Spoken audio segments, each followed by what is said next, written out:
Chapter 363. The surface of the water was as calm as a mirror. Even the raging waterfall was unable to create a single ripple. Li Qingshan lowered his head, and his reflection in the water suddenly smiled at him. It was even more unrestrained than the smile on his face. He bent down and extended his hand.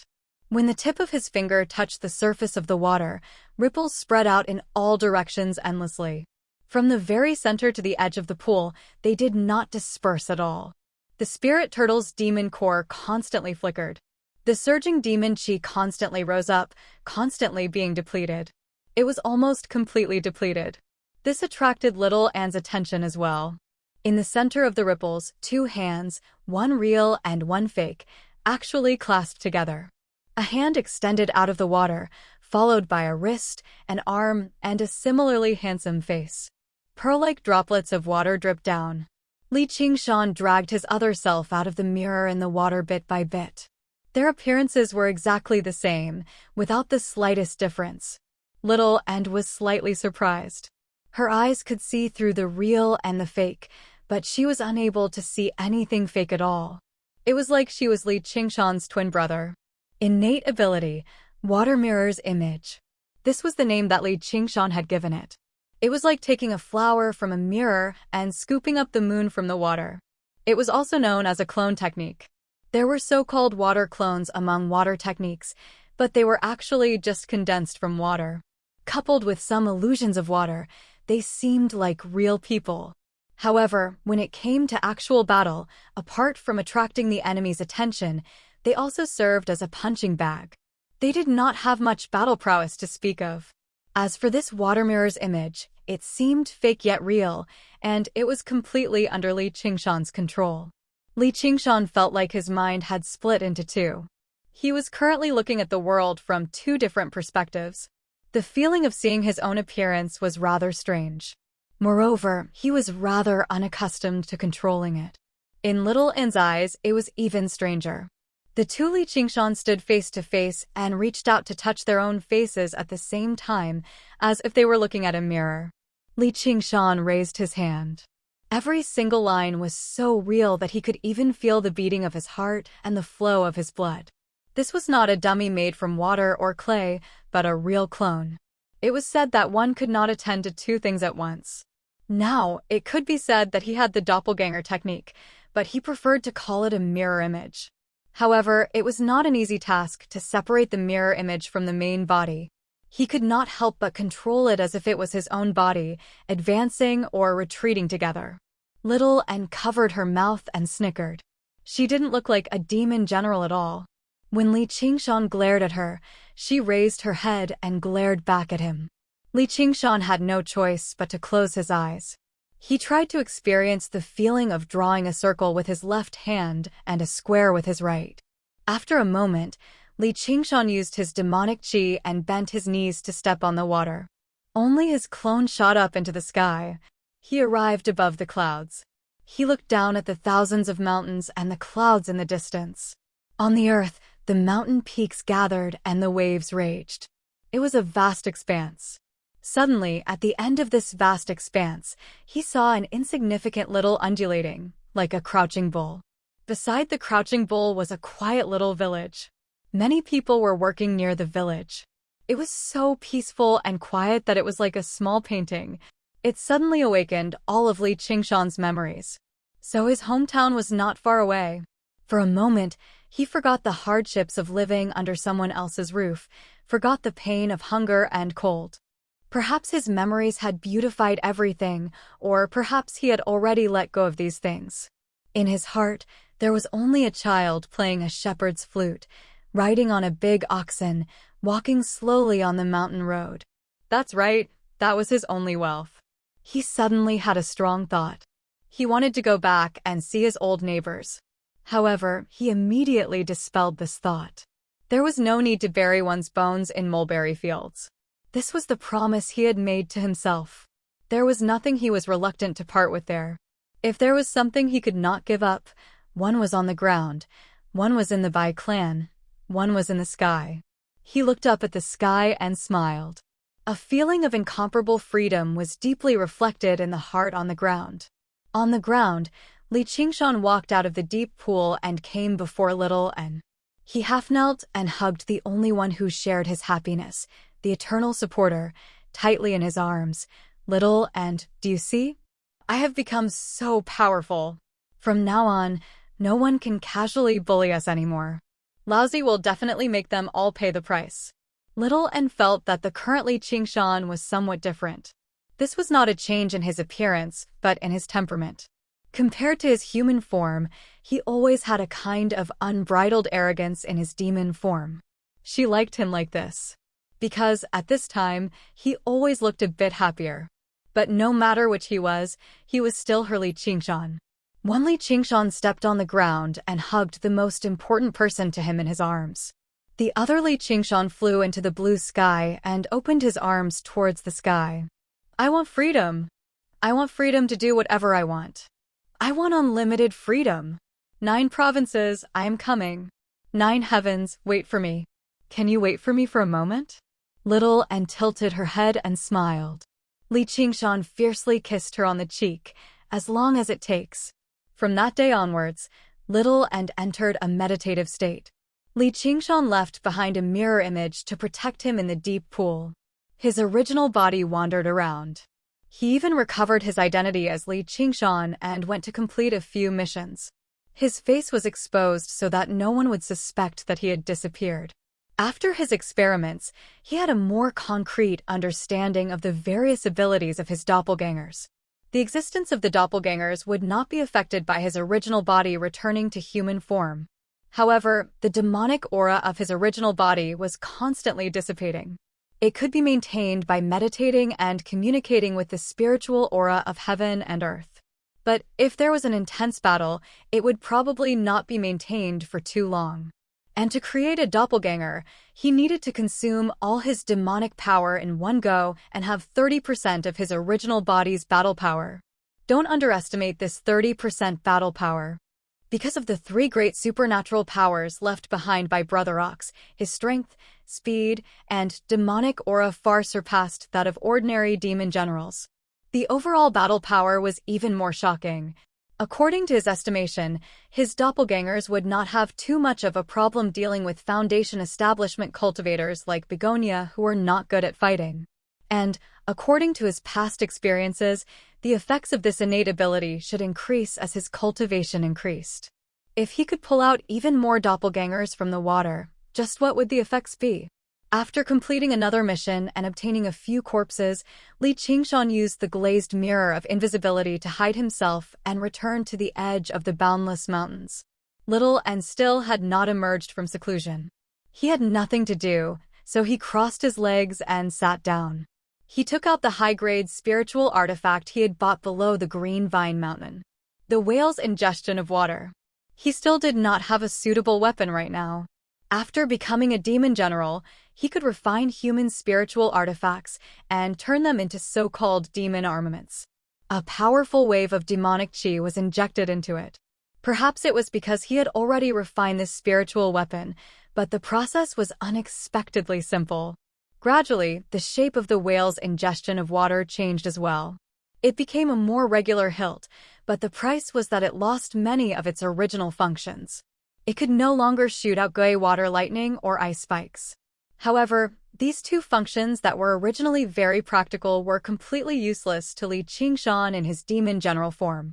There was no need for him to keep them. He only had 2 requirements for his weapon: sharpness and toughness.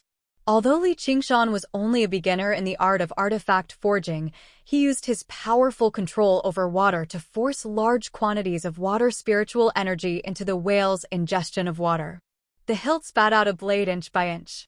A few hours later, Li Qingshan raised the blade in his hand in satisfaction. The narrow, sharp blade shone with rainbow light under the sunlight. Standing before the cold pool, he swung his hand casually, and the waterfall before him was cut in half. He could not help but laugh aloud. If someone were here, they would see a naked man standing on the edge of a cliff with an extremely beautiful ice blade on his shoulder. He smiled in a flamboyant manner. Yes, Li Qingshan was not wearing any clothes. He was truly naked. After transforming into a demon general, he felt that wearing clothes was not very comfortable. He was born this way, so there was no need for clothes to cover himself. Hence, every time he transformed into a demon general, he would take off his clothes and walk around naked. At this moment, the smell of blood wafted over. The smell of human blood was accompanied by the soft sounds of killing. Li Qingshan immediately looked back. His gaze passed through the layers of trees. Although he was far away from the mountains and could not see the exact situation, it still piqued Li Qingshan's curiosity. With a flash, he disappeared from where he was. After passing through a few mountains, he saw an extremely familiar small village. More accurately, it was a village. This was also an old place, the place where hunters lived, the Drawn Rains village. Only then did Li Qingshan remember that the place where he cultivated was actually closer to the Drawn Rains village, which was deep within the vast mountain range. However, at that time, there were huge mountains in the way, and the mountain paths were rugged and difficult to traverse. That was why it felt so far away. At this moment, the Drawn Rains village was being surrounded and attacked by a large group of soldiers. There were quite a few experts among them. If not for the protection of the high walls and the advantage of bows and arrows, the village would have already been breached. Huang Bingu stood on top of the sentry tower, holding a large bow in his hand. The bow was like a full moon, and the arrows were like shooting stars. Every arrow would kill a person, greatly damaging the enemy's morale. However, he was also almost exhausted. His brows were tightly furrowed. Was my Drawn Rains village going to fall here? At this moment, a voice came from the sky. It was as relaxed as if someone was taking a stroll after dinner, greeting a neighbor. Hunter Huang, long time no see. Huang Bingu was currently extremely nervous. Upon hearing this, he shot an arrow without saying anything. Only then did he realize that the voice was somewhat familiar. At this moment, the battlefield quieted down. The people inside and outside the village all raised their heads in a daze. All they saw was a white cloud descending from the sky. Li Qingshan returned to his human form. Of course, he had also put on his clothes. He easily brushed aside the incoming arrow and lowered the cloud until it was parallel to the sentry tower. He smiled at the dumbfounded Huang Bingu. Is this how you welcome an old friend? This was a remote place. It was not like the Clear River Prefecture, where they had seen many cultivators. In the eyes of the people, cultivators were no different from immortals. Li Qingshan's current behavior only confirmed their suspicions. Why, you're Qingshan. Your support on the site is my greatest motivation. Chapter 364. Li Qingshan smiled. What? It's only been a few years, and you don't recognize me anymore. Huang Bingu really did find it very difficult to connect this immortal who rode on clouds with that farmer's boy. He was more knowledgeable than regular people, but he had never seen someone who could fly like this. It had only been 2 or 3 years since they last met, but his originally tall frame had already completely unfolded.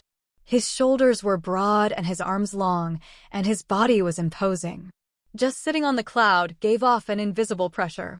Although the outline of his face had not changed much, his entire bearing was like a completely different person. Outside the village, many soldiers threw down their weapons and bowed to him. Although most of the hunters in the village could recognize Li Qingshan, they still struggled to believe their eyes. Li Qingshan glanced at the stunned masters outside the village and asked, "What's going on?" Huang Bingu smiled bitterly and put down his bow.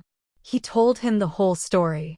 As it turned out, a new district magistrate had been sent over soon after Yi Dachuan had left.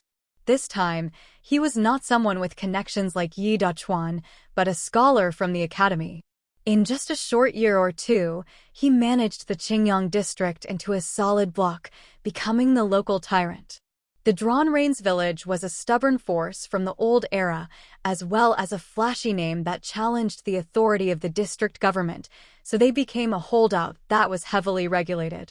Huang Bingu saw how Li Qingshan did not put on the airs of a cultivator and knew that his intentions had not changed, so he pleaded, "Qingshan, you have to help me this time. You're half a member of the Drawn Rains village." Only then did Li Qingshan remember this. He smiled. Back then, when I entered the Drawn Reins village, it was like entering a tiger's den. You can be considered a first-rate master now, so why are you still in this village? I remember when you said you wanted to wander around again.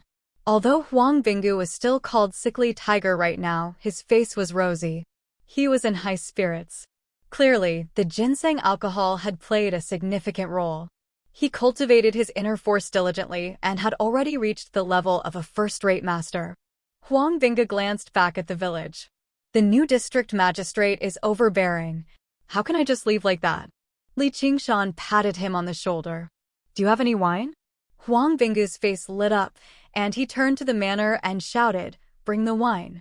Jars of wine were served, and the two of them drank on the watchtower. Sure enough, it didn't take long before the new county magistrate received the news and rushed over. He didn't ride a horse or sit in a sedan chair, but used his lightness skill to float over. In this day and age, being a scholar was not synonymous with being weak. Inner force and swordsmanship were compulsory subjects. The new county magistrate was also young. As soon as he saw Li Qingshan, his expression changed, even though he was also a first-rate master. But his knowledge was a level higher than Huang Bingu's. His heart shuddered, high-level chi practitioner. His attitude immediately became extremely polite. After hearing about his identity as a Hawkwolf guard, he became even more careful. Li Qingshan also did not side with Huang Bingu. He invited the county magistrate over and mediated between the two of them. He got the county magistrate to stop using weapons and got Huang Bingu to change the name of Drawn Reins Village, a tall tree that attracted the wind, so as to avoid senseless killings. How could the two of them refuse the mediation? They immediately shook hands and made up. After drinking, Li Qingshan patted Huang Bingu's shoulder. How can I allow someone to sleep by my bedside? Old brother Huang, you better find another way to survive. He shoved a pill into his hand. Huang Bingu glanced at it and blurted out, an innate pill.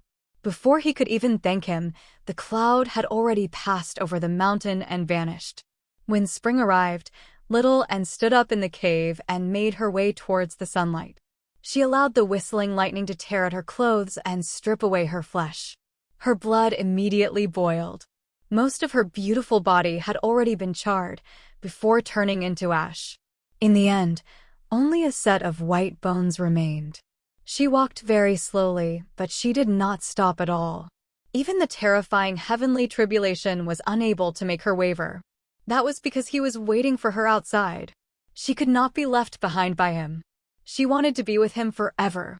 With this stubbornness, she finally made her way out of the cave. Li Qingshan currently stood on the surface of the water, raising his head to observe the shape of a cloud. He turned around and smiled. He placed a wild flower he had plucked from somewhere into her hand that had already withered to bones. He smiled. "Let's go." The flower withered, and the smile blossomed. After over 2 years of development, the Green Vine Mountain had finally recovered some of its former glory. In the particularly gloomy hall at the top of the Green Vine Mountain, the 3 elders sat before one another. The Green Vine elder's eyebrows and beard became even more disheveled, tangled together like a mess. His wise eyes were filled with worry. The Lone Grave elder's pale white face was slightly green. The Golden Pheasant elder was still dressed in luxurious robes, but he no longer possessed the high-spirited bearing of a rooster. It was rare for the 3 of them to gather together, as they had all felt uneasy recently. Although they did not know divination, all Foundation establishment cultivators could communicate with the spiritual chi of the world. And with their age, who knew how many storms they had experienced? They believed this uneasiness was definitely not a coincidence. After quite a while of silence, the Green Vine elder said, "I'm just afraid it's revenge from underground. I've already contacted the Demon Slayer." The Golden Pheasant elder said, "What? The 3 of us are already so old, yet we have to ask the Demon Slayer for reinforcements just because we don't feel right. If this gets out, we'll probably become a laughingstock." For once, the Lone Grave elder said, "Fair enough." With that, even the Golden Pheasant elder shut up. A while later, he asked, "Did you really sense something?" The Lone Grave elder said, "Death." The hall became even more terrifyingly quiet. The Green Vine Elder said, "Don't worry. I've already cast down numerous formations throughout the Green Vine Mountain. Even a fly can't fly in." His expression suddenly changed. "What's wrong?" Someone touched the formations and was stopped. After a moment of silence, the Green Vine Elder let out a sigh of relief. They seemed to have retreated. Before he had even finished speaking, the Golden Pheasant Elder listened closely. "Is there a sound?" The Green Vine Elder focused, and sure enough, he heard a gentle sound. It was not the cry of a bird, nor was it the cry of an insect. The three of them sensed the surroundings, but they were unable to find the origin of the sound. However, the sound was clearly growing louder and louder. The dust on the ground leapt up in joy, and the dark green tea in the teacups rippled gently. "It's below." The three of them leapt up and looked down. The Green Vine Elder said, "That's impossible. There are formations below as well, and the rock is as tough as metal. It's impossible for someone to pass through." Under the doubtful and worried gazes of the other two elders, he added, "Not even demons." The tremors grew louder and louder, growing closer and closer. A hole suddenly appeared in a certain part of the ground. The earth twisted in the surroundings as if an invisible force had pushed it away. A huge, pink millipede crawled out of the hole, making crackling sounds as it circled around the hole. It seemed like it was waiting, but also like it was urging them on. Sensing the auras of the three elders, it directly curled up into a ball. The nightmare of the past seemed to come back to life all of a sudden. The Golden Pheasant Elder cried out, "It's still alive." The Green Vine Elder's expression was ugly as well. That's right. It was much smaller, but it was definitely the demon general they had set up a trap against in the past. Chapter 365. What's there to be afraid of? "It's just a measly demonic beast right now," said the Golden Pheasant Elder, but his voice was rather unsteady. The Lone Grave Elder did not relax his vigilance. Instead, it grew heavier. It was impossible for a demonic beast to make its way here. Powerful demon chi surged out of the cave. The Golden Pheasant Elder's face changed. "Demon General, why are you running so quickly?" A clear voice rang out from the black cave. It was clear and resonant, echoing through the spacious hall. Millipede unfurled his body, shaking his head and wagging his tail. The Lone Grave Elder shut his mouth, and corpse chi surged from him. The Green Vine Elder said, "They've come with ill intentions. Be prepared." A handsome man emerged from the cave. His red hair draped over his shoulders, and his eyes shone brightly, like charcoal burning in the darkness. He shifted his gaze and looked at the three elders. "Your land is so tough." There was nothing Li Qingshan could do about the layers of formations, so he forcefully carved out a path in the center of the mountain and made his way to the top. However, this was not a new innate ability. Instead, it was a different use of his old abilities. After becoming a demon general, his three innate abilities had all become much stronger. The spirit turtle's profound shell had obviously become tougher, and the ox demon tramples had gone from roughness to finesse. He could control the direction and range of the shockwaves more effectively. The three elders all experienced a strange and absurd feeling. In the middle of the night, a naked man had made his way to the main hall of the Green Vine Mountain from the most unlikely of places. The Green Vine Mountain was the foundation of all formations, so there was a hole at the very bottom that the formations could not reach. However, the earth there was even tougher than steel. Li Qingshan said loudly, "I've come for revenge today." "Prepare to die, you three old coots." The Green Vine Elder asked, "Just you? Are you blind? Doesn't this count? Do you still remember this guy?"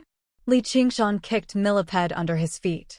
Millipede climbed onto Li Qingshan's body happily, draping it around his shoulders like a great, pink scarf.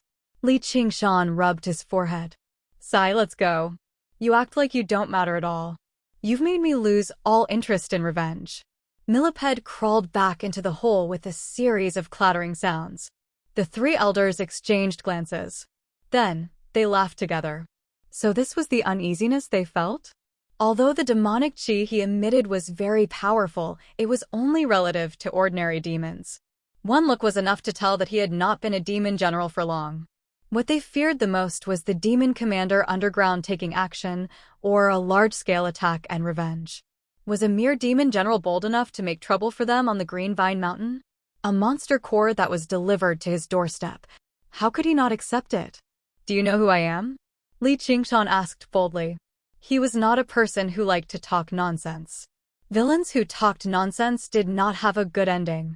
But when it came to revenge, he had to clearly tell the other party who he was. Why did I come here? Otherwise, even if I killed my enemy, it would be as tasteless as wearing silk clothes at night. What answered him was the green vines that rapidly extended beneath his feet, bursting out eagerly from the ground one by one. Li Qingshan leapt up, but he heard the cry of a golden pheasant from above. The golden pheasant elder flapped his wings and slapped him to the ground. The vines immediately wrapped around him. What a wretched name. It'll only stain my ears. Li Qingshan used the spirit turtle's profound shell to block the vines. In the blink of an eye, he was wrapped up into a ball of vines, immobilized. The three elders immediately recalled what had happened during the herb gathering ceremony. The humanoid, black demon had left an extremely deep impression on them. Today was basically a repeat of what had happened back then. So, it's you. The green vine elder smiled. Originally, he was still rather worried. He felt like he had won a little too easily, but now, the final sliver of doubt had vanished. This demon had become arrogant right after undergoing the heavenly tribulation. He felt like he was omnipotent and wanted revenge, but he did not understand the difference between them. Even the weakest among the three of them was mid-foundation establishment. It was impossible for them to lose in a one-on-one battle. At this moment, the lone grave elder had not even done anything. He just watched on coldly from one side. Li Qingshan cried out, "That's impossible. How can I lose to you humans? I'm going to blow up my demon core and drag you down with me." The three elders immediately became nervous. The power of Millipede blowing up his demon core was still fresh in their minds. The golden pheasant elder could not help but back away, but the lone grave elder summoned the ancient bronze corpse general to block him. Li Qingshan seemed like a bomb that could explode at any time. "Hold on. If you hand over your demon core, we'll spare your life," the green vine elder said in a hurry. "That's impossible. Humans are all crafty liars. I'll never believe you." Li Qingshan released powerful demon chi as if he was about to blow up his demon core at any time. The green vine elder could tell that he was wavering slightly. He said patiently, "We won't lie to you. How about this? I'll disperse the vines first to show my sincerity and let you return to the cave." At the same time, he exchanged glances with the lone grave elder and the golden pheasant elder. As long as the stupid demon gave off the slightest opening, they would strike together and kill him. If they reported this to the demon slayer, they would probably be rewarded separately. The densely packed vines receded from the spirit turtle's profound shell. To the three elders' surprise, Li Qingshan turned around and charged out of the hall. "Stop him." The green vine elder took out a cane made of green vines and pointed it at Li Qingshan. Vines burst out of the ground, swaying and twisting like a demon. Li Qingshan came to a halt and leapt over gently, brushing past a vine that had almost wrapped around his ankle. Then he turned around rapidly, constantly changing directions without any pattern, leaving behind a path of vines behind him. The entrance was right in front of him. The ancient bronze corpse general descended from above with surging corpse chi. With a boom, it struck the entrance and spread its arms as it lunged towards Li Qingshan. Li Qingshan wanted to retreat, but he was already surrounded by vines. Looking up, the golden pheasant's claws swiped down. "You still want to leave?" The lone grave elder extended a finger and shot out a pitch-black streak of light. It passed through the gaps in the vines and struck Li Qingshan accurately. Li Qingshan's body weakened. The golden pheasant's claws had already pressed him down. Resplendent, golden light illuminated the gloomy hall. He squinted his eyes, and all he saw was the sharp beak pecking over viciously. Just when the green vine elder let out a smile of relief, the sense of danger he had been sensing for the past few days suddenly rose to the limit. Silently, a long, narrow blade of ice pierced through his body from behind. "Humans are all crafty liars. Li Qingshan smiled as he gripped the hilt of his blade, revealing his sharp teeth. Even a lion would use its full strength to catch a rabbit. With Li Qingshan's personality, how could he become careless just because he had undergone the heavenly tribulation and looked down on 3 Foundation establishment cultivators? Right from the beginning, he had planned on launching a sneak attack. Originally, he wanted to kill the 3 elders one by one, but he never expected them to be gathered together. Moreover, due to the formations, the sneak attack failed. If there was no opportunity, then he would create an opportunity. Li Qingshan first used his mirror image to disturb the enemies before suddenly launching a sneak attack to kill the most troublesome person, the Green Vine Elder. The Green Vine Elder lowered his head and looked at the blade before turning around to look at Li Qingshan. Disbelief filled his face. Just when he tried to circulate his spiritual qi, the blade twisted and swung behind Li Qingshan. It left behind a streak of light in the air, piercing the eyes of the Lone Grave Elder and the Golden Pheasant Elder. Green Vine. The long, narrow blade kicked up a fierce gust of wind, sweeping through the surroundings. A streak of light was caught in it. Whether it was the huge pillars that supported the hall or the countless spreading vines, they were all cut through in a single stroke. The Green Vine Elder's body had already been split in half, falling to the ground. How dare you? The Lone Grave Old Man's dead face also revealed an expression of shock. However, before he could finish his words, the devilishly handsome face appeared right in front of him and interrupted him with a smile. How dare I? The Lone Grave Elder's heart sank to rock bottom. The smile was filled with a familiar smell of death. Although their appearances were exactly the same, their strength was worlds apart. The person before him was startlingly powerful. He did not possess the strength that a demon general who had just undergone the heavenly tribulation should possess. The blade of ice did not stop at all.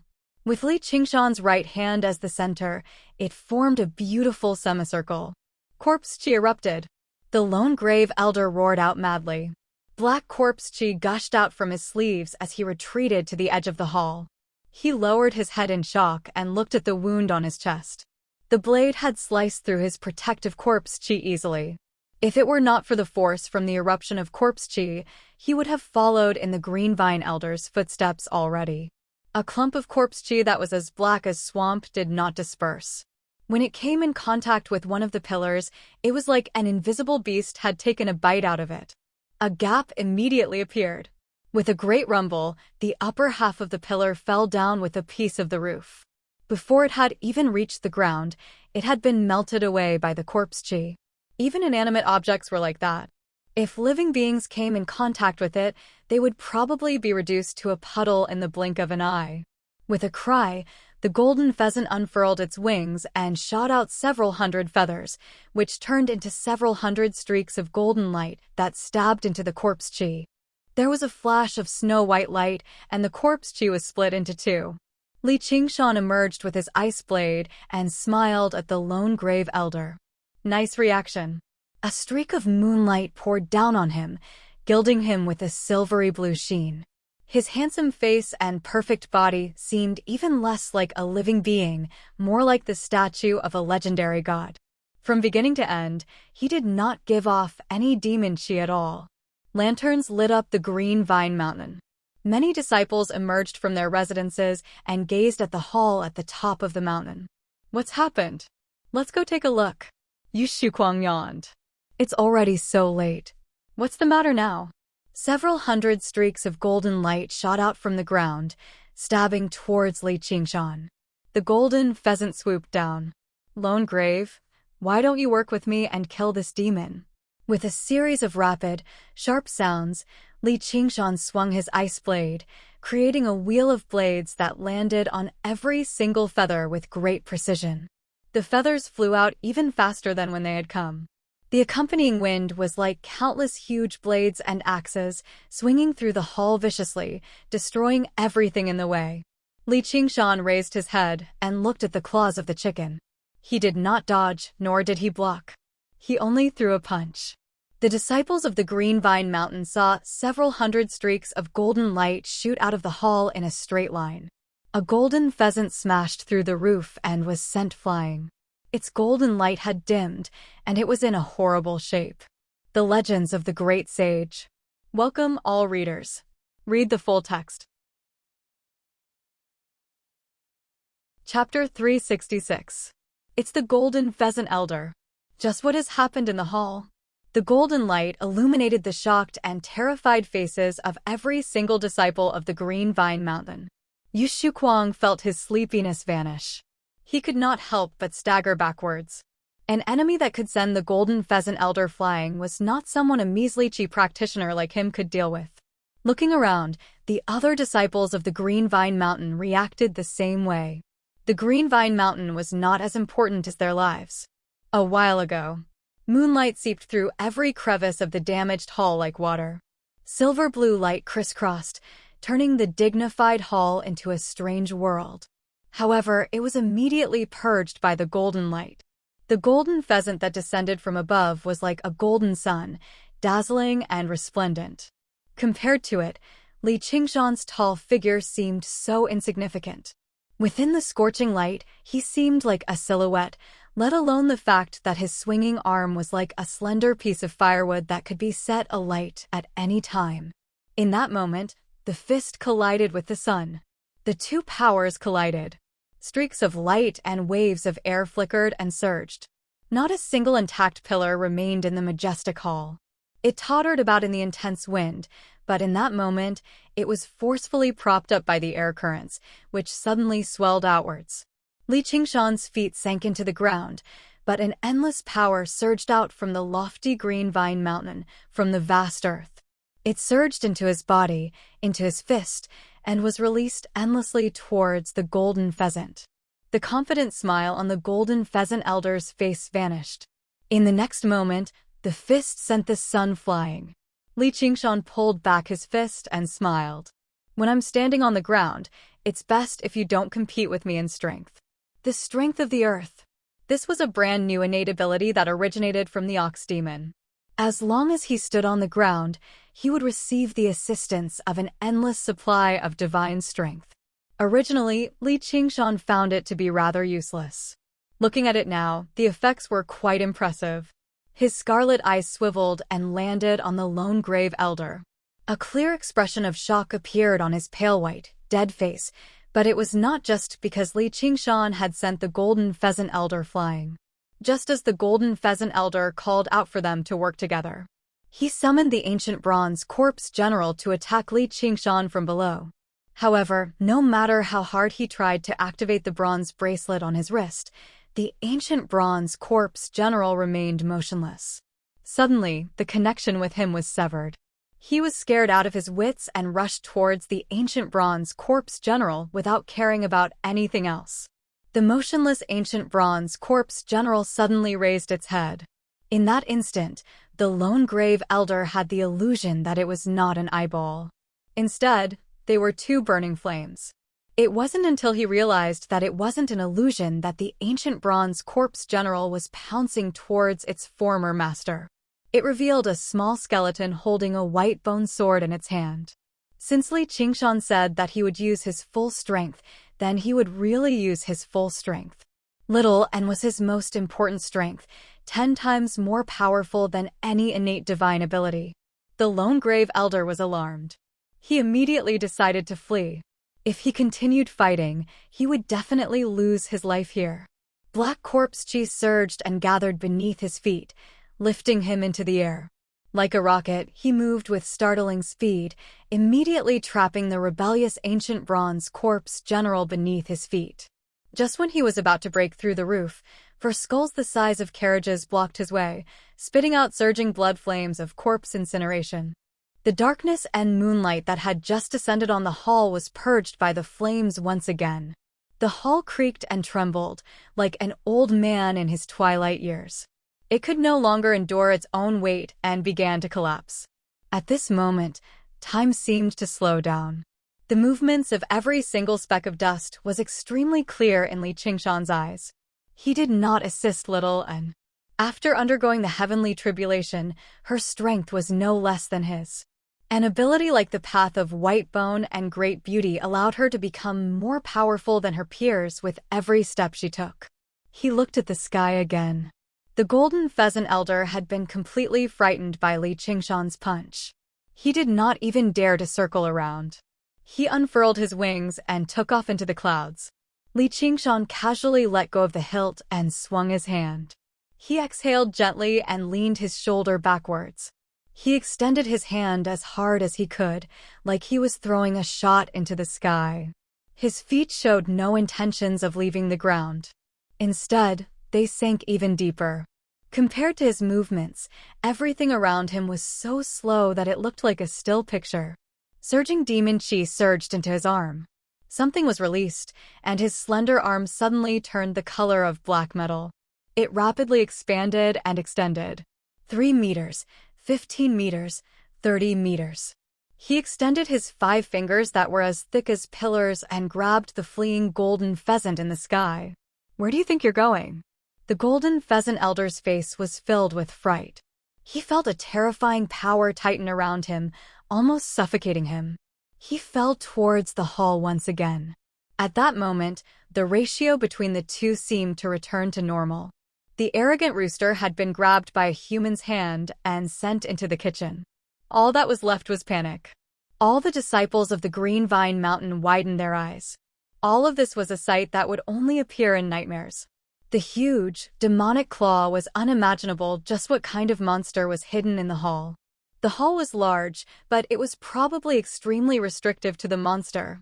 The golden pheasant was crushed by the huge claw in the air. Li Qingshan's hand returned to normal as well. He grabbed the golden pheasant elder by the neck and smashed him into the ground heavily. Golden feathers drifted through the surroundings. Boom! The shockwave radiated out in all directions, speeding up the collapse of the hall. Rubble and beams fell down with a rumble. The golden pheasant elder called out, "You can't kill me. That goes against the Treaty of Kings. It'll lead to war. You'll die a horrible death. Let me go. We don't have any grievances of life or death." Li Qingshan leaned over and whispered into his ear with a smile, "I have another name. I'm Miao Juxia." The golden pheasant elder's eyes suddenly widened. He opened his mouth in an attempt to say something, but he would forever lose the ability to do so. Li Qingshan had snapped his neck. Not only had his neck bone been broken, but his head had also been separated from his body. Blood flowed out. At the same time, Little N's bone sword had already pierced through the lone grave elder's forehead. The pale white face of a corpse was filled with fear, exactly the same as the faces of many corpses he had seen in the past. Having lost the ancient bronze corpse general, the lone grave elder was instead the weakest among the 3 of them. He could not even block a single strike from Little, and flames surged out, burning him to a crisp in a single moment. Rumble! The hall completely collapsed. The disciples of the Green Vine Mountain raised their heads. A blade-wielding man stood in the ruins, standing at the very top. His scarlet hair ruffled wildly in the mountain wind. The full moon hung behind him, blurring his appearance and casting a black silhouette. However, he seemed even more lofty and aloof than the Green Vine Mountain beneath him. The only thing clear was a pair of scorching, cold, scarlet eyes. He raised the ice blade high into the air. Moonlight flowed through the blade as his murderousness surged into the air, dyeing the moon bright red. P.S. Bow and thank the new alliance leader of A Cripple. Congratulations to the new alliance leader. He only felt power surge out from the computer, spreading through his entire body. I've received your encouragement and support. Legends of the Great Sage. Welcome readers to log in. Read the full text. Chapter 367. The disciples of the Green Vine Mountain retreated in a panic. They all turned around and fled in all directions. Yu Shuquang was the first to flee. The Green Vine Mountain was already done for. He did not want to stay behind and die with them. However, he was filled with despair. Even the 3 elders could not stop him, so how long could they possibly flee for? Li Qingshan gazed down from above. No matter how fast they fled, no matter how far they fled, he only needed a single swing of his blade to kill them.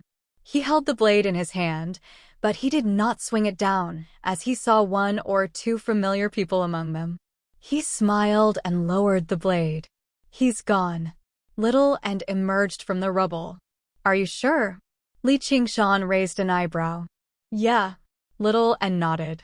Fuck, he still managed to flee after being cut in half. That old bastard must have been playing dead earlier. I'll definitely whip his corpse in the future. Li Qingshan cursed.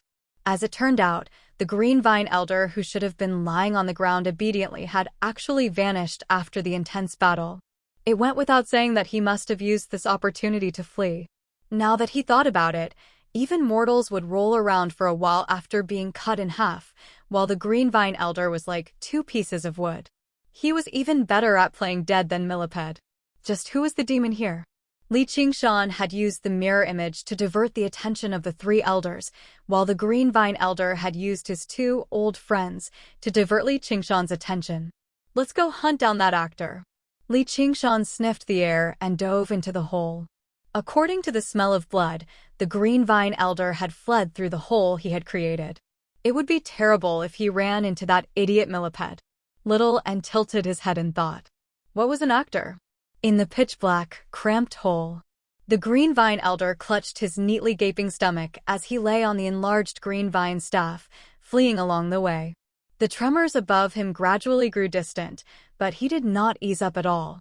The fear from the strike was still deeply embedded in his heart. He was still shaken.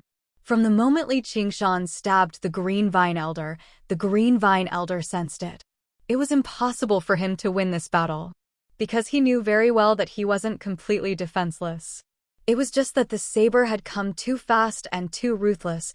Unless he had cast a protective spell or summoned a protective spiritual weapon beforehand, he would not have been able to dodge it. It was impossible to block it, and dodging it was even more impossible. That unbelievable power and speed, coupled with extraordinary destructive power, was the bane of cultivators, so in that instant, he chose to fake his death without hesitation. Green vines wrapped around his waist, piecing together his body that had been split into 2 halves. Then, they emitted rings of green light in an attempt to heal his terrifying injuries. However, the remaining demonic chi on it prevented the effects of the green light. It took a long time for it to recover, but at least its life wasn't in danger. As the strongest among the 3 elders, the green vine elder was not particularly skilled in battle. However, its ability to heal and recover was unparalleled. It grew and multiplied endlessly like a green vine. Millipede just happened to be strolling around in the cave. When he saw the green vine elder, he immediately lunged over with his claws and fangs. It spat out a pink poisonous mist. The green vine elder's eyes turned cold. He swung his cane. I can't deal with demon generals, and I can't kill a measly demonic beast like you. At this moment, his heart shuddered. The golden pheasant elder and the lone grave elder's presences had vanished. How could they be so fast? He believed that, even if he could not defeat 2 mid-foundation establishment cultivators, they could still flee. At the very least, they could last for a while. The situation was even worse than he had anticipated. The red-haired demon general gave off no demon chi at all, and his movements were unpredictable. He was like an assassin hidden in the darkness, as if he could appear at any time and cut him down. The green vine elder was overcome with fear. He raised his hand and sent Millipede flying before rushing past. Actually, Li Qingshan had yet to discover that he had vanished. Li Qingshan followed the scent and followed it all the way. He saw the curled-up Millipede and smiled. You sure are lucky. Arriving at the entrance to the cave at the foot of the mountain, he saw the beautiful scenery of the mountains and the moon. The intoxicating fragrance of flowers filled the air. Spring was the time when the flowers bloomed. Li Qingshan wrinkled his nose. The scent had become very faint. It was not just because of the fragrance of the flowers. The green vine elder must have kept his wounds under control and used some other method to hide his scent. However, Li Qingshan still managed to find a special scent, the scent of humans. It was like a thin, clear trail that extended into the depths of the boundless mountains. Li Qingshan leapt up and arrived on a small mountain on the other side, but the scent stopped there. He could not help but frown. If he could see through things, he would be able to see a nervous old man hiding in an ancient cypress 100 paces away. The green vine elder had used a technique of wood evasion and melded into the tree trunk. Although he had temporarily evaded Li Qingshan's detection, his nervousness and fear did not decrease at all. Instead, it spread even more. There was also an indescribable sense of pity. He was the mighty sect master of the Green Vine Mountain, yet he had actually been hunted down by a demon to such a state. Li Qingshan circled around in the gloomy forest a few times.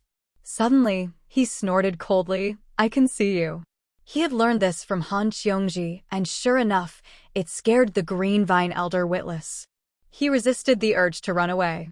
Li Qingshan casually swung his ice blade, kicking up a wild, sharp gust of wind. The towering trees were cut in half, rolling down the mountain with a rumble. Looking down from above, a large swathe of the forest had been obliterated in the blink of an eye. However, there was still no sign of the Green Vine Elder.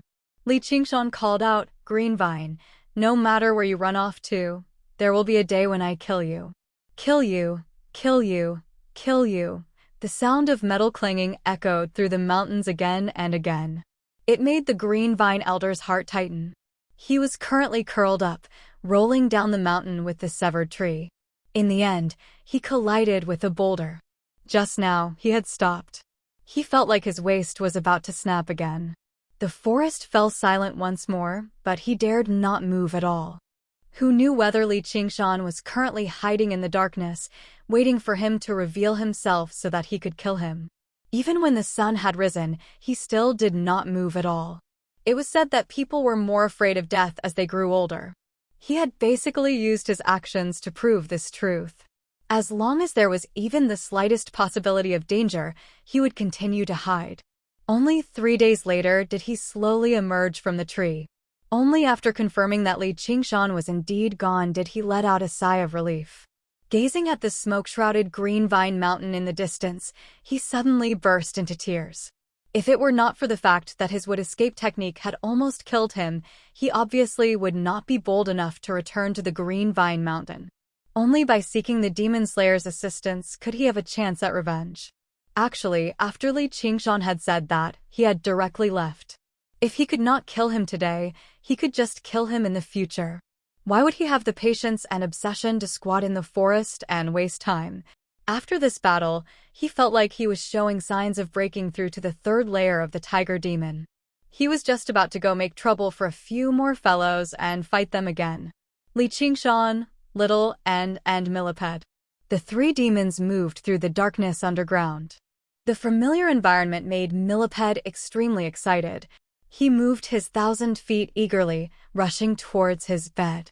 Li Qingshan sat on the huge skull, transformed from the skull prayer beads. He wore a scarlet robe and a scarlet belt around his waist, casually covering his vital parts. The ice blade hung from his waist. He seemed to be in high spirits and in high spirits. He had conjured the robe from his hair. To demon generals, this was a small trick. He did not feel any discomfort wearing it. He had finally escaped from the state of running around naked. The 100 treasures pouches of the Lone Grave Elder and the Golden Pheasant Elder were stuffed into his clothes. He did not have the time to check them. If he wanted to see the spoils of war, he obviously had to take them out and admire them one by one in peace. Only then would he feel especially happy. After walking for a few hours, they had already penetrated deep underground. Home was no longer far away. Little and sat in Li Qingshan's lap as she refined the corpses of the Lone Grave Elder and the Golden Pheasant Elder. The bodies of Foundation establishment cultivators were only around 50 kilograms in weight, but the life force they contained was not comparable to even 10,000 people. It was like the difference between chi gathering pills and virtue accumulation pills. This was a difference in quality. The reason why Little and was able to undergo the heavenly tribulation so quickly was closely related to Wei Zhongyuan's corpse. She refined it very quickly and felt that her cultivation had improved once again. Li Qingshan rubbed her head. "You don't have to do anything this time." Just as the cave was right in front of them, there was a sudden tremor. A huge object burst out of the earth and opened its mouth, biting towards Millipede. Its 4 fangs were even longer than swords. Li Qingshan was not surprised at all. How could such an obvious demon chi escape his notice, even if it was hidden in the earth? He flew up and pressed his hand against the demon's head. What he touched was tough rock. Li Qingshan smiled. I was wondering why this demon chi was so familiar. So it was this. The huge object turned out to be a huge snake head, but it was the color of lime. It seemed like a stone statue at first glance. The Boulder Viper was one of the most powerful demon soldiers under Li Qingshan's command in the past. He had only managed to subdue it after using Millipede as his shield. However, it had never been completely convinced by Li Qingshan as the leader of the demon soldiers. But now, the thing that Li Qingshan was least afraid of was rocks. He casually sent out a shockwave. The Boulder Viper felt a shockwave travel from its head to the tip of its tail. Cracks immediately appeared on its indestructible rock armor. The world spun around it, and its entire body went numb. It was pulled out of the earth without any resistance. It was greatly shocked. Li Qingshan said, "Boulder Viper, do you still recognize me?" The Boulder Viper shook its head and recovered from its dizziness. It raised its head and saw a pair of familiar scarlet eyes. It then looked at the horns and the scarlet hair. "You're the leader." Li Qingshan smiled and patted its head. "Demons have good taste after all." Vice leader. The Boulder Viper then looked at Little and finally at Millipede. King Millipede. It had been attracted by this demon chi, which was why it had broken out of the earth and launched a sneak attack. It had not sensed the presence of Li Qingshan and Little at all. You're back." After 2 years, they had once again returned to the underground world to take back everything that belonged to them. Li Qingshan asked curiously, "Why did you attack us?" P.S. New book, new atmosphere, all kinds of tickets requested. Your support is my greatest motivation. Chapter 368. The Boulder Viper looked at Li Qingshan in awe. Although it was the strongest among the demons, the difference between it and a demon general was not small. What Li Qingshan had done earlier had made it lose all interest in resisting. It answered obediently. It answered honestly, "I am responsible for guarding the cave for King Yiliusu. I will not let anyone disturb the king's rest. Otherwise, I will be punished." The Boulder Viper helplessly curled its huge body. It missed the era when Millipede was the leader.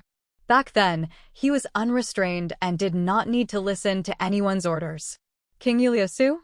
This demon has good taste in naming things." Li Qingshan muttered to himself, "Then do you know what kind of demon he is? What magical powers does he have? Know yourself and know your enemy, and you will never be defeated." Li Qingshan would never underestimate his enemies. I don't know either. Also, King Yiliusu is not a demon. Not demons. Li Qingshan raised his voice. "Don't tell me humans can carve out territory underground too?" No, he's not a human either. If he's not a human or a demon, then what is he? The Boulder Viper described it, but unfortunately, as a powerful demon that lived underground, it was very lacking when it came to adjectives, which confused Li Qingshan even more. All he knew was that King Yiliusu did not come from the other demon generals in the surroundings. Instead, she came from underground. If he couldn't figure it out, then he would go and see for himself. Although Li Qingshan was cautious, he was not afraid. He had the Boulder Viper move to the side and strode into the depths of the cave. "Leader, King Yiliusu comes and goes without a trace. He's very powerful." The Boulder Viper reminded Li Qingshan from behind. Li Qingshan had clearly become a demon general not long ago. He might not be a match for King Yiliusu. He hurriedly burrowed into the soil. If King Yiliusu discovered him, he would be the one who let them in. That would be terrible. In the darkness, there was suddenly a bit of light. Suddenly, a spot of light appeared. A blue butterfly flower was emitting a faint blue light in the darkness. Its 2 butterfly wings were fluttering lightly. However, it was clear that it had not yet matured and was unable to break free from the restraints of the branches and fly into the sky. Millipede swam over with a clattering sound. Li Qingshan grabbed its leg and told it to find a place to hide so that it wouldn't be noticed by King Yiliusu. Li Qingshan told Little and to wait at the cave entrance as he walked forward alone. Finally, he saw the sea of blue butterfly flowers again. Blue butterfly flowers were quietly blooming, but there were only 1 or 2 of them dancing in the air. Before every blue butterfly flower bloomed, it was like a flower. This time, Li Qingshan had taken away who knew how many years of accumulation from this place. Apart from this sea of flowers, Li Qingshan couldn't find the slightest bit of familiarity. A crude rock cave. It had undergone meticulous carvings, totems, and patterns. They covered the rock walls. Specks of light flickered on the domed ceiling. Countless pearls and gems of various sizes were embedded into the ceiling, making it look like a starry sky. It was beautiful, like a black palace filled with dreamy colors and exotic charm. At the center of the palace, Milliped's large spirit stone bed had been replaced by an exquisite wooden couch. Layers of curtains hung down, making it impossible to see what was inside. Just from this decoration alone, Li Qingshan was certain that King Yiliusu was not a monster. No monster would waste time on something like this. The aura coming from behind the curtains seemed to prove this point. It wasn't demonic aura, but it didn't seem like spiritual aura either.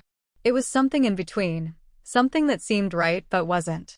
He could vaguely guess what it was. But when he walked forward and lifted the heavy curtains, he couldn't help but reveal an expression of shock. The two pointy ears indicated that it wasn't human.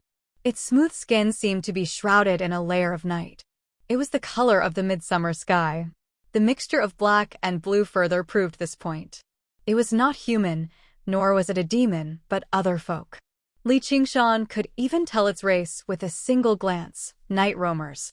This was all thanks to the countless dates he had with Han Qiongji.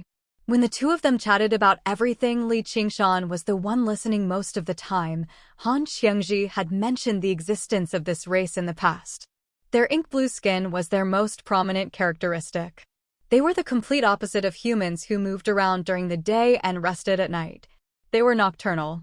They could see through the deepest darkness, but they were blind during the day. After the human race prospered, they were exiled to remote, savage lands just like other folk, becoming a legend. He never thought he would actually meet them underground. If this was not enough to leave Li Qingshan so surprised, then the fact that King Yiliusu, who sat with her legs crossed in the heavy curtains, was actually a woman was enough. Strands of her ink blue hair draped over her perfect oval face. Her eyes were tightly shut, and her eyelashes were long. Her nose was tall, and her facial features were exquisite. She only wore simple, black armor, which only wrapped around the most important parts. Beautiful patterns that resembled flowering branches extended across her exposed skin. They were of the same style as the surrounding murals, but they seemed more like natural tattoos than tattoos. They were also the only adornment on her body. If he could ignore the color of her skin, she was without a doubt a supreme beauty. Or, in other words, it was her skin that was like the night sky that filled her with a mysterious, exotic charm. Li Qingshan saw her frown slightly. Clearly, she had sensed his existence, but she remained motionless. She had probably reached a critical juncture in her cultivation. Li Qingshan was rather disappointed. He just climbed onto the stone bed and sat down in front of her, admiring her hot figure as he waited for her to wake up. It was not that he did not want to take advantage of her, nor was it because his legs had softened at the sight of a woman. On the contrary, certain parts of his body had silently hardened. He began to reminisce about the good times he had spent with Han Qiongji. He wondered if she had emerged from seclusion yet. When the time came, all he needed to do was to successfully kiss her. Li Qingshan's goal in coming here had never been to kill. Demons could not kill each other. This could be considered the first law of the demi-human world. Although this Yiliusu was a mutant, she had definitely obtained the permission of the demon commander to govern this territory. She could be considered a member of the demi-human race. Killing her would be easy, but he would not need to continue living underground. He would use the method of demons to directly defeat her and take back the territory that had once belonged to Millipede. A drop of sweat seeped out from the tip of Yiliusu's nose. She was extremely nervous. This was a critical juncture in cultivating the Night Demon Sutra, so she had given the order to seal off all the paths leading to this place. The fact that the intruder had been able to pass through the pass and reach this place proved that he possessed extraordinary strength. Right now, she was unable to move. Otherwise, not only would she fail at the last step, she would also suffer a backlash and be heavily injured. At this moment, she suddenly felt his hand reach out towards her. Her body immediately tensed up, but that hand only waved in front of her. Li Qingshan was bored from waiting. He yawned and changed to lying on his side. Suddenly, he saw a sheathed dagger hanging behind her waist. It was curved like a crescent moon, so he reached out to take it. Yi Liusu suddenly opened her eyes, which were as brilliant as the stars in the night sky. P.S. Please guarantee your monthly ticket, my dears. Legends of the Great Sage. Welcome readers to log in. Read the full text. Chapter 370. At the same time, a blade of light that resembled a crescent moon swept towards Li Qingshan's throat. Little and stood guard at the entrance of the cave. All he saw was Li Qingshan enter the curtains, but he did not say anything, nor did he fight. Who knew what he was doing? Just as he was bored, there was a long whistle, and the wind blew up the curtains in the surroundings. The sharp sound echoed through the spacious cave, growing louder and louder. Yi Liusu went from sitting with her legs crossed to a half-kneeling position. She leaned forward and poured all of her strength into the curved blade in her hand. The blade was less than an inch away from Li Qingshan's throat, but it could not advance any further. It had been cut in half by a long, narrow blade of ice. Li Qingshan remained in a half-crouching position. He gripped the ice blade in a reverse grip with his left hand, easily receiving all of her strength with a single hand. He admired her delicate face from top to bottom. The addition of the two eyes that resembled stars was like a finishing touch, making her come alive immediately. He smiled. You may have undergone the first heavenly tribulation, but it's impossible for you to win against me in a contest of strength. Little and sat down with his legs crossed. They had finally begun fighting. At this moment, he suddenly heard a noise from the depths of the cave. What are you doing? Yi Liusu said coldly. Her voice was as clear as the flash of a blade. The intruder's appearance left her slightly amazed. What a handsome man. No, a demon. Although night roamers were known for their good looks, where both men and women were extremely beautiful, there was not a single face that could surpass the one before her. His smile was even more enchanting, but there was no gentleness in it at all. Instead, it seemed more like a brazen provocation. Coupled with the movement of his right hand, the killing intent in her heart became even colder. I want to see your blade. Only when Li Qingshan said that did he discover that her blade was already in her hand, while his hand was on her bottom. It's not like it's my fault. Who told you to change positions? He withdrew his hand with such a matter-of-fact thought. Do you see it? Yi Liusu said coldly. I see it. Li Qingshan glanced down. The short curved blade flashed with the brightest white light. It flashed with the brightest white light, and it really looked like a crescent moon. He suddenly understood why. It was like a human assassin painting his weapon black. In the underground world, only light could blind people. Then his gaze uncontrollably landed on the cleavage of her chest.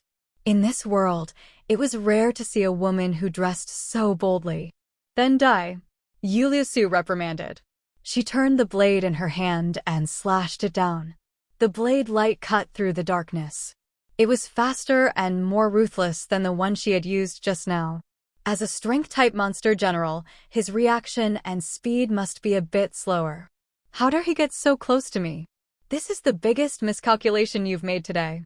However, he had never heard of Spider Queen having such a demon general under her command. He was probably sent by another demon commander. If he killed him and was found out, that would be troublesome. The other party didn't seem to have any killing intent, so it was better to hold back. Yi Liusu soon discovered that. Her worries were unnecessary. Li Qingshan flew into the air. His posture didn't change at all, as if he was still lying on the stone platform. He spun and brushed past the blade light with surprising dexterity. Yi Liusu's eyes flashed.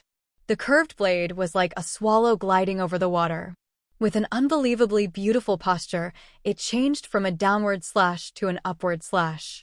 In the narrow space above, it turned into a series of broken shadows, covering every vital part of Li Qingshan's body. Li Qingshan smiled and reached out his hand.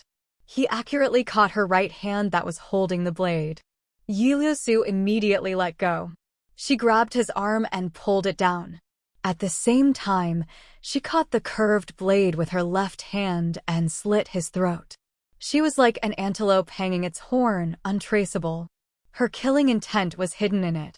Li Qingshan also felt a hint of danger. He tilted his head slightly. A chill passed through his throat, leaving a thin trace of blood. The smile on his face didn't change.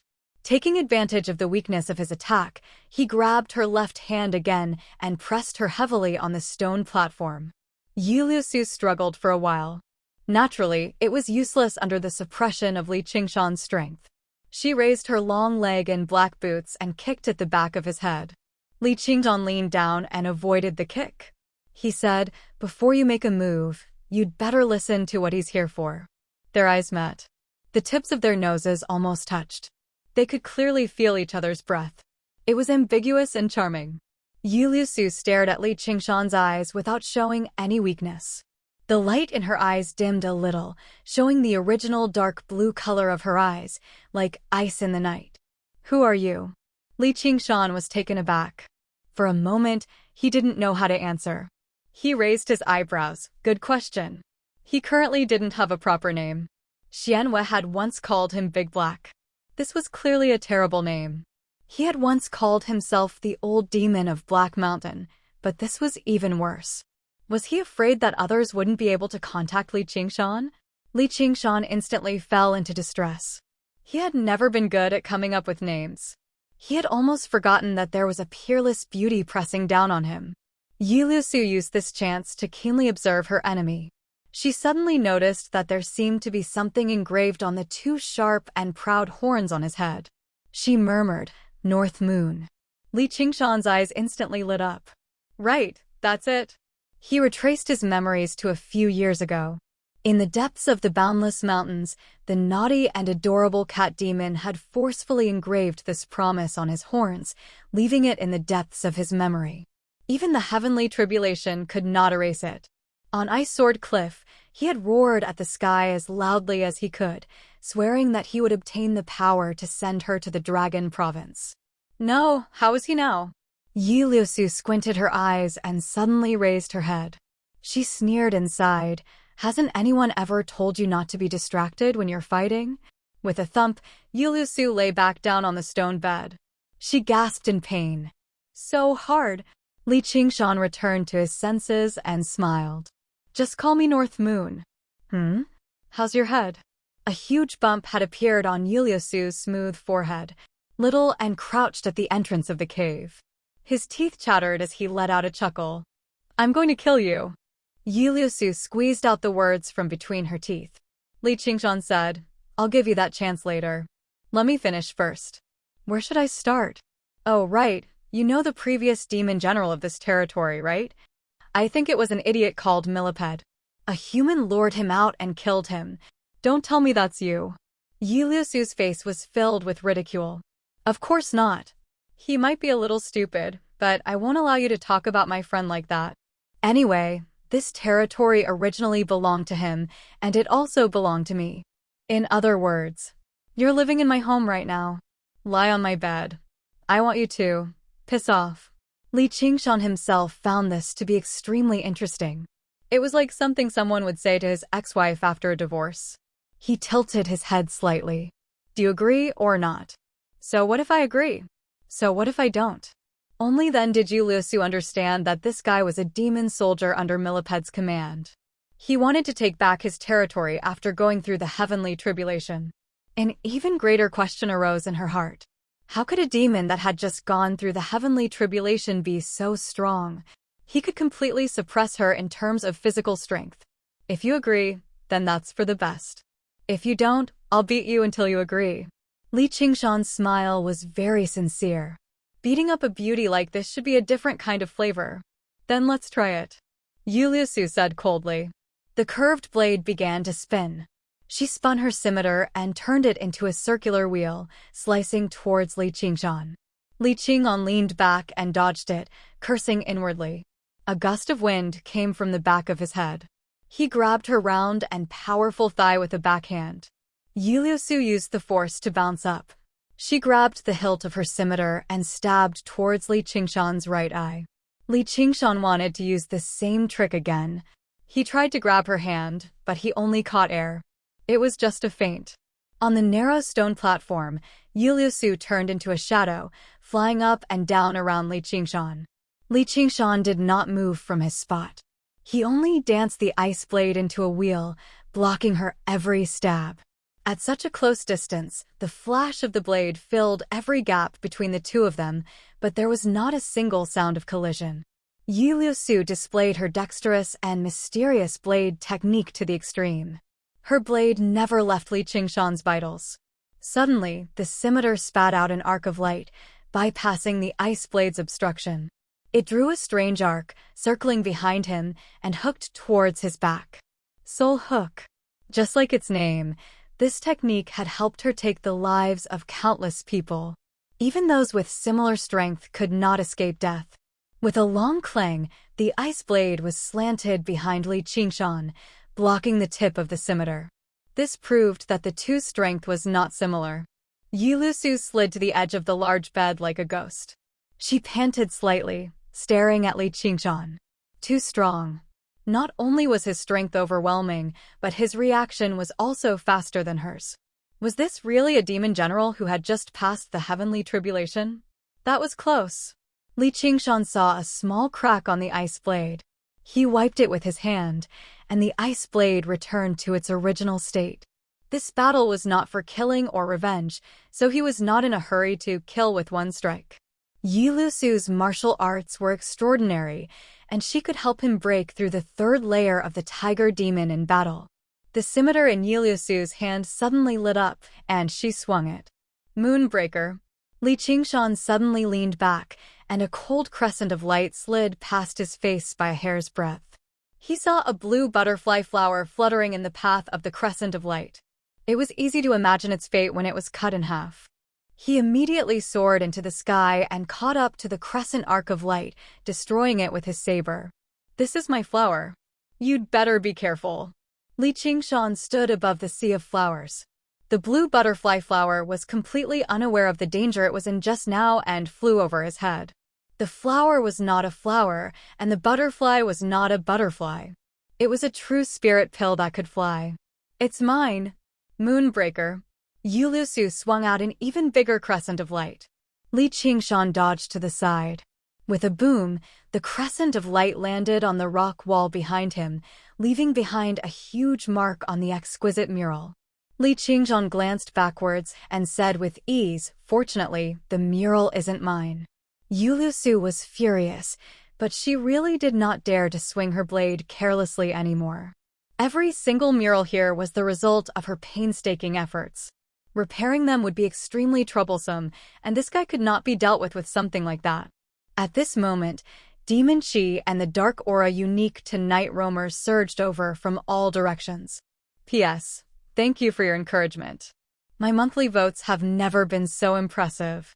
I'm actually ranked 12th. Of course, I know this is because the gods haven't done anything yet, waiting for the double at the end of the month. However, I'm still very happy inside. Temporary happiness is still happiness. I don't have a great writing speed. To be honest, I don't pursue this either. Coming up with new and interesting content and carving it out bit by bit is where my interest in writing novels lies. How do I put it? Although I'm the only one in the room right now, I was in the gloomy underground earlier, watching the battle between Li Qingshan and Yiliusu with great interest.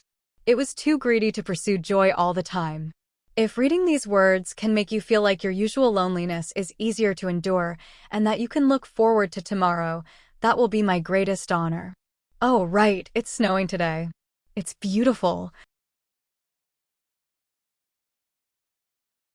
Chapter 371.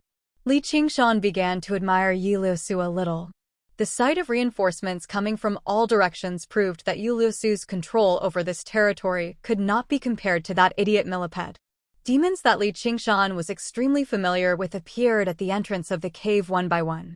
There were figures everywhere, as well as a group of night roamer guards.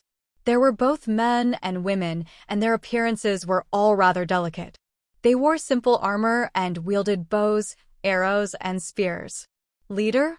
The demons sighed in amazement. Although Li Qingshan's appearance had changed drastically, they could still recognize him with a single glance through his special features. King Yiliusu. The guards eyed him covetously. They drew their bows to the limit and raised their spears, waiting for Yiliusu's orders. Yiliusu did not ease up at all. If he were a regular demon general, she might have been able to control or weaken them with numbers, but the one before her was clearly not one of them. If they fought, it would only increase their casualties. She swung her curved blade and ordered loudly, "Don't interfere. This is our battle." The demons immediately let out a sigh of relief. None of them wanted to become enemies with a demon general. Although demons were forbidden from killing one another, it would not be fun if they were provoked. King, the captain of the guards, Yilobwa, was confused. Did she have to fight alone against an enemy? The bow in her hand had already been drawn to the limit. The triangular arrowhead flickered with a dark green light, clearly smeared with poison. It was directly aimed at Li Qingshan's back. At such a close distance, even a demon general could not dodge a volley of arrows. At this moment, she saw the enemy turn around, ignoring her hostility. He smiled faintly at her. His handsome face and dazzling smile caused her heart to flutter. His hand remained firmly on the bowstring. In the past, he would have been an excellent partner in bed. But now, they were irreconcilable enemies. Li Qingshan studied the night roamers curiously. He felt slightly excited inside. This was not a sight that could be seen easily. Sure enough, it was just like the legends. Most night roamers were beautiful. Any single one of these night roamer guards could be described as a handsome man or a beautiful woman if they were placed on the surface. Especially the young girl at the front. She had a delicate face that was somewhat similar to Yiliusu's, and her appearance was even more outstanding. She was only slightly inferior to Yiliusu. Especially when she pulled the bow, the waves on her chest were even more turbulent. "Put down your weapons. This is an order," Yiliusu said coldly. Only then did Yulobwa put down her bow unwillingly. She thought to herself, "Sister Lusu, could it be that you have taken a fancy to this demon general?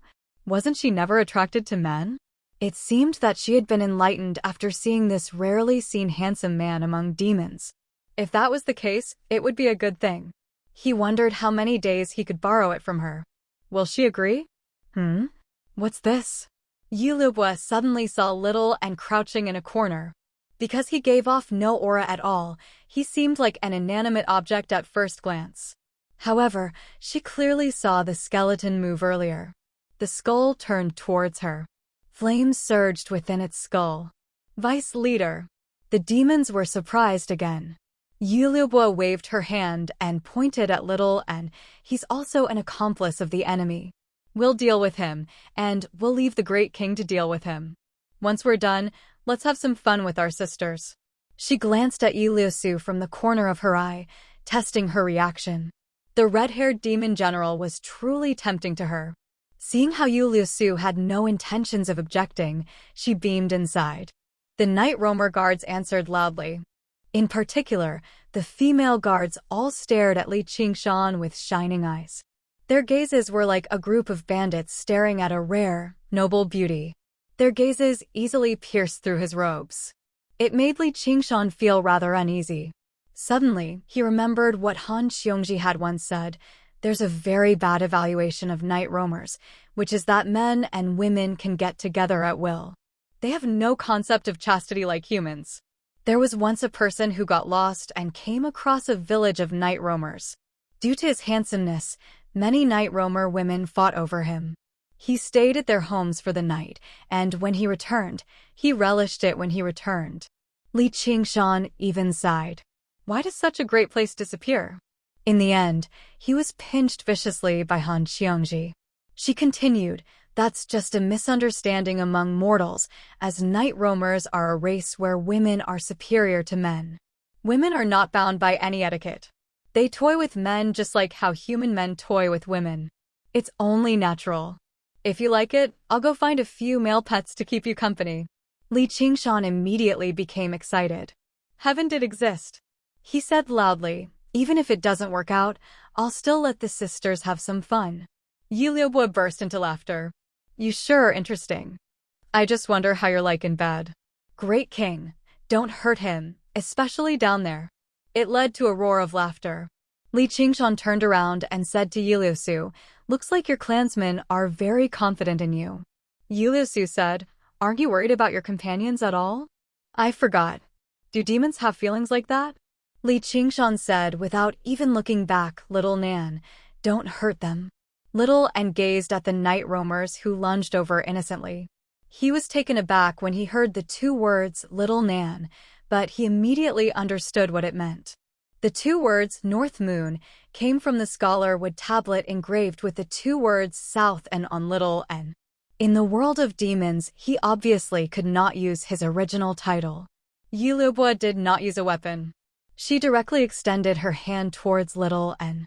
She did not take the little skeleton seriously at all. It did not seem like something powerful no matter how she looked at it. It was probably something like a servant or puppet. However, she could not hurt it either, or she would make the red-haired beauty unhappy, and she would not be able to work hard in bed later. Little N did not move at all. He did not attack, dodge, or flee. He allowed Yi Liubo's hand to grab him. Before Yi Liubo could even understand what was happening, she collapsed on the ground. Her consciousness was extremely clear, and she did not feel like she was injured at all. However, she just happened to be unable to move a single finger. Her body seemed to have become someone else's. When Little N first practiced the path of white bone and great beauty, she already possessed the ability to control flesh and blood. She had even opened Li Qingshan's Feng Qi acupoint at the most crucial moment. Ever since then, she rarely used this ability. After undergoing the heavenly tribulation, this ability had become several times more powerful. She had already shown mercy by not killing those who touched her with their flesh and blood. The night roamer guards immediately fell into a panic. Yi Liubo was the strongest among them. She was close to undergoing the heavenly tribulation too, yet she had actually collapsed on the ground before she could even use a single move. Captain, has she been poisoned? Don't touch that skeleton. Liubo. Yi Liusu called out loudly, but she received no response. She was surprised too. She stared at Li Qingshan. What did you do? Li Qingshan shrugged as if he was saying, I'll tell you. Don't worry, she won't die. You better get your people to watch the show obediently. What do you think? Will you reconsider my suggestion? Yi Liusu said, if you win, I'll return the territory to you. Li Qingshan added, if I lose, I'll let my sisters have some fun. Oh right, that includes you, right? Don't even think about it. I'll show you the true strength of night roamers right now. Yi Liusu wielded her curved blade and made her way towards Li Qingshan slowly. However, her figure gradually vanished. She was like a piece of paper that had been dipped into ink. First, the ink dyed the edges before completely turning her pitch black, merging with the omnipresent darkness underground. Even with Li Qingshan's extraordinary senses, he completely lost track of her. He sighed in amazement and sighed, this is the true strength of night roamers. Han Xiangji had once explained to the doubtful Li Qingshan, do you know why night roamers treat women as superior to men? That's because women are far stronger than men. Only when they're strong will they receive respect. They're actually no different from us. This strength isn't your physical strength, but your special ability. It's just like how giant lumberfolk can plant their feet underground to absorb energy, allowing them to constantly grow like trees. Night roamers also have their own innate ability.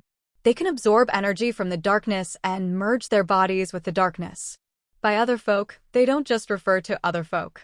It also includes the meaning of people with extraordinary talent. It's said that a very, very long time ago, the world was ruled by them. Regular people worshipped them like gods. Only Li Qingshan remained in the sea of flowers. He paid close attention to the movements of the wind and grass in the surroundings. He suddenly took a step back, but it was already too late. The gleaming blade swept past his cheek, leaving behind a thin, bloody mark before vanishing into the darkness again. A strand of red hair drifted down. He had no idea what the curved blade was. Even the ox demon forges its hide was unable to block it completely. Yu Liusu was even more surprised inside. Her hook blade of Wu was extremely sharp.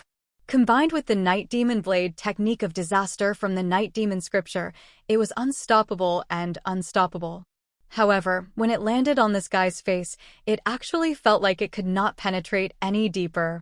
The female guards all sighed, as if they were watching a perfect creation being damaged, which made Yu Liusu furious. Just whose side were these people who could not move when they saw a man on? The main reason was because the guards completely trusted Yu Liusu's strength, but she just happened to lack the confidence. This demon general called North Moon was just too powerful. Even until now, he seemed to only be playing around. He had yet to unleash his full strength. And the skeleton called Lil Nan managed to subdue Lu Bo without moving at all. He had probably undergone the heavenly tribulation already. This was the greatest danger she had ever faced since she became king, but she had to overcome this danger. Only then could she revive the night roamers. Another blade swept towards Li Qingshan's fragile throat.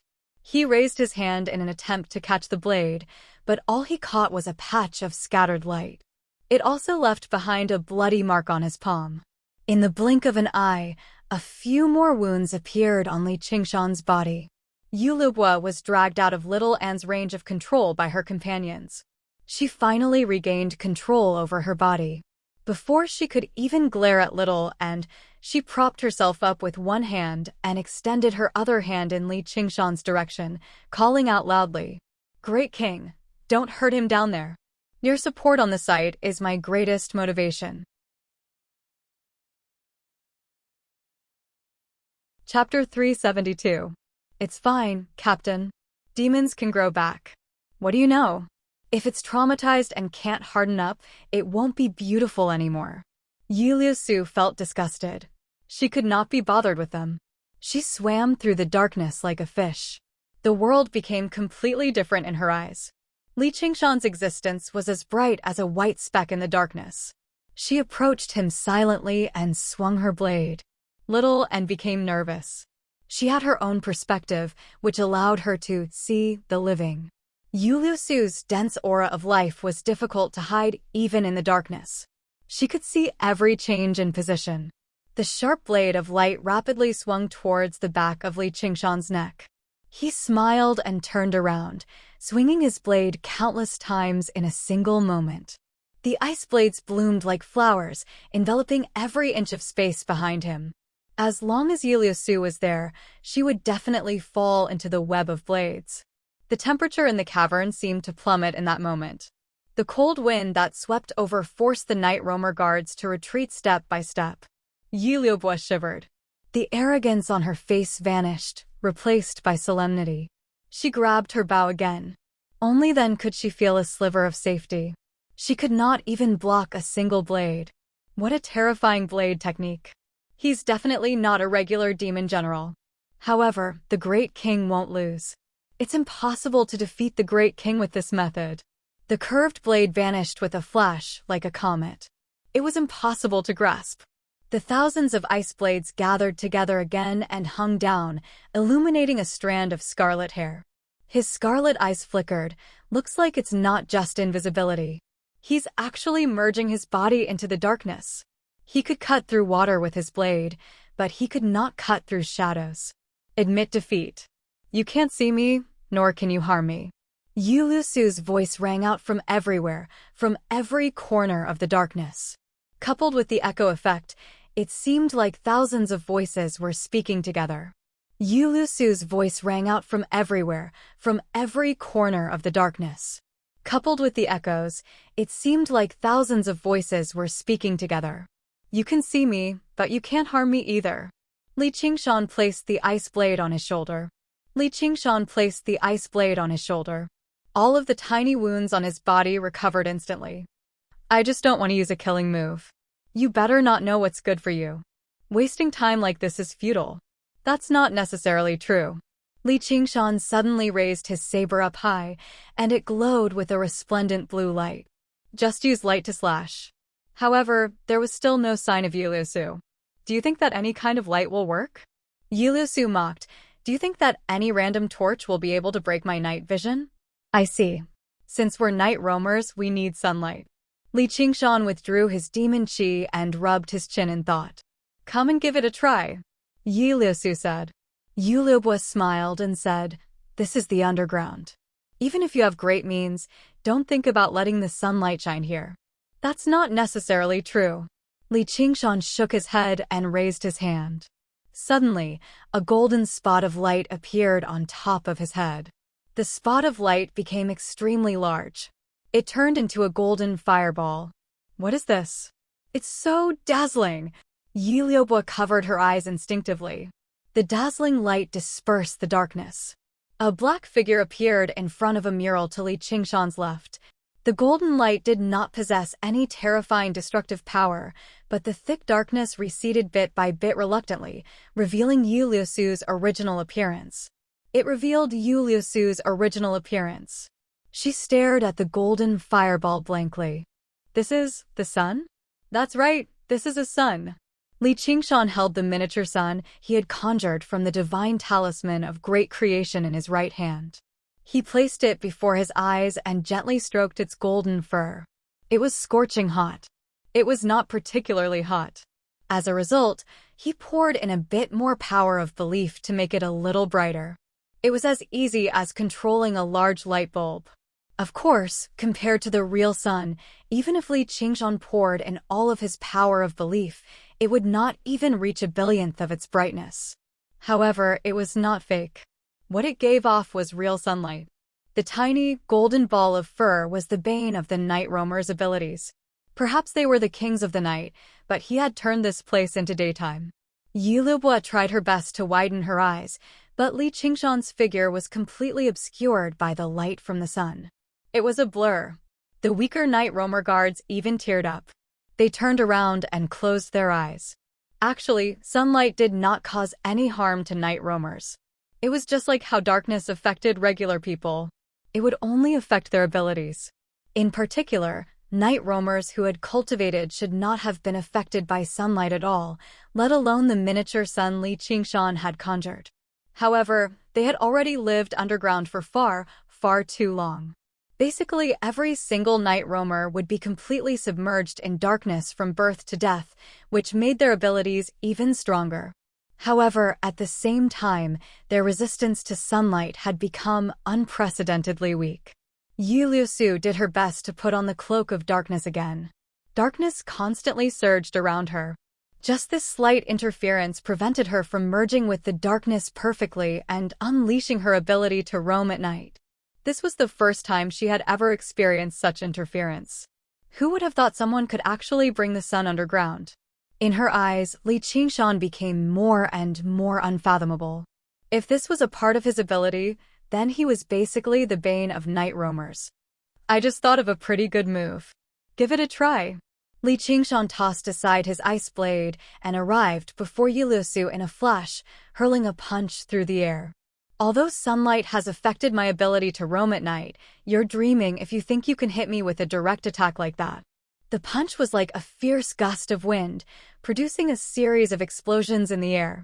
Yiliusu's figure drifted about like a shadow, completely unaffected. She was nowhere near as strong as him, but she was no slower in terms of speed. She gave up on attacking and dodged with all her might, like a dark elf dancing in the wind. At this moment, Li Qingshan suddenly opened his fist and struck out with his palm. However, it was only an inch away from Yiliusu. Yiliusu did not take it seriously at all, mocking Li Qingshan for his futility.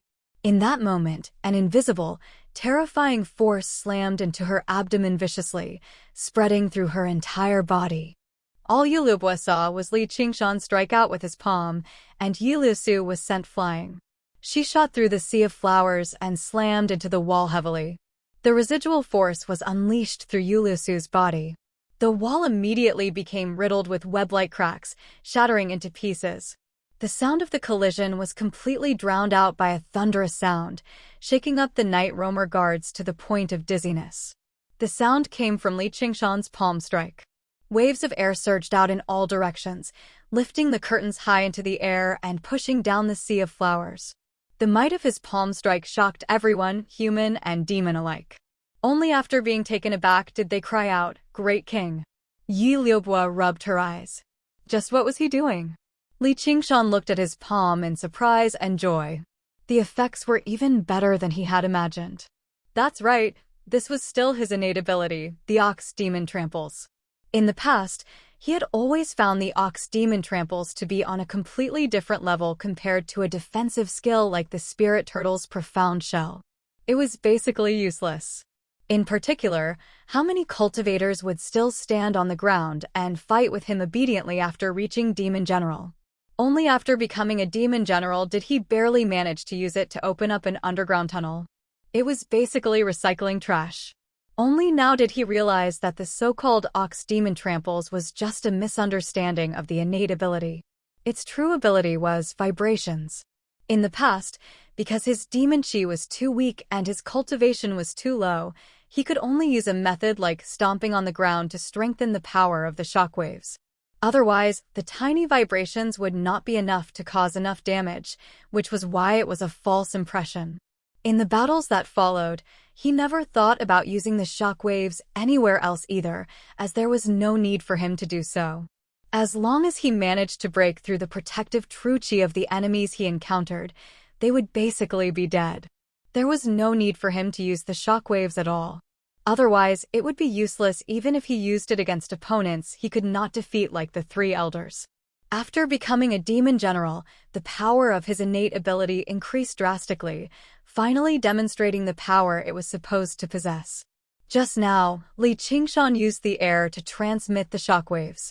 Although the effects were nowhere close to the ground, it still demonstrated startling power. Yu Lusu was both surprised and furious, as well as a sliver of fear. Her opponent was unimaginably terrifying, and the power he used was powerful and mysterious. Her armor was basically unable to provide much protection before this power. Just how many trump cards did he still have up his sleeves? However, she could not give up. She had obtained this territory from the Spider Queen after much difficulty. It was the only path for the night roamers to return to the surface. She could not give it to someone else. Returning to her senses, she discovered she had just let out a hysterical roar. The curved blade glowed with light, turning into a huge crescent moon that illuminated the cavern. She changed her nimble tactics, becoming one with the blade and stabbing over with an aura that could cut through all obstructions. Li Qingshan was slightly taken aback too. He was surprised that this beautiful woman who seemed more like an assassin could actually unleash such an aura. His blood surged for the first time. "Come at me." Li Qingshan threw a punch, and cracks spread through the air. Yu Lusu shivered inside, but she did not hesitate at all. Her dark blue eyes shone like stars as she stabbed out with the blade, forgetting about life and death. She was like a joyful comet or a hawk striking the palace. Yu Liubo basically forgot to breathe. She gazed at Yu Lusu in reverence. This was the king they trusted. Her power would definitely be able to cut through all obstructions, including this wretched demon general. A thunderous rumble erupted in the cavern, but all that greeted her was a fierce gust of wind, ruffling Yi Lusu's long, dark blue hair. She eased up slightly. Looks like this power isn't limitless. I'll show you what's coming with this strike. Li Qingshan looked at his fist helplessly. The shockwaves reached a few feet away before weakening and dispersing. With this pause, the blade shot over like a bolt of lightning. His forehead throbbed slightly. The strike contained all of Yi Lusu's power. Even the ox demon forges its hide could not block it. Chapter 373. Li Qingshan tried to dodge, but the darkness under his feet surged like a living creature. Black hands reached out and grabbed his legs and legs. The darkness continued to spread upward like incorporeal, sticky asphalt. At some point, Yu Lusu's loud roar turned into a low chant. The tip of the saber was only 3 inches away from his glabella. The energy saber was about 3 inches away from his forehead. Li Qingshan held the saber in between his palms. Yulusu's dark blue eyes looked past the 10-meter-long saber and stared at Li Qingshan with a murderous look. She used all her strength, but she could not move the saber an inch further. Quake! Li Qingshan smiled. In an instant, cracks covered the saber like lightning and spread to Yulusu's body. The saber shattered inch by inch. Yulusu felt every bone in her body tremble violently, accompanied by waves of numbing pain. For an instant, her body did not feel like it belonged to her. Li Qingshan retreated rapidly until his back slammed into the wall. "My king!" Yu Liuba cried out in shock. Li Qingshan grabbed Yu Liuba's slender neck and exerted a little force. Yu Liuba frowned and raised her head, her eyes filled with reluctance and despair. "Even though I've held back, you still can't threaten me." Li Qingshan looked disappointed. He had wanted to use this battle to break through to the 3rd level of the Tiger Demon, but he was still lacking. Perhaps it would have been better if it had been a life-and-death battle. At this moment, a sharp whistle came from behind. 7 poisonous arrows formed a formation and pierced toward Li Qingshan's back. A faint blue light formed by many hexagons flashed. Li Qingshan did not even have the interest to look back. Instead, he let go. "If you want to fight, let's continue. But this time, I won't hold back. I'll defeat you in one move." Yulusu was shocked.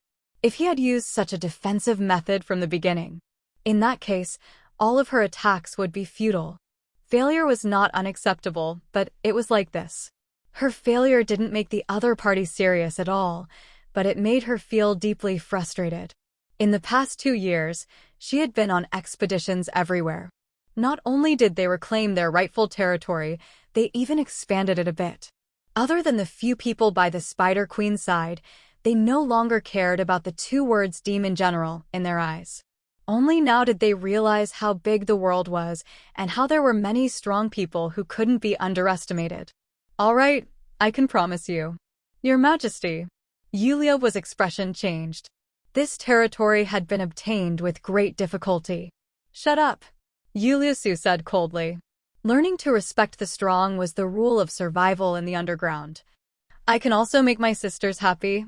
Li Qingshan laughed, but all he received was a look of hatred. He shrugged his shoulders.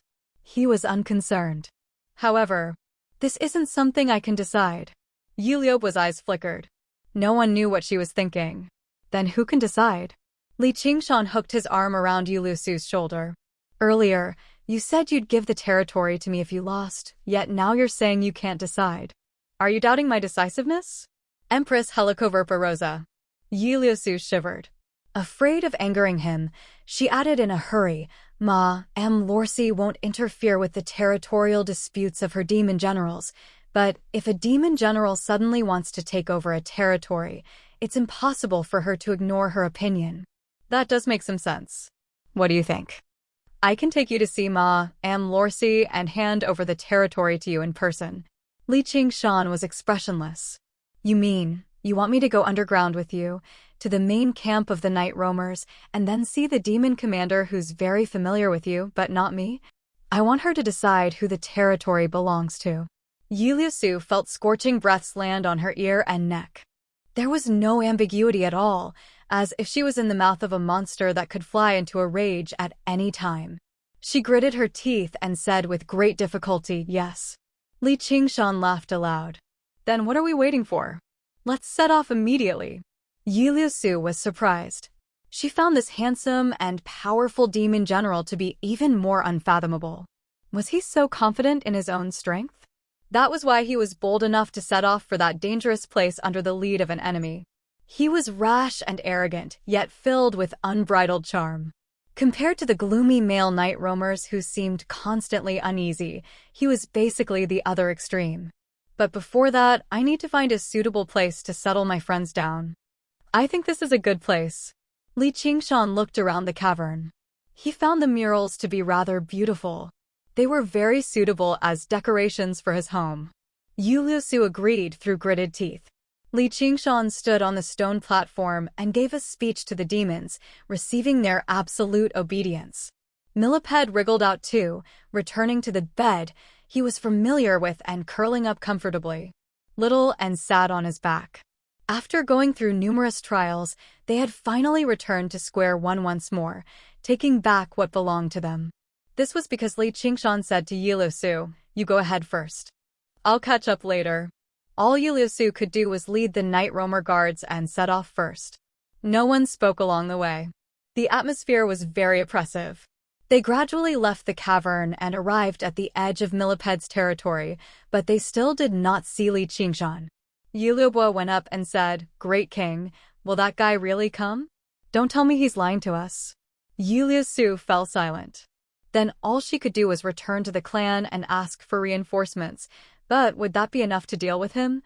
Perhaps it would only be possible if Lolth and the others beside her took action. However, what kind of glib tongue would it take to make the demons turn on one another and kill the powerful geniuses of their own race? Demons had always been contemptuous and fearful of the Night Roamers. It's wrong to doubt the promises of others. Li Qingshan appeared in the darkness alone. Seeing how the group had stopped because of his appearance, he strode to the front. "Let's go. I've wanted to go underground and have a look a long time ago." Yi Su discovered that there was actually a sense of naivety and childishness on his face. He was so interested that it seemed like he was going to watch a show. Even though Yu Liubo hated him deeply, she could not help but be tempted when she saw his handsome face in high spirits. Li Qingshan stared straight ahead as if he could see through the thick earth. His dream of traveling across the 9 provinces was gradually becoming a reality. He wondered what a city of night roamers would be like. And what would the Empress Helicoverpa think? Speaking of which, this was no different from the human world. If he wanted a place in the world of demons, he had to pay a visit to the Empress first. However, according to what Millipede had said, that person would not be too easy to get along with. But that was fine. The worst outcome would just be falling out and attacking him, only to be killed. At this moment, on the bed of spiritual stone in the center of the sea of blue butterfly flowers, Li Qingshan and Little and took out the 100 treasures pouches of the Golden Pheasant Elder and the Lone Grave Elder. They checked through the spoils of battle this time in peace. Taking risks was obviously extremely interesting. If they could sit at home and take risks safely, it would be even more interesting, and it would not affect their cultivation either. Although they channeled their true chi into the Golden Pheasant Elder's 100 treasures pouch, a vast space opened up loudly. Li Qingshan was taken aback for a moment before laughing aloud. He pulled Little and into his arms. "We've struck it rich this time. Legends of the Great Sage, welcome to the readers." Read the full text. Chapter 374. Yi Su also discovered that a mysterious smile had suddenly appeared on Li Qingshan's face as she hurried along silently. Countless guesses immediately ran through her head, but she was unable to guess why Li Qingshan was happy. The abundance of items in the 100 treasures pouch had completely exceeded Li Qingshan's expectations. Let alone the various high-level pills, just the spiritual stones alone made him overjoyed. As the sect master of the Pheasant's Grace Mountain, the Golden Pheasant Elder's 100 treasures pouch stored all the resources of the entire mountain. These resources were not for him alone, but for the development of the entire sect. After who knew how many generations of accumulation, they all ended up in Li Qingshan's hands. Apart from the spiritual stones and pills, there were also large quantities of spiritual herbs, such as 300-year-old dragon's tongue and 500-year-old snow heart orchid. Every single one of them was worth several thousand spiritual stones. It was impossible for regular foundation establishment cultivators to possess them if they did not possess a sect with a deep foundation. Even if they bought them, they would immediately refine them into pills. It was impossible for them to be stored in a 100 treasures pouch. Because the Pheasant's Grace Mountain used the golden pheasant's plume as their weapon, there were not a lot of spiritual artifacts, but there were 3 supreme-grade spiritual artifacts. A sword with a cloud pattern, a piece of bright yellow embroidery, and a small celadone bottle. Although Li Qingshan did not know what they were, he liked them when he saw how they glowed.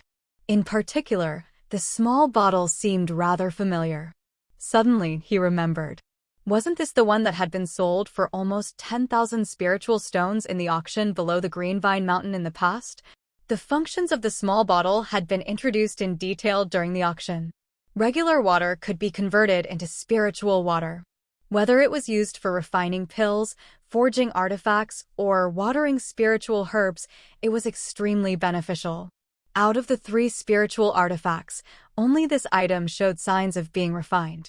The sword with the cloud pattern and the piece of bright yellow embroidery remained untouched. When the golden pheasant elder fought as a golden pheasant, he could not split his attention to control the spiritual artifacts, so he did not refine the 2 spiritual artifacts. His golden pheasant's plume was the most powerful spiritual artifact. However, before Li Qingshan's overwhelming power, even if he had another supreme-grade spiritual artifact, it would not be enough. However, aside from that, he did not find any legendary arcane artifacts. This was not strange. The number of arcane artifacts in the world was not as plentiful as spiritual artifacts. Every magic artifact possessed astonishing power. This also meant that it was extremely difficult to refine. Usually, only large clans and sects would have them, and they were rarely circulated in the market.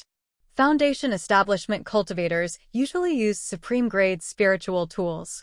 And, even if there was a sale, the golden pheasant elder would not spend an astronomical price to buy an arcane artifact. The world was at peace, so there was very little fighting. In particular, cultivators above foundation establishment would not necessarily have the opportunity to fight someone even once in a decade. What's the point of buying it? If the vial was not a spiritual artifact that assisted cultivation, the 3 elders would not have fought over it. Li Qingshan was already satisfied with these 3 supreme-grade spiritual weapons. Especially that celadone bottle. It was good to store some spiritual water for bathing. There were also some shiny metal ores. Li Qingshan guessed they were materials for forging artifacts. He had never learned how to forge artifacts, so he did not know what they were called. However, just from the glow they gave off, he could tell they were valuable. They must have been used to forge golden pheasant's plume. Speaking of which, he had obtained a large handful of golden pheasant's plume as well. They should also be supreme-grade spiritual artifacts, and they came in a set. They were supreme-grade among supreme-grade spiritual artifacts. Unfortunately, he needed to practice the cultivation method of the Pheasant's Grace Mountain to use them. There was a complete set of the Golden Pheasant's Method of the Dawn in his 100 treasures pouch, but it was impossible for Li Qingshan to practice it. Afterwards, he opened up the Lone Grave Elder's coffin. The items inside still left Li Qingshan surprised. What greeted his eyes was a tremendous number of corpses. There were corpses of all kinds, male, female, old, and young. Some had been refined, while others were in their original state. They were hideous and terrifying like a living hell. The Burial Mountain used the art of refining corpses as its foundation. Corpses were their most important resource. They were both consumables and necessities. In order to obtain these corpses, who knew how many graves the disciples of the Burial Mountain had dug up? Li Qingshan took out the spiritual stones and pills and placed them into the Golden Pheasant Elder's 100 treasures pouch. Afterwards, he passed the Lone Grave Elder's 100 treasures pouch to Little and, "This is for you." There were also the Lone Grave Elder's bone staff and bronze band, 2 supreme-grade spiritual artifacts. Both of them gave off a sinister aura and were related to refining corpses. He had no use for them either. After splitting the spoils, Li Qingshan stood up and stretched. He laughed aloud. Let's go into secluded cultivation again. This time, his target was the 3rd layer of the Spirit Turtle's method of sea suppression. That way, he could perfectly suppress the demon chi of the Ox Demon and Tiger Demon, just in case he gave himself away when he reached the 3rd layer of the Tiger Demon. Little Anne's eyes shone brightly. She had another plan in mind. After undergoing the heavenly tribulation, her cultivation had increased drastically, but she had also reached a new bottleneck. Without sufficient comprehension, she could not increase her cultivation of the path of white bone and great beauty through the essence of her flesh and blood alone. However, she just happened to be able to continue refining skull prayer beads. If nothing went wrong, she would be able to gather 12 beads into a string and forge her first white bone spiritual artifact. No, arcane artifact. When the two of them were filled with ambition, they looked at Millipede again. He had already fallen asleep, coiled up on the stone platform and stretching out bit by bit. He seemed very comfortable. He would never know what ambition was. All he knew was that he could finally lie down here and sleep again. Li Qingshan sat down and took out a handful of pills, shoving them into his mouth. His mind gradually sank, entering a state of unconsciousness. However, he had no idea that his actions on the Green Vine Mountain had already kicked up a huge uproar in the cultivation world. At the center of the uproar, Yu Shuquang and the disciples of the Green Vine Mountain scattered and fled down the mountain. Gazing back at the misty mountain in the distance and seeing that no one was pursuing him, Yu Shuquang finally stopped worrying. He sat down on the ground and gasped for air. He had lived a life of the Jianghu where blood flowed from the tip of his blade. Originally, he thought he had nothing to fear anymore, but when the scarlet eyes glanced at him, he almost rolled down the mountain in fright. Without the slightest doubt, if the blade landed, he would have been a dead man already. The righteous path of cultivation was like how monkeys scatter when the tree falls. Under Li Qingshan's pressure, the disciples of the Green Vine Mountain scattered in all directions, afraid that Li Qingshan would catch up to them and kill them all. Yu Shuquang looked around. Only Yu Lian remained by his side. "Foster father, where do we go now?"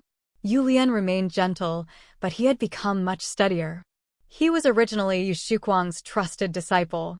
After he gained a foothold on the Green Vine Mountain, he had brought him to the Green Vine Mountain as well. It was no longer suitable for them to be master and disciple, so Yu Lian accepted Yu Shuquang as his foster father. Yu Shuquang said, "We can't stay on the Green Vine Mountain any longer anyway. This isn't a good place. Who knows when demons will attack again? With our cultivations, we'll be at the mercy of others. Why don't we return to the Proud Sword Manor?" After 2 years of arduous cultivation coupled with the tremendous resources provided by the Green Vine Mountain, he had also reached the 4th layer, while Yu Lian had reached the 2nd layer. They had both achieved major breakthroughs in their lives. Although they had both achieved major breakthroughs in their lives, they were still at the very bottom of the cultivation world. Even if they were tied together, they would not be able to withstand a single slash. If demons launch a large-scale attack, the Proud Sword Manor probably won't be safe either. There's a tunnel leading underground outside the city. Why don't we go to Clear River City and seek refuge with Junior Sister? Yu Lian thought of something and said. About this, Yu Shuquang found it rather embarrassing to seek refuge with his daughter as a father. Junior Brother Yu is right. Don't hesitate anymore, Brother Yu. I plan on going to Clear River City as well. Diao Fei emerged from behind a large tree. His cultivation had already reached the 6th layer, and he had split open a sea of qi in his dantian. If he reported this to Commander Wang, he would have the right to earn a position as a Scarlet Wolf Guard. First Senior Brother, you're here too. Yu Shuquang was overjoyed. Although he knew Diao Fei would not be able to block a single strike from the demon, he still felt slightly safer. The two of them had met 2 years ago. Although they were not exactly close friends, they had become acquainted with each other. Yu Shuquang respected Diao Fei's outstanding cultivation. Diao Fei knew Yu Shuquang had a daughter called Yu Zijian, who cultivated in the 100 schools of thought. With her pure young body, she was highly regarded by the leader of the school of Taoism, so he dared not slight her. How terrifying! Diao Fei sighed. After reaching the 6th layer and becoming the first senior brother of the Green Vine Mountain, he felt rather elated and complacent. Only after witnessing the unparalleled power tonight did he understand that he was just a slightly larger shrimp in the cultivation world with his meager cultivation. Diao Fei sighed again. Yu Shuquang agreed with him and sighed with him. What do you think, Brother Yu? Let's go together. We can look after each other in Clear River City. Diao Fei had heard that Yu Zijian was familiar with the Hua family. If there were any changes to the situation, he could ask her to mediate between them. Seeing Diao Fei, Yu Shuquang suddenly thought of a person. This was the common topic of conversation between the two of them in the past. I can't seek refuge with Zijian, but I can seek refuge with him. That's right. The person Yu Shuquang thought of was Li Qingshan. It was all because of Li Qingshan's assistance that he was able to reach where he was today. He could be regarded as half of Li Qingshan's subordinate.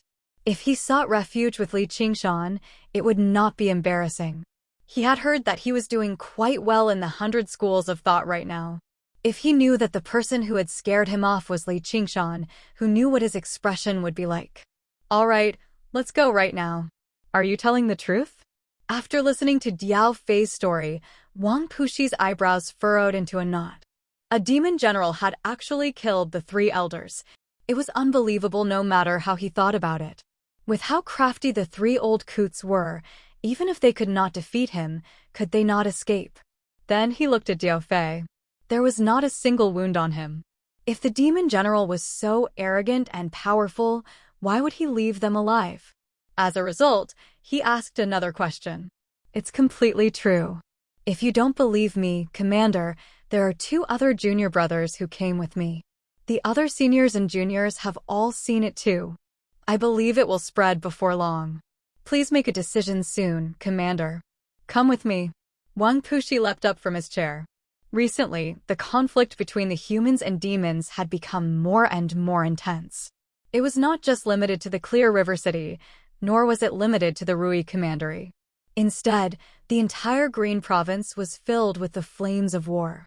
However, he had never heard of a demon general killing Foundation establishment cultivators like this, and he had killed 3 of them in a single go.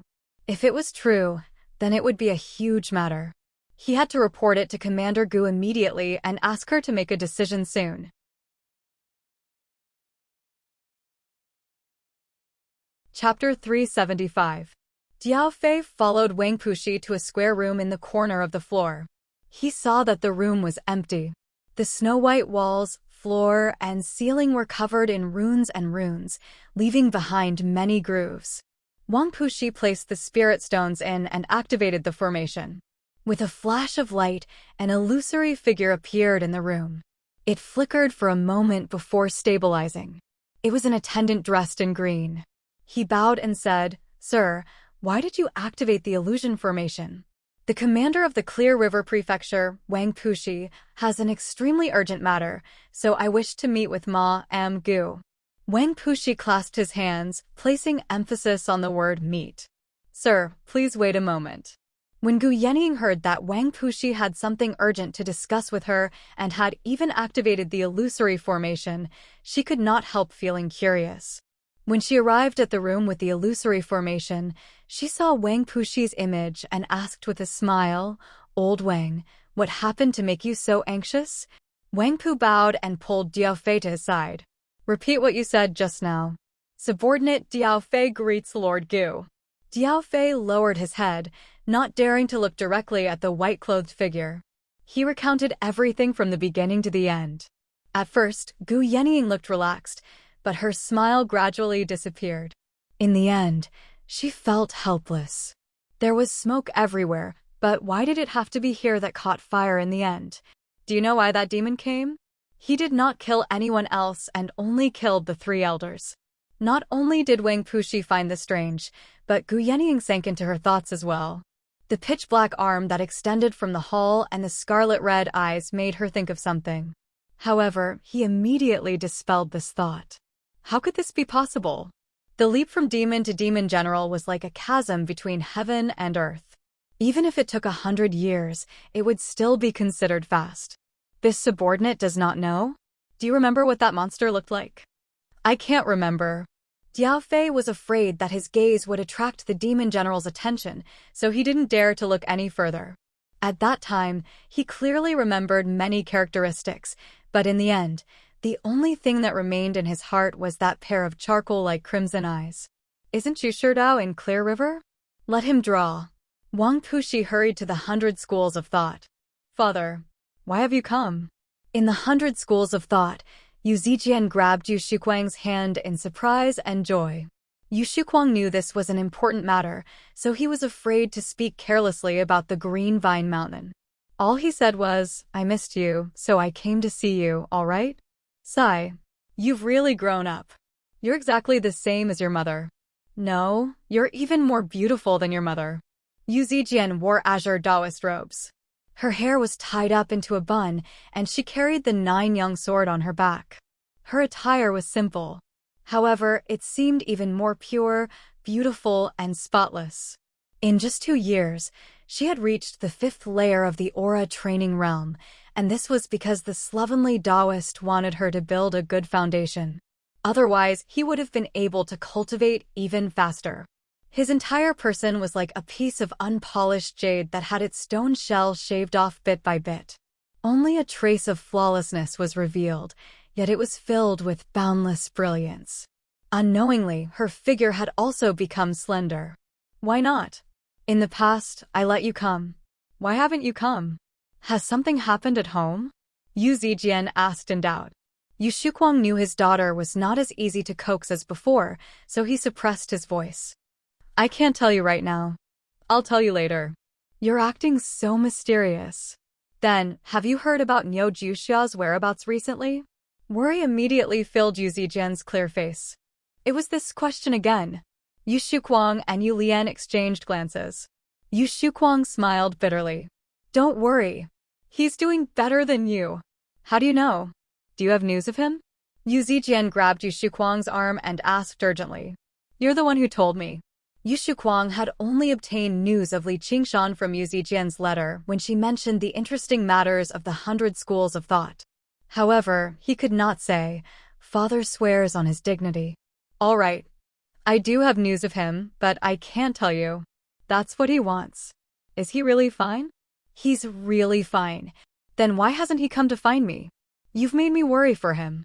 Yu Zijian felt like a boulder had been lifted from her heart. She smiled and began to daydream again. However, Yu Shuquang was worried inside. Has this girl really fallen in love with Li Qingshan? It's been 2 years, but she still hasn't been able to forget about him. She's already grown into a woman. Sigh, it's time for men and women to get married. Qing Teng had said something about severing his emotions and devoting himself to cultivation, but he did not believe that. He understood the pain of being alone the best. How could a person not have a companion in life? He had to properly watch over her when it came to this. That kid might be a little stubborn, but he's not bad. Should he tell her about his identity? Once they met, he had to discuss it with him. Yu Zijian happily toured around Wuwei Island with Yu Zijian and Yu Lian. As for Yu Shuquang, he pretended to ask about Li Qingshan unintentionally. Oh, you mean senior brother Li? He's already at the 8th layer, and he clashed with that senior brother Chu I mentioned to you a while ago. In the end, he defeated him in a single stroke. How impressive! Yu Shuquang nodded in satisfaction. Only a cultivation like that is worthy of my daughter. Now that he's my son-in-law, he won't be able to show me any respect anymore. He's been in the alchemy room with senior sister Ru Xian for so long. Once senior sister Han comes out, she probably won't spare him. Hehe, that's what Chengli said. What's going on with senior sister Ru Xian and senior sister Han? Yu Zijian told Yu Shuquang about the gossip in great interest. She noticed the changes in Yu Shuquang's expression and asked in surprise, Father, what's wrong? Nothing. Oh my. What's the name of this mountain? Yu Shuquang smiled dryly. As it turned out, Li Qingshan was quite a playboy. Fortunately, he had not told her about Niu Juxia's true identity out of impulse. He could not let his daughter become involved in this. Gu Yenying waited for a while, and Wang Puxi brought over a young man. He reported, Master Chu is already retired from painting. He no longer paints. This is his final disciple, Chu Danqing. He can also take on the role. Chu Danqing was stunned when he saw Gu Yenying. He had seen Chu Shidao paint thousands of beauties, but none of them could rival even a fraction of her beauty. Instinctively, he sketched out a painting for her, but he immediately felt like he was unable to draw it. Even if he managed to draw it, it would barely have any charm. She was just a regular beauty. So you're Chu Danqing. Your master has hidden you really well. If you want to look, you can look later. Hurry up and paint. Chu Danqing returned to his senses. His face was bright red from embarrassment. He turned to Diao Fei and said, Please close your eyes and carefully recall the situation back then. Then relax your mind. Diao Fei closed his eyes. Chu Danqing pressed a finger against Diao Fei's forehead while his other hand moved like the wind, painting on the paper. His expression also returned to normal. A single strand of weasel hair spat out a riot of colors.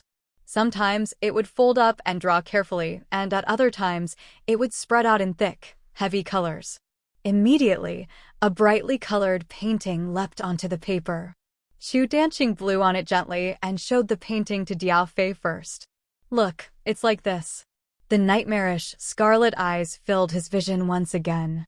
Diao Fei was alarmed and took half a step back. Only then did he see the entire painting.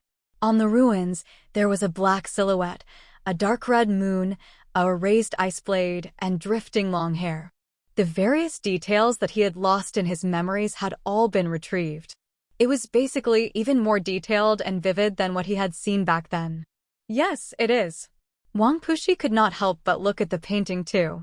He wanted to see just what kind of person could kill the three elders and make Diao Fei so afraid. All he saw was the lifelike figure in the painting, as if he was about to leap out and swing his blade down. He was slightly surprised inside. What a painting! What a murderous aura! Am I supposed to be this demon's opponent? Then, Xu Danqing lowered his head and presented the painting to Gu Yenying. With just a single glance, Gu Yenying confirmed the identity of the person in the painting with her demon half. It was just like how humans could not tell the difference between two magpies, but in the eyes of their own kind, these special characteristics were basically as obvious as labels. Wasn't this that kid? For once, Wang Puxi found a sliver of surprise on Gu Yenying's face. Gu Yenying waved her jade folding fan gently. How strange! How strange! On the ice-sword cliff, just when she thought he would embark on the path of demons, he returned to become a hawk-wolf guard. Just when she thought he would choose the path of human cultivation, he turned into a demon again and risked his life to fight for a demon general. In the blink of an eye, he had already become a demon general. He had surpassed many demons and barriers that would take hundreds or even thousands of years to cross, claiming the lives of 3 Foundation establishment cultivators as soon as he struck. She had never encountered such an unfathomable person before. Interesting. If that was the case, everything made sense. The reason why he had sought out the 3 elders was for revenge. Because he was originally a human, he possessed a sliver of benevolence and did not commit a massacre. Several thousand kilometers apart, the 2 rooms fell silent at the same time, quietly awaiting her orders. Gu Yenying folded her folding fan and struck her palm gently. I might have to pay a visit to the Clear River Prefecture later. I'll send someone to investigate first. Wang Puxi was rather troubled. Little Hua and Qiongji are both in secluded cultivation. I'd better go personally. It's inconvenient for you to do so. Isn't there a Li Qingshan? I heard he's in the limelight, and he's very powerful. Get him to investigate properly and write me a document when he returns. I want to hear his thoughts on the case. Gu Yenying's eyes flickered with light as she seemed to smile. Little bro Qingshan, are you in such a hurry to throw those words right in front of me? Yes, I'll summon him right now. Is there anything else you need me to do? Wang Puxi said. As it seemed, Commander Gu really did view this Li Qingshan in a new light. She had actually left such an important matter to him, even praising his strength. It was unbelievable. However, he was unable to connect the brazen, reckless demon in the painting to the primary disciple of the school of novels, Li Qingshan. Old Wang, what's bound to come will come, Gu Yenying said slowly. Her eyes swiveled. Very well done. Your painting skills will definitely surpass your masters in the future. Xu Danqing was taken aback. Only then did he realize she was talking about him. He raised his head, but the figure had already vanished. He felt lost inside, but he also understood something. If he looked at the heavenly maiden scattering the blossoms again, he would definitely see her. The legends of the great sage. Welcome to the readers. Read the full text.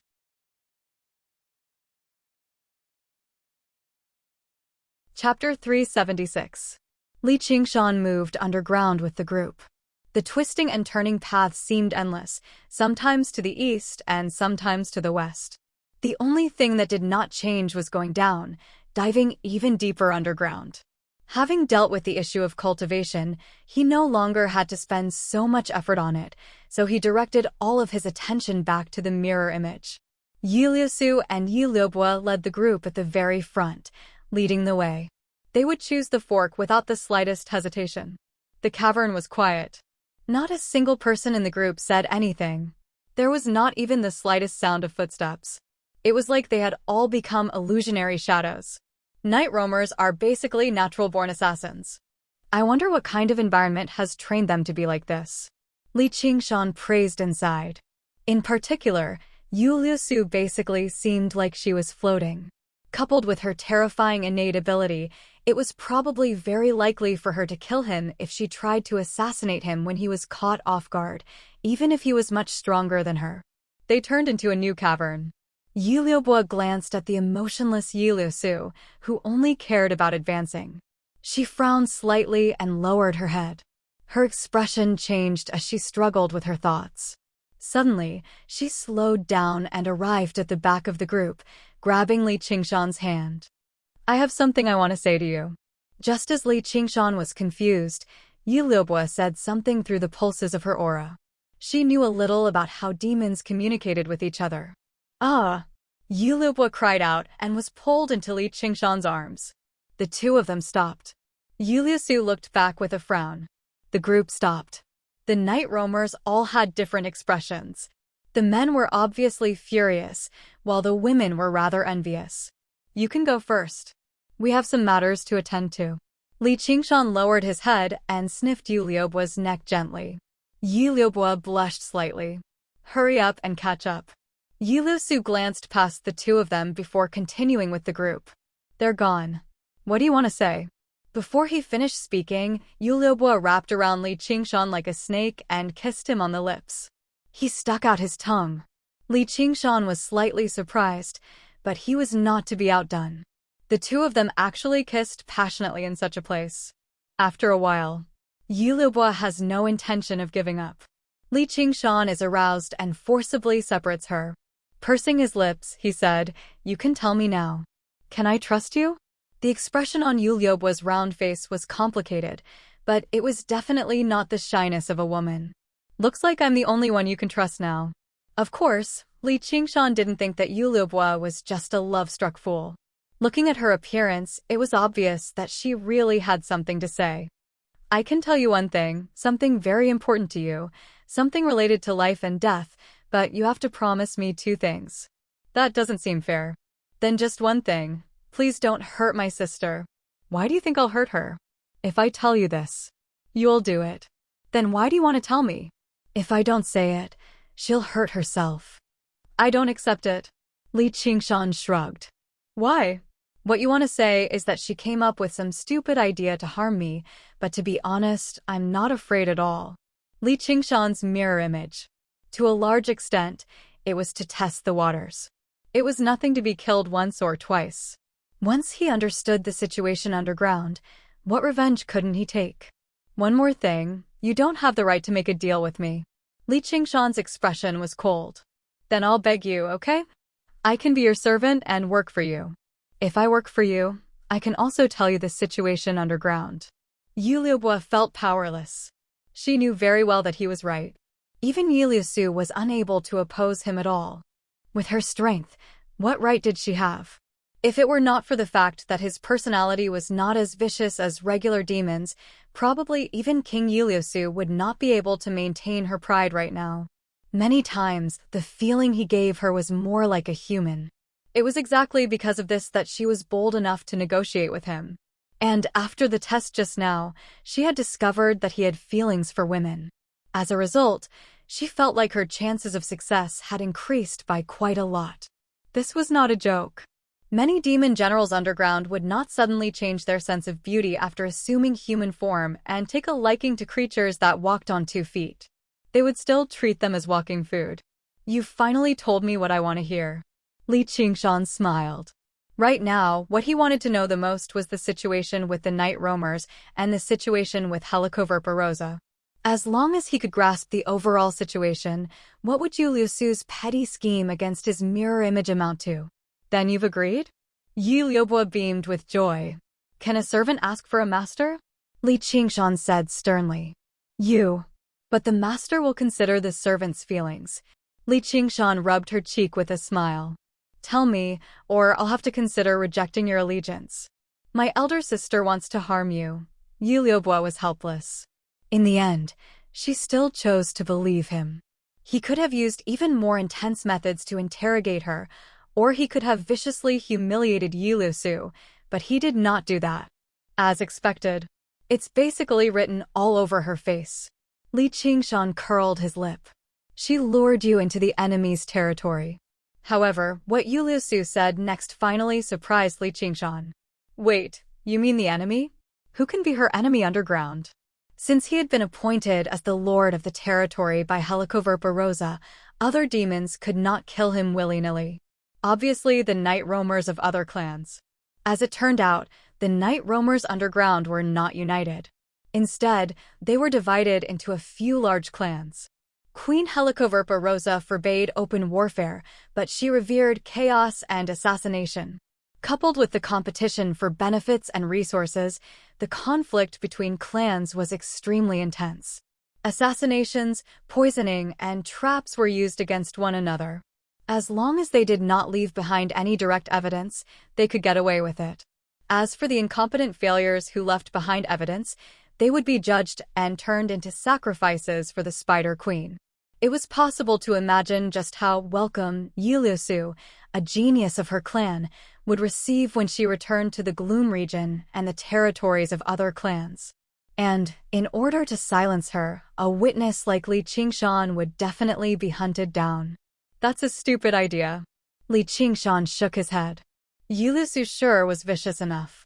She was actually willing to perish together with him. Did she really think she could deal with him like that? My sister has no other choice either.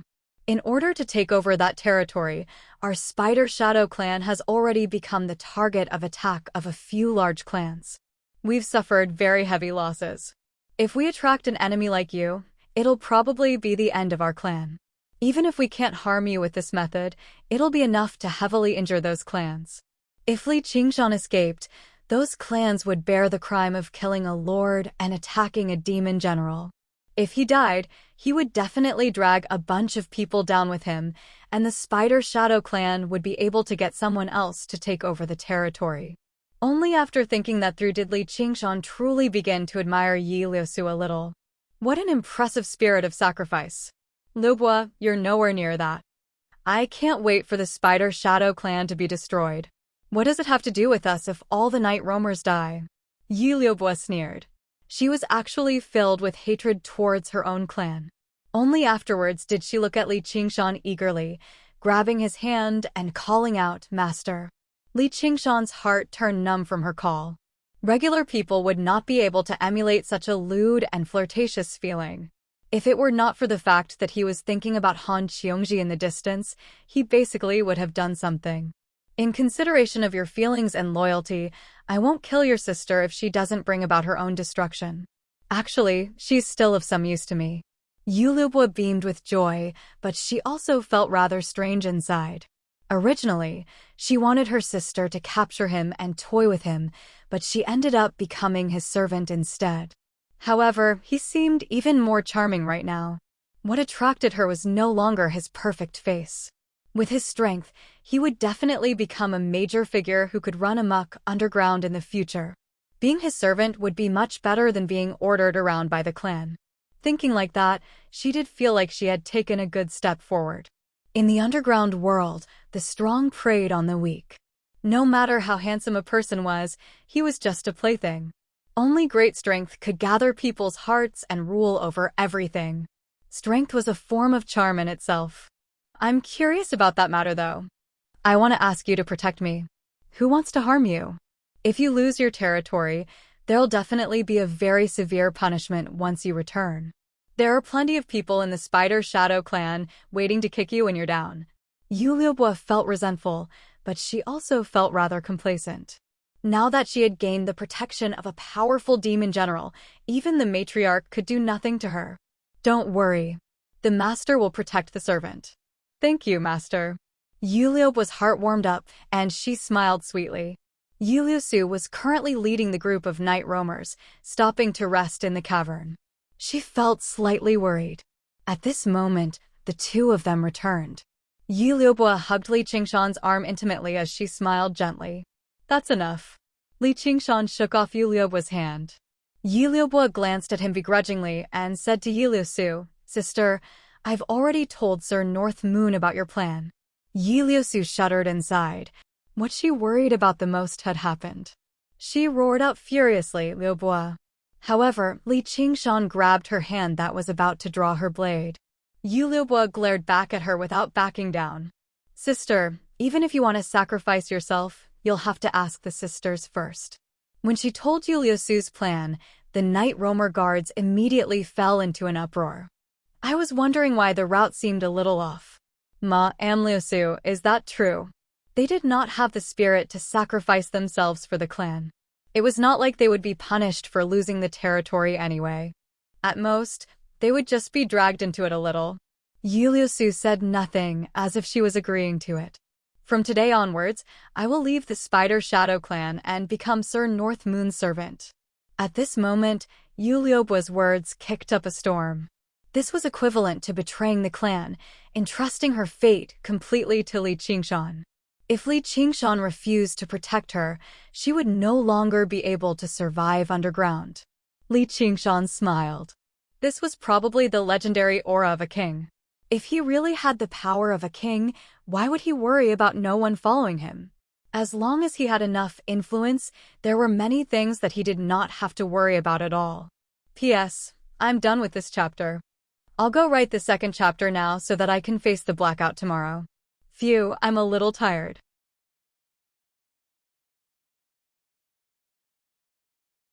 Chapter 377. Liubua, you've actually betrayed the Spider Shadow clan. Do you know what the consequences are? Do you really trust this demon that much? Yu Liusu pointed at Li Qingshan and questioned loudly. She's more trustworthy than those old coots.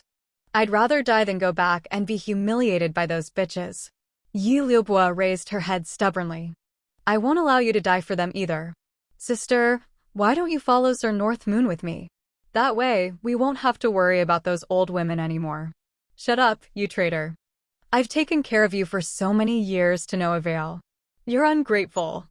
I'll be nice to whoever treats me well, which is why I can't send you to your death. You're so thick-headed. Their chests heaved violently. The two of them were agitated. Li Qingshan, who had caused all of this, stood to one side with his arms crossed, just like an outsider. He spoke up to break the stalemate. Yu Liusu, do you know what Liubua said before she told me your plan? Yu Liusu's heart shivered when she heard how Yu Liubua would place her safety first, even at the cost of her own safety. Her fury vanished, replaced by helplessness. I'm only sparing you out of consideration for Liubua's feelings. Stop being so stubborn. It's actually fine even if I kill all of you here. With the appearance of murderousness, the atmosphere in the cave immediately froze. Only Yu Liubua smiled. Through Yu Liubua's introduction, Li Qingshan had already grasped some of the underground game's rules. Other folk were not demons after all. In Helicoverpa Rosa's eyes, a single Yu Liusu was definitely not more important than a powerful demon general as long as there was no direct evidence. She basically would not kill him over a single night roamer.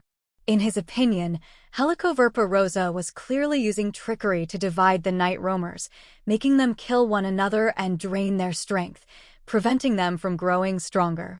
I will never betray the clan. Everything will be judged by the matriarch. I hope you can protect her.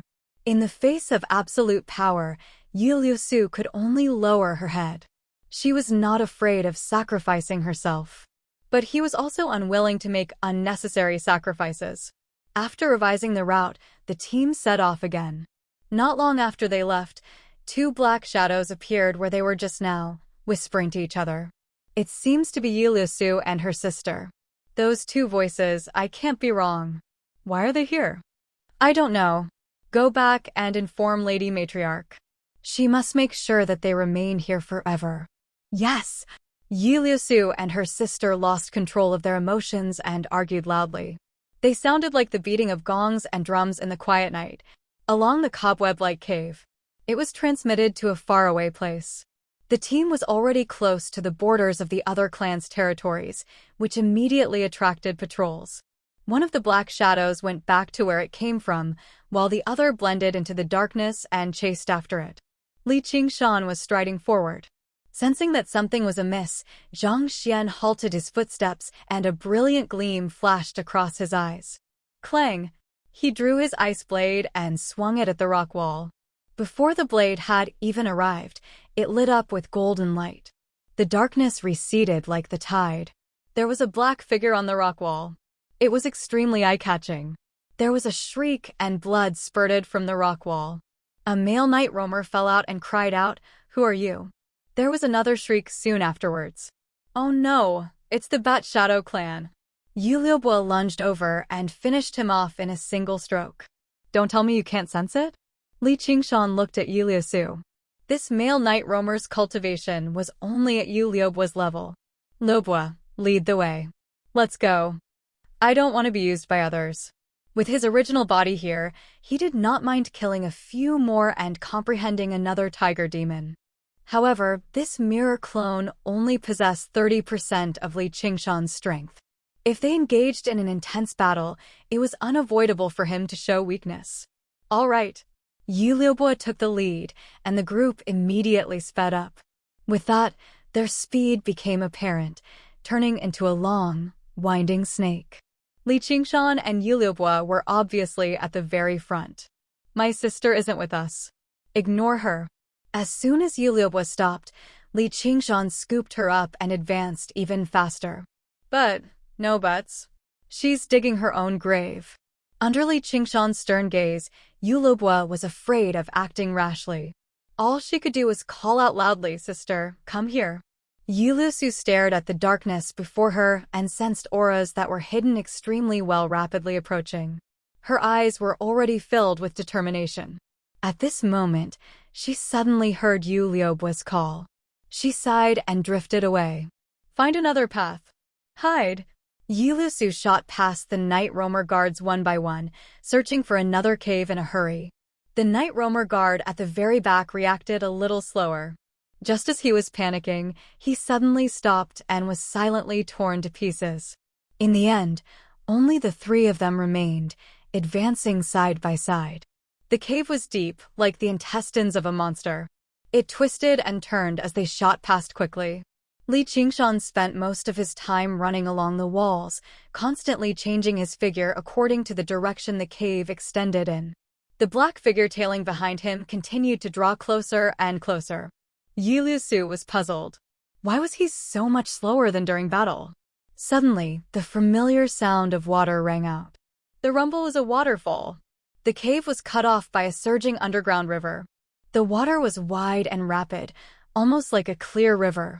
If they had not seen it with their own eyes, no one would have imagined there was such a vast river underground. Then, the river was suddenly cut off by a huge hole, and the water flowed 1,000 feet straight down. Thunder roared furiously as it landed below before rolling forward again. If they had not seen it with their own eyes, no one would have imagined there was such a steep waterfall underground. Yu Liubo beamed with joy. "We're here. Past this waterfall is the territory of the Spider Shadow clan." Clang! With that, Li Qingshan swung his blade again, colliding with a dagger in the darkness. Sparks flew everywhere. What great power! What kind of light is this? It can actually pierce through my night roaming technique? The black figure drifted backwards. The webbing between his thumb and index finger split open. He was shocked. The dazzling sunlight left him even more doubtful. "Let's go." Li Qingshan leapt into the river. Just now, in the moment the sunlight appeared, he saw two more black figures approach him. He drifted with the flow, and in the blink of an eye, he had already distanced himself from the cave. He was tossed out by the river, falling towards the endless darkness with the waterfall. Li Qingshan extended his right hand. Demon Qi pulsed, and the great waterfall that had existed for thousands of years was immediately severed. It was like a huge roaring dragon pouring into the cave. The black figures were about to give chase when the water surged over. They halted and executed night roaming, vanishing into the darkness. However, before the water arrived, the light arrived first. Their vanishing figures distorted for a moment before they were smashed back by the water. This was no ordinary flowing water. Instead, it was infused with Li Qingshan's demon qi. Its might was astonishing. Yu Liusu's eyes widened. In the underground world, the battles of the night roamers were mainly about danger. It was a showdown between assassins. She had never seen such a powerful attack before. Yi Liubua was in Li Qingshan's embrace. When she saw this scene, she was even more shocked. This move seemed to have come from her. When she looked at that handsome face again, she was intoxicated. Here. Soon, they reached the bottom of the waterfall. Yi Liusu entered a cave at the side. A stream of water gushed out from the underground river, carrying Li Qingshan and following closely behind. Boom! 10,000 tons of water slammed down viciously. It was like a clap of thunder, making the cave tremble slightly. The waterfall flowed with unprecedented might, but it returned to normal very soon. A few black figures appeared at the top of the waterfall. They watched them vanish into the cave before turning around and leaving. Was that a demon general earlier? That's strange. Why wasn't there any aura? Immediately go back and report to the matriarch. Yi Liusu has returned. We can't let her return to the territory. After traveling in the darkness for a while, a few specks of light suddenly appeared before Li Qingshan. A few auras that were very well hidden roamed around, but when they saw that it was Yi Liubua, they retreated silently. Welcome to Blackluster City. Yi Liubua kissed Li Qingshan on the cheek and left his embrace. As she extended her right arm, a black city appeared before Li Qingshan. This was a colossal cavern that was rarely seen. It was similar in size to Qingyang City, but it was 100 times more prosperous. Black stone buildings and stone pagodas, high and low, pointed to the dark dome. They covered the ground of the cave and extended to the steep slopes around the cave, merging with the rock walls. Even the rock walls were chiseled open, forming buildings that looked like caves. As a matter of fact, the huge stalagmites hanging down from the ceiling of the cavern all showed signs of being excavated. Every single structure had a smooth, intricate line, covered in patterns and totems. They were like black works of art. Specks of light flickered in the black ceiling, but it was a magnificent star map. Although it could not be compared to an actual starry sky, it gave off a sense of splendor from civilized creations. After traveling through the desolate, dark cavern for so long, Li Qingshan basically felt a sense of familiarity when he suddenly saw so many structures that belonged to civilization. He was rather surprised by the level of civilization that the night roamers possessed. In the center of the city was a black castle. It was built in a different style from humans. It was solemn and dignified, noble and elegant, demonstrating the ingenuity of the craftsmen of the night roamers. Let's go rest there and wait for the matriarch to receive us. Someone has already gone to report it. Yi Liubua slowed down and made her way towards the castle. Why don't we go straight to Cobweb City? Yi Liubua's suggestion was met with another glare from Yi Liusu. Isn't your matriarch here? Li Qingshan was confused. The matriarch is in Cobweb City. Yi Liubua grabbed Li Qingshan's arm and said softly. Every major clan had a main city, but every matriarch would stay in Cobweb City, which was also Helicoverparosa's future headquarters. Figures flickered on the streets, trading and communicating like humans, but it was abnormally quiet. Even the footsteps of children were silent. Their faces carried a coldness and calmness that did not match their age. Your Highness.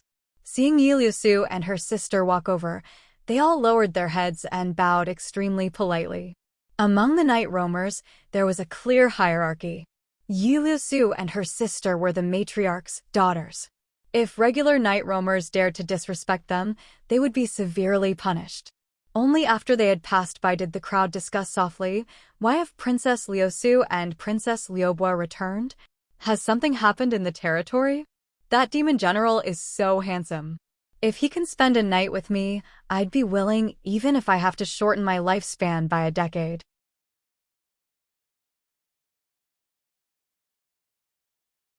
Chapter 378. I didn't think you'd still be a princess.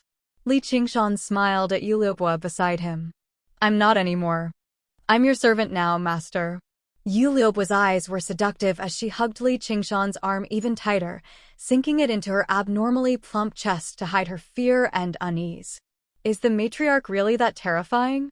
Very terrifying. Yu Liubo seemed to think of something and shuddered. Don't be afraid. Li Qingshan pulled his arm out and wrapped it around her shoulder. Yeah. Yu Liubo's heart gradually settled down, and she leaned into his arms. Even Yi Liusu would only assist her in times of danger. She had never relied on a single person completely like this before.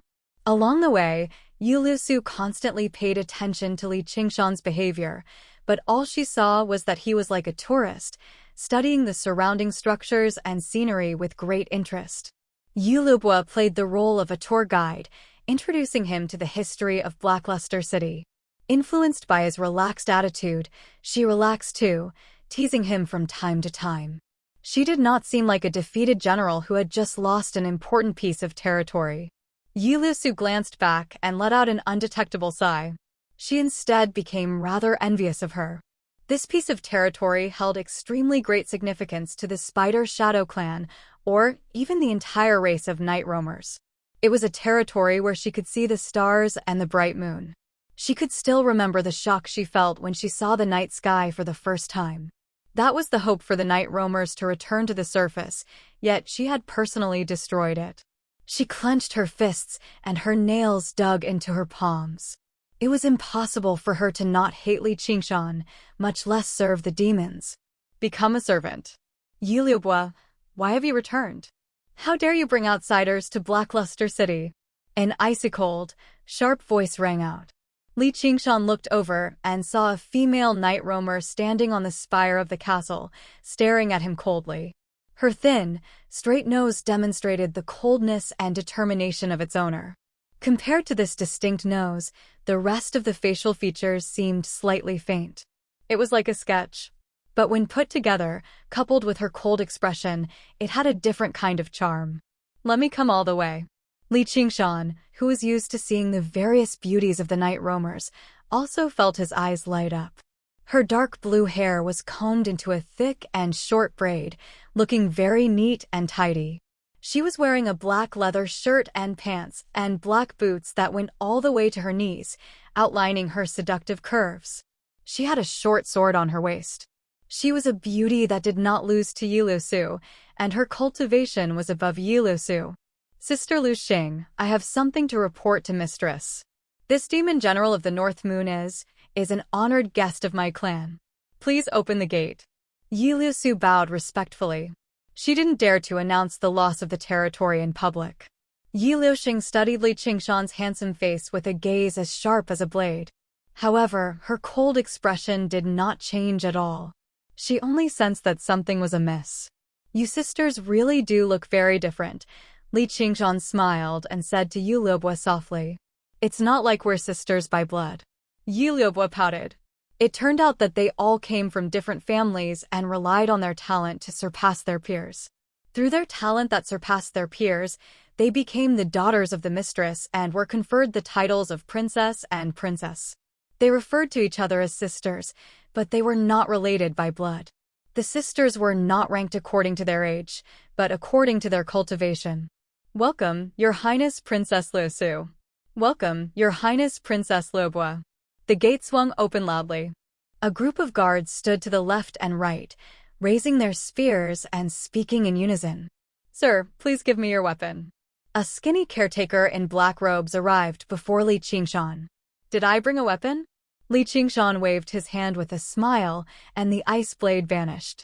The caretaker was taken aback. Li Qingshan had already walked in with Yi Liubo in his arms, so he did not dare to stop him. Demon generals possessed a transcendent status underground. It was an unspoken rule that demons were superior to night roamers. They stepped into the black hall. There was a fountain in the center, carved with a naked woman. The ground was covered in a thick, patterned carpet while the walls were draped with tapestries. They were all embroidered with brightly colored images of spiders. The two staircases were like open arms, converging on the second floor. Yi Liuxing stood there, gazing at them coldly. Liusu, come with me. Liubo, receive the esteemed guest. Just what has happened? Cold wind whistled above the pointed tower. Looking down from the window, Blackluster City seemed to be below them. Yi Liuxing's icy cold voice was even colder than the cold wind. Yi Liusu explained everything that had happened. Smack! There was a loud slap and a handprint appeared on Yuliosu's face. Blood oozed from the corner of her lips, but she did not move at all. Do you know what that territory means to us? Do you know how many clansmen the clan sacrificed and how much they paid for it? Furious, cold light flickered through Yu Liuxing's eyes. I know.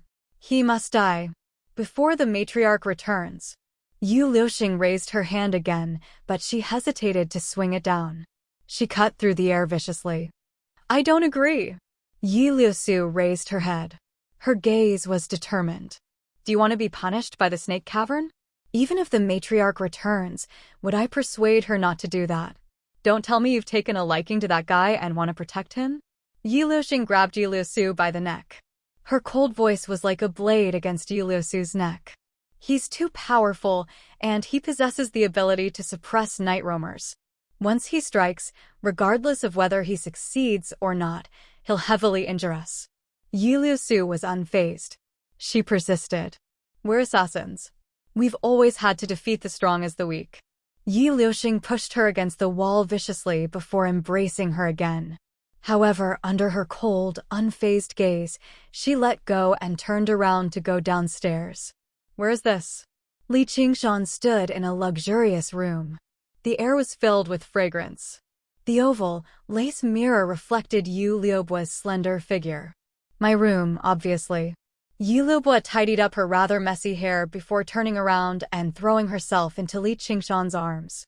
She raised her head and asked, How did you do it earlier?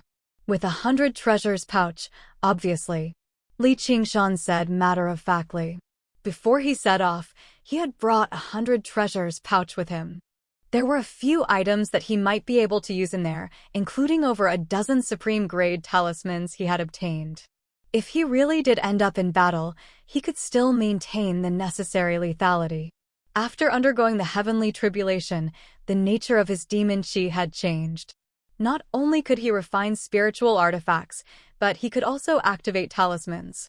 However, he was still unable to open the soaring dragon elder's Sumeru ring. He had no idea what Oxen had left behind for him. 100 treasures pouch. Yi Liubua was rather surprised. Are 100 treasures pouches very rare? Only then did Li Qingshan discover that Yi Liubua did not possess any of the necessary items for cultivators above ground.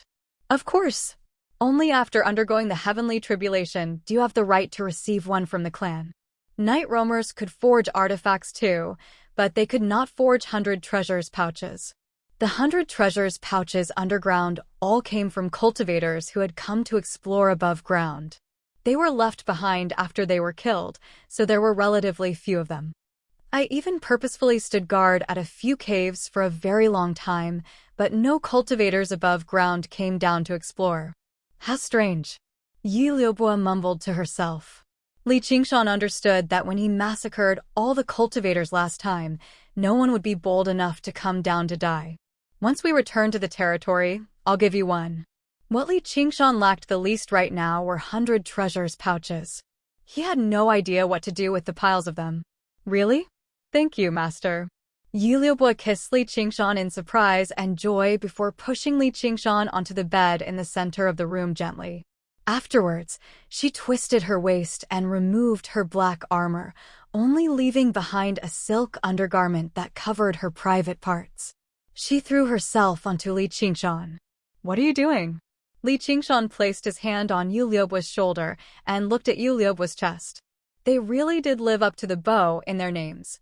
The matriarch will be back a while later. Let me serve master properly. Yu Liubua undid Li Qingshan's belt eagerly. Her lustful behavior immediately made Li Qingshan think of himself. Her alluring body constantly rubbed against him, and he also felt the flames of lust rise up from his lower abdomen. He let out a sigh before pushing Yi Liubua away. What's wrong? Yi Liubua was stunned. I made an agreement with someone that I only belong to her. Li Qingshan laid out his hands helplessly. A woman? Yi Liubua gasped. Of course, Li Qingshan said in exasperation. Then I don't have to worry. It's not like she's here. Yi Liubua smiled again. She lowered her body again and kissed Li Qingshan's lips. Agreements are exactly used at times like this. Li Qingshan grabbed her shoulder forcefully. He saw the pair of breasts jiggle gently. He was quite satisfied just by looking at them. "All right, master, I beg you. I want it." Yi Liu was eyes shone as she bit her knuckles. She twisted her slender legs and placed a hand between them. "If you want it, then go find another man." Li Qingshan's breathing quickened. If it were not for the spirit turtle's method of sea suppression, he really had no idea what he would have done. "How can I want another man after seeing you? Just treat it as a good deed and accompany me once, all right? I'll definitely be loyal to master in the future." Yu Liu's face was filled with hidden bitterness. The master doesn't fulfill the duties of a servant. Li Qingshan patted her cheek with a smile and stood up. "If you won't accompany me, then I'll deal with it myself. Go ahead." Li Qingshan saw a bookshelf in the corner of the room. He walked over and pulled out a book. The words inside were the same as human books, except the handwriting was very beautiful. A resonant moan rang out from behind, which made his lips curl. Seeing Li Qingshan turn around, she became even more complacent, and the moan became even louder. Li Qingshan just moved a chair over and sat down by the bed to admire it. Watching it was not exactly letting down Qiongji, even though it was a live performance. No matter how hard Yu Luobo tried, Li Qingshan had no intentions of getting onto the bed, which made her feel dejected. Thump, thump, thump. Yu Liuxing knocked on the door and entered. She glanced at the bed and actually smiled. Her smile was like ice that had cracked open and leaked out. "Sir North Moon, do you want us to accompany you?"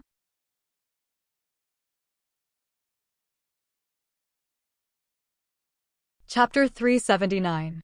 Even an idiot can tell that you're up to no good. If you want to seduce me, you should learn from the one on the bed. If Yu Liusu was only cold, then Yu Liuxing was basically ice cold.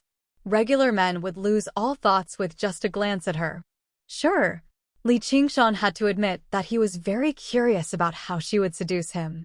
Moreover, her cold attitude only made it easier to incite a man's desire to conquer her. Was this also part of her plan? Yu Liuxing walked over and sat down stiffly in Li Qingshan's arms. She wrapped her arms around Li Qingshan's neck and clearly showed disgust. "Master, don't." Yu Liubo tried to dissuade her loudly, but Yu Liuxing glared at her viciously. She immediately lost the courage to speak. Li Qingshan gave Yu Liubo a reassuring glance and smiled, waiting to see what else Yu Liuxing had to do. It would not be a loss if he could enjoy an erotic scene for free. Her cold lips kissed him, and her tongue slithered into his mouth like a slippery snake. "Be careful. There's poison." Yu Liubo warned loudly without any regard, but it was already too late. Yu Liuxing pulled back the tip of her tongue and shot a poisonous pill into Li Qingshan's throat. Immediately, a sweet smell spread out, burning his stomach. Foolish man. Even if you're a demon general, there's no difference." Yu Liuxing sneered and sighed. The poisonous pill had been extracted from the venom of the brightly colored underground spider and refined into a pill. Just a tiny pill like this could easily poison 100 people to death. Just when Yu Liuxing wanted to break free from Li Qingshan's embrace and draw her dagger to deal a fatal blow to Li Qingshan, Yu Liuxing sneered and sighed. Li Qingshan's arms tightened around her, growing tighter and tighter. Yu Liuxing immediately found it difficult to breathe as her body crackled. At this moment, the two of them were still passionately kissing. Li Qingshan raised an eyebrow. He spat out the melted venom. If you want to use this move, why don't you investigate what kind of demon you're facing first? Can't you see the pair of horns on my head? This was not a divine ability, but an innate talent. A cow could chew its cud. Oh! Yu Liuxing wanted to turn around. A big hand grabbed her from behind and continued to kiss her deeply. Although the mirror image only possessed 30% of its strength, it was enough to suppress a night roamer who did not specialize in strength. In the blink of an eye, the venom had entered Yu Liuxing's body, and only then did Li Qingshan stop. The remaining venom affected him slightly, but with his body, even if he really digested the poisonous pill, he would not be able to recover. It was just an upset stomach. Without any hesitation, Yu Liuxing broke free from night roaming and drew her dagger. It stabbed at Li Qingshan's heart. His movements were as fast as lightning. Master! Yi Liubo exclaimed. Li Qingshan chuckled. Sunlight shone in all directions and broke through night roaming. The power of tremors injured the body. With a clang, the dagger slipped out of his hand and fell to the ground. The hand that gripped the dagger drooped powerlessly. Even his little finger could not move. To be honest, with just 30% of Li Qingshan's current strength, he had no confidence in dealing with Yi Liuxing at all. However, she was actually trying to scheme and engage in close combat. She was really asking for trouble. Without the suppression of spiritual qi, the poison immediately spread to her face, changing colors. Her entire body began to numb in pain, and the shadow of death immediately enveloped her. Her fate was completely in his hands now. She felt rather regretful for not listening to Yi Liusu's advice. Li Qingshan stood up, opened the door, and casually tossed her into the corridor. Returning to the room, he straightened the chair and said to the dumbfounded Yi Liubo, "Let's continue." If it were not for other considerations, he would have killed Yi Liuxing right now. However, her poison had flared up now, and half of her bones had been crushed by Li Qingshan. She could forget about causing trouble in the near future. No! The master is unwilling to satisfy the servant, so why should the servant satisfy the master? Yi Liubo pouted and stood up to put on her armor.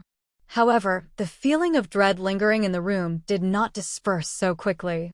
"Then take me around." Li Qingshan smiled.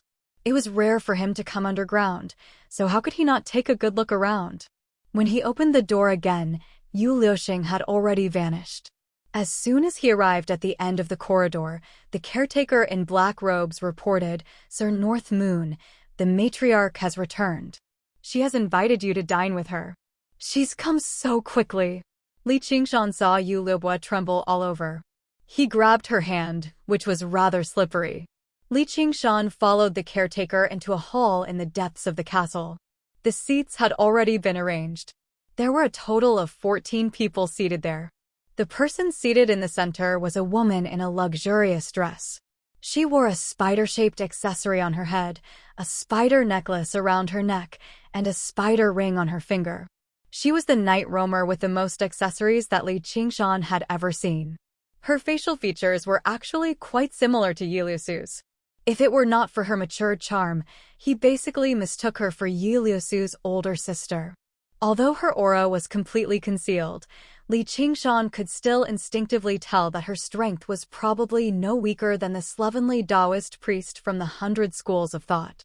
She was close to the second heavenly tribulation, so she could not be underestimated.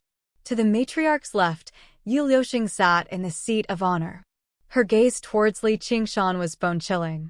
Her complexion was very ugly, probably forcing herself to remain seated. The second person was a woman Li Qingshan had never seen before. Her face was so ordinary that she did not seem like a night roamer at all. Only the third person was Yi Liusu. She stared straight ahead without even glancing at Li Qingshan. The fourth seat was empty. Yi Liubo let go of Li Qingshan's hand and took the initiative to sit down. She was cautious. The three people below her were slightly weaker than Yi Liubo, but they were all very young. Li Qingshan understood that these were the daughters of the matriarch who were referred to as princesses and princesses. To the other side, they were much older. There were both married women and old women, and there were actually 2 men among them. There were 6 of them in total, and they were all at Foundation Establishment. They all gave off a gloomy and powerful presence. Yi Liubo had once mentioned to Li Qingshan that this was the Council of Elders of the Spider Shadow Clan. In other words, including the matriarch, there were a total of 10 powerful night roamers who had undergone the first heavenly tribulation. Every single one of them were terrifying assassins who had defeated those stronger than them despite being weaker. It would not be an exaggeration to call this place a dragon's lair or a tiger's den. If Li Qingshan were a little less courageous, he probably would have turned around and fled in fright. However, he only made his way over with a smile. What a warm welcome. A single clan of night roamers was already so powerful. If all the clans worked together, they would be a force that could topple over everything else. It was no wonder that the Spider Queen wanted to restrict their development. The door slammed shut behind Li Qingshan, trapping him together with the 10 night roamer assassins like a sealed insect. I've long heard of Sir North Moon's great name. I am Yi Mingju. Please take a seat. The matriarch of the Spider Shadow clan, Yi Mingju, who sat at the head of the table, said with a smile. It was as if she had no idea that Li Qingshan had taken away the territory of the clan. After receiving the news, she immediately hurried back with the strength of the entire clan to resolve this great problem. She extended her arm towards the row of seats where the elders sat elegantly. The very last seat was empty, so she naturally gave off the bearing of someone in a superior position. She spoke politely, but her words left no room for doubt. Everyone fell silent and stared at her intently, using their silent words to increase Yi Mingju's authority. They were assassins. They lived in silence, and at the moment of death in silence, they would not curse or make a ruckus. They would only speak with the edge of their lethal blades. I don't see where my seat is. Li Qingshan's words immediately made the atmosphere in the hall tense up. All of the elders placed their hands on the weapons on their waists. In the underground world, this was an insult to the matriarch. There were very few humans and demons bold enough to do this. The price they paid was usually blood and death. So everyone's armed. Li Qingshan waved his hand, and an ice blade appeared in his hand. The young night roamer girl at the very end almost drew her blade. Yi Mingju remained in the same posture. Even her smile remained the same, like a strange yet beautiful mask. The darkness in the surroundings seemed to become much heavier. Oh, so it's here. Li Qingshan finally made his way to the very end. Yi Mingju pulled back her hand and smiled scornfully. So that's all there is to him. Cold, sinister laughter rang out in the surroundings. Yuliobu's tense heart eased up slightly, but when she heard the laughter, it tensed up again. Her feelings were very mixed. She did not want him to fall out with the matriarch, but she also did not want him to lower his head and give in. The laughter suddenly stopped as if someone had grabbed them by the throat at the same time. All she saw was Li Qingshan lifting up the heavy, obsidian table and placing it in the center of the hall. It just happened to be right across from Yi Mingju's seat. He measured it again before sitting down with his legs crossed. This is more like it. You're a guest from afar, so the matriarch probably won't blame you. Regardless of whether she blamed him or not, he urged loudly, hurry up and serve the dishes. I just happen to be hungry. Yi Mingju glanced at the caretaker, and he immediately rang the bell. Dishes were served up one by one. There were meat and vegetables, hot and cold, but all of them looked, smelled, and tasted just as good as the delicacies on the surface. However, not a single person had the appetite or the mood to pay attention to these delicacies, as their most important territory had been taken away. Apart from a single demon, the demon who had taken away their territory was currently swinging his cheeks and drinking by himself, eating and drinking to his heart's content. Tasting all the fine alcohol and delicacies in the world had always been one of his vows. How could he let such a great opportunity slip by? Whether it was war or peace, he would eat first. The food of night roamers had a unique flavor. He swept away the entire table of food in the blink of an eye. He licked his lips and said, "Not bad. Is there more?" All the caretaker could do was ring the bell again. As a result, everyone watched as Li Qingshan ate alone. The atmosphere became even stranger. Yuliobu smiled inside. He really is master after all. Why aren't you eating? Li Qingshan swept away the entire table of food again and raised his head. If you're not eating, then give it to me. Li Qingshan waved his hand, and over a dozen ripples of water flew out, heading straight for the food before them. Swish! Swish! Swish! There was a flash of light, cutting through the ripples of water. For a moment, the atmosphere was tense and murderous. Eat. You can die a full death on the way to the afterlife. An old woman stood up with a hunched back and placed her food before Li Qingshan as she said sinisterly. Li Qingshan laughed aloud, shaking up the entire room. The cups, plates, and plates all trembled. His laughter paused. He leaned forward and glanced around. Who dares to kill me?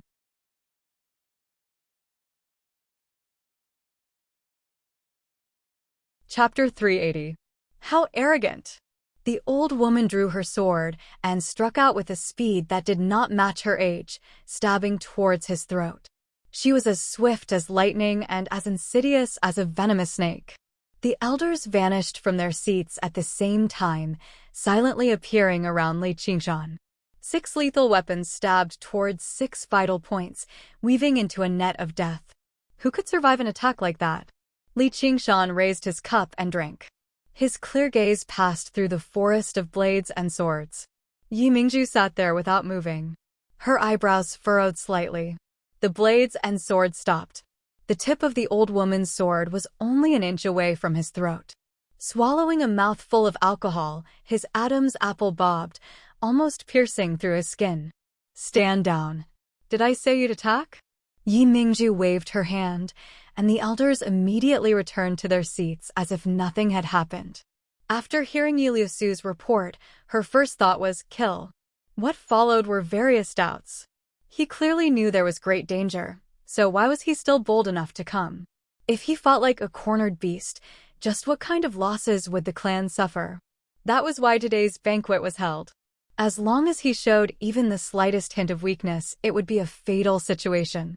However, his behavior was flawless. If he was not a madman, then he must have something to rely on. This feeling of indifference definitely could not be faked. In the blink of an eye, Yi Mingju made up her mind. She stood up and arrived beside him with her hips swaying. She personally refilled his cup. Sir North Moon, just what do you want? Respect. Li Qingshan shook his cup with a smile, causing the alcohol to ripple. This answer left everyone stunned. He was willing to take such a risk. It was nothing strange for him to ask for territory, treasure, or women at a banquet of night roamers, but what he wanted was a phrase that was very unfamiliar to regular demons. That's all? Yi Mingyu frowned. Respect is the prerequisite for everything. By the way, do you want to become the strongest clan of night roamers? What if my answer is yes? I can help you. This time, it was Yi Mingju's turn to laugh. The Spider Shadow tribe was in a very difficult moment. Losing their territory only made matters worse.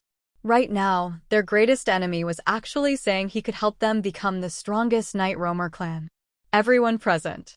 They all felt that it was unimaginable, and their gazes towards Li Qingshan became even more unfriendly. Until Li Qingshan took out a dozen spirit talismans. They were laid out on the table in a row. Do you think we can become the strongest clan with just this? Yi Mingju sneered, but she was secretly surprised. Night roamers did not possess the ability to craft talismans, but she understood the power of talismans very well. In a dangerous battle, a single talisman could turn the tides of life and death. It was fortunate that he did not fall out with them. Otherwise, he would have been able to drag a few of them down with him with just those top-grade talismans. Such a talisman. I have thousands of them. Of course, there are fewer top-grade and high-grade ones, and more middle-grade and low-grade ones. Li Qingshan stuck the ice blade on the table again. I have thousands of such spiritual tools. Of course, they're the same as talismans. Oh, right, I don't have any on me. With that, Yi Mingju was unable to laugh anymore. Her perky chest heaved. The elders' faces were filled with shock. They knew very well that such a large amount of resources would not be enough. They understood what this meant to the entire clan. Mid- or low-grade talismans and talismans were not useless. After all, most night roamers still possessed cultivation. In the battles they encountered in the wilderness, these talismans and spiritual artifacts would allow them to gain the upper hand and strengthen the foundation of the Spider Shadow clan. This would completely change the situation underground. If it were not for what Li Qingshan had added at the end, they would have even considered killing and robbing them regardless of the consequences. Through Li Qingshan's observations and his conversation with Yi Lubua, he discovered that night roamers were extremely lacking when it came to forging artifacts and crafting talismans. They paled in comparison to humans on the surface. This went without saying. After living underground for thousands of years, under the oppressive rule of demons, the various clans still lacked communication. It would be unbelievable if their civilization was even greater than the surface. Afterwards, he immediately thought of the great pile of items he had accumulated in his 100 treasures pouch. There was no point in keeping them, nor was he bold enough to sell them. Even if he sold them through special channels, the price would definitely be pitifully low. Peace had been around for too long. The demand for these standard items of war had exceeded the supply a long time ago. As a result, he discovered that the night roamers before him were the best buyers.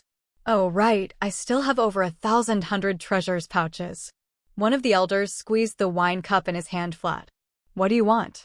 Yi Mingju really lived up to her status as a matriarch. She calmed down very quickly and asked the most important question. Spiritual herbs as long as they're old enough. This was also what Li Qingshan had considered.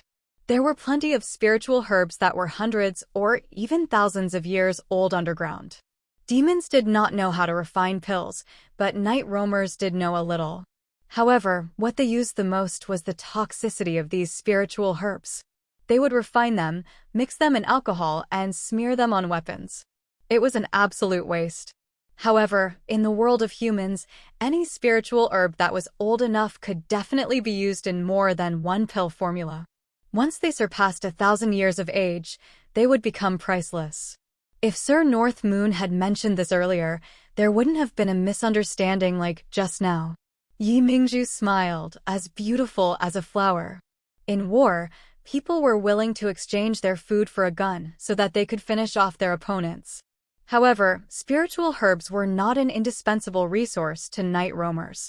Their method of cultivation was basically still accumulation and comprehension. Being able to exchange spiritual herbs for weapons was basically for the best. Li Qingshan thought, if I had discussed things nicely right from the beginning and stated these conditions, this mirror clone would probably have been finished off already. None of us are kind. The weak are not worthy of working with the strong. With that, the atmosphere in the hall changed drastically. Yi Mingju saw that the food on Li Qingshan's table was empty. Get the kitchen to serve the food. Sir North Moon, if you're hungry, you can have my portion first. Where's the song and dance performance? The caretaker left in a hurry to make arrangements. A while later, a group of male night roamers actually came up to perform. Every single one of them was extremely handsome. They wore short shorts and performed a sharp sword dance. The elders took turns toasting him. They all smiled from ear to ear. Li Qingshan felt like he was an international arms dealer facing a group of African warlords. Yi Liuxing's face was still frigid, but she could not help but offer him a toast. Yi Liusu was slightly lost. She was rather uncertain whether meeting him was a good thing or a bad thing. Master Shi is impressive. Yi Liubo stopped worrying. Her face was filled with joy. She looked at Li Qingshan so much that tears almost dripped from her eyes. After drinking for 70 minutes, eating 5 different dishes, and both the host and guest enjoyed themselves, Yi Mingju blushed slightly. She smiled charmingly. Sir North Moon, have you finished eating? You can discuss the deal in detail in my residence later. I'll deal with the matters in the clan first. His face immediately froze. Yi Liusu, Yi Liubo, kneel.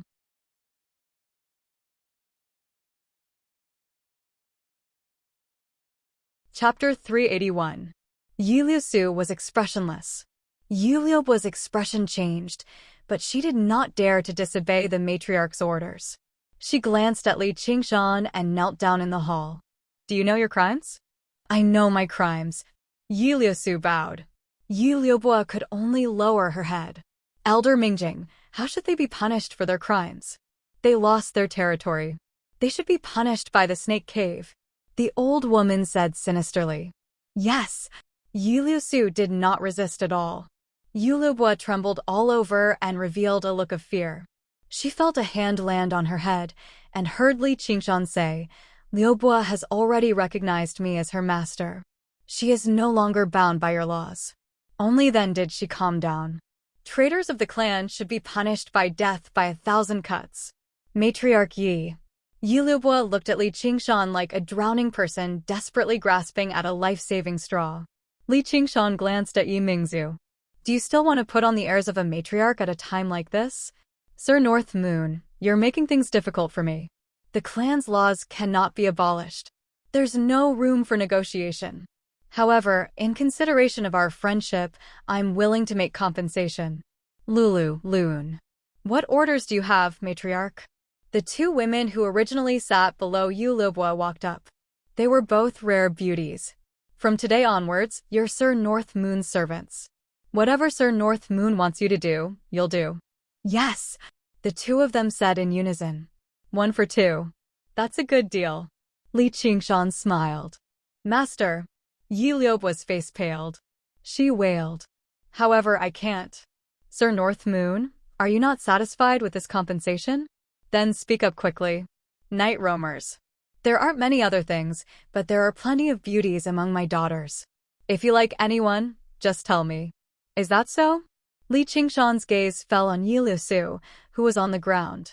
Afterwards, he looked at Yi Liuxing, which made her heart tighten. During this process, Yulubwa felt as if she had fallen into an ice house, and she couldn't help but feel a chill in her heart. In the underground world, it was natural for people to betray each other. This was not the first time she had tasted the feeling of being betrayed. This was the first time she couldn't help but laugh at herself. Did she really believe him? Believe that I can be protected? Li Qingshan's gaze swept across Yi Mingzhu's daughters one by one, and finally returned to Yi Mingzhu. He said slowly, respect, respect. What do you mean? As my servant, it's only right that you die for me. However, she was a servant. Not goods. Even if I am the master, I must respect this point. Cannot casually sell her, so. No matter how high the price you offer, it's useless. Master. Yulubwa raised her head in disbelief, gazing at his face.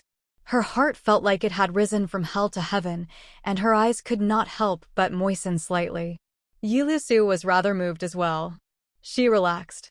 It seemed like she had not followed the wrong person this time. Yi Mingyu frowned. I find it very regrettable that you're like this. Don't you think it's not worth it to damage our long-term relationship for the sake of an insignificant bitch? To be honest, none of your daughters are more valuable than her. Lubwa, it's not like I'm asking you to kneel. Yes, master. Yulubwa glanced at Yi Mingzhu and slowly stood up.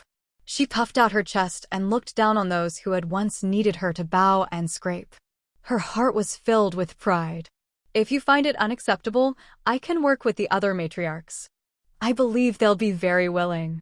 Li Qingshan's words immediately made the atmosphere tense up once more.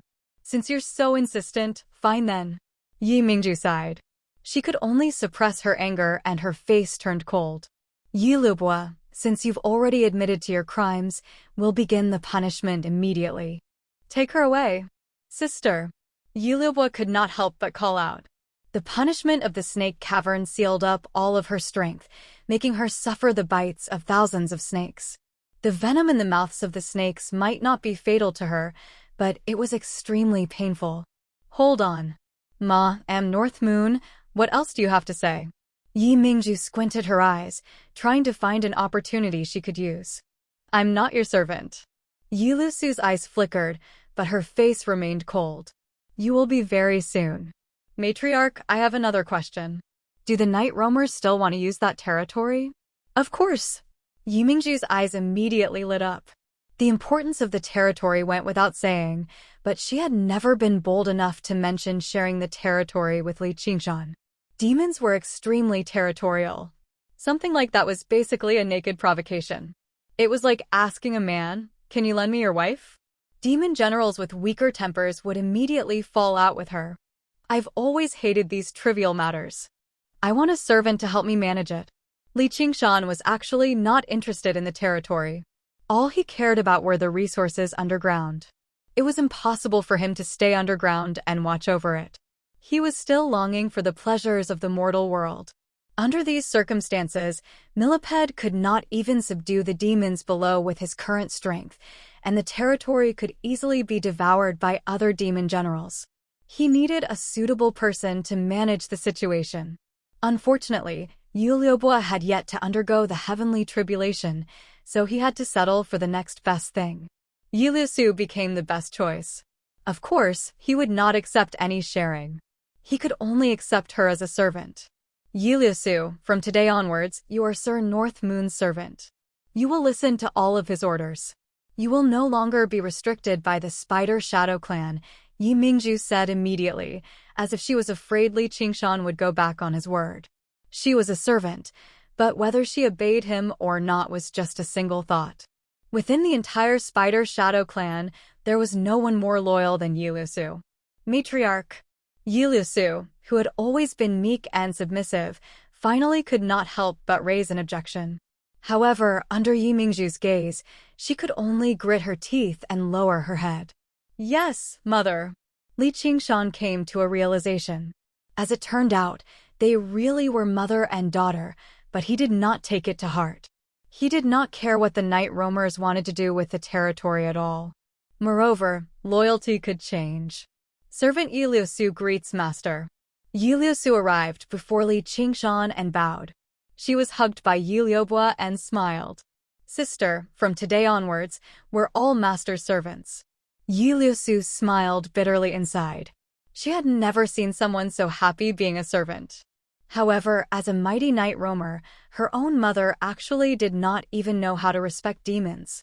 In the end, Yi Mingju discovered that she had not lost anything, and she had gained a powerful ally. By returning the territory to the demons, the Spider Shadow Clan could let out a sigh of relief. They would no longer become a target for the other clans, which was instead a good thing. Once they had accumulated enough strength, it would be time for them to pay their debts of blood. She was extremely satisfied with this outcome, and she rejoiced that she had not chosen to fight to the death. This North Moon really is different, and he's extremely handsome. He's also extremely handsome. None of her concubines can compare to him. Yi Mingju pursed her lips and revealed a charming smile. As a result, the atmosphere became even more harmonious. Yi Liubua just knelt beside Li Qingshan, pouring wine and picking food for him. She could not help but rub against him. There was nothing Yi Liusu could do. She pressed her hand against the hilt of her blade and stood to one side, acting as a guard. Yi Mingju even expressed enthusiastically that she wanted Li Qingshan to talk to her in detail. Li Qingshan glanced at the frosty Yi Liusu before glancing at the mature and charming Yi Mingju. In the end, he hardened his heart and turned her down. It was difficult to endure watching but not being able to eat. However, he believed that all of his patience would be worth it for her sake. He wondered if she had come out of seclusion yet. After the banquet, under Yi Mingju's personal guidance, they once again returned to the raging underground river. They followed the current and hurried to Cobweb City to meet Helicoverpa Rosa. Li Qingshan once again displayed his ability to control water. Yi Mingju was secretly amazed. Even a water elemental demon general would not be able to do this if he did not have the bloodline of a spirit beast. Everything made sense now. It was not without reason that a demon general who had just passed the heavenly tribulation could easily defeat Liusu. She valued Li Qingshan even more. As long as these demons with supernatural bloodlines continued to cultivate, they would all become incredible figures. In time, they might even be able to stand shoulder to shoulder with the three by Lady Loltha's side. Li Qingshan rode the river like a heavenly horse. In less than 15 minutes, he arrived at Cobweb City. The river broke and fell once again. However, the roar of the waterfall was extremely soft and came from far below. Li Qingshan's face was filled with shock. Before him was an inconceivably huge space. The raging river flowed on a vast piece of land with countless tributaries. A cold and majestic black castle rose from the ground, standing hundreds of meters tall. It was actually carved from an entire mountain. There were countless towers, straight and sharp, like countless giant swords of different lengths. They gathered together and pointed to the sky. Li Qingshan had never imagined that there would actually be such a magnificent structure underground. For a moment, he was actually unable to think of a single structure he had seen in both his lives that could rival it. This was Cobweb City. This was where the Spider Queen ruled over this web-like underground world. It was raining. Only now did Li Qingshan notice that the air was very moist and filled with the smell of sulfur. On the other side of Cobweb City, a fire-red river of lava surged over, also splitting into tributaries. Water and fire interweaved to form a strange net that gave rise to clouds of mist. It rose to the top of the cave and turned into a black cloud that never dispersed, enveloping the sky above Cobweb City and raining down rain constantly. It made Cobweb City seem even colder and taller. It actually gave off the illusion that it was impossible to tell just how tall it was. He could clearly see that Cobweb City was connected to the top of the cave, supporting this unbelievably large cavern. We night roamers spent several centuries building this for Ma, Spider Queen. It's a perfect piece of art. Yi Mingzhu was filled with pride. To be continued.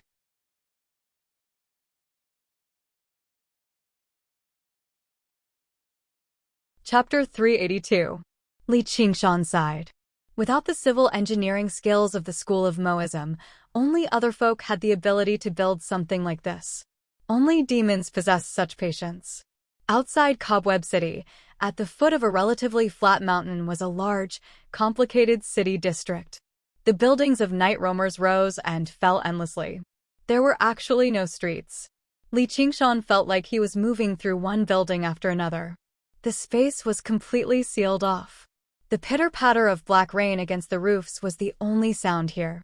There was not even a whisper like in Blackluster City. There were only exchanges of hand gestures, auras, or blades. The night roamers here were clearly much more powerful than in Blackluster City. Black figures drifted past him silently. Even when they saw the matriarch, Yi Mingzhu, they would pass by in a hurry. Isn't this the territory of the Spider Shadow Clan? Li Qingshan's voice alarmed a large region. Numerous pairs of eyes looked over from the darkness as if he had done something extraordinary. They were rather hostile, but they only looked away when they saw the horns on his head. This is a mixed residential area in the outer city. There are people from various clans here.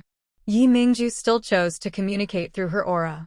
Apart from their daily lives, the main mission of the night roamers living here was to find opportunities to assassinate the night roamers of other clans.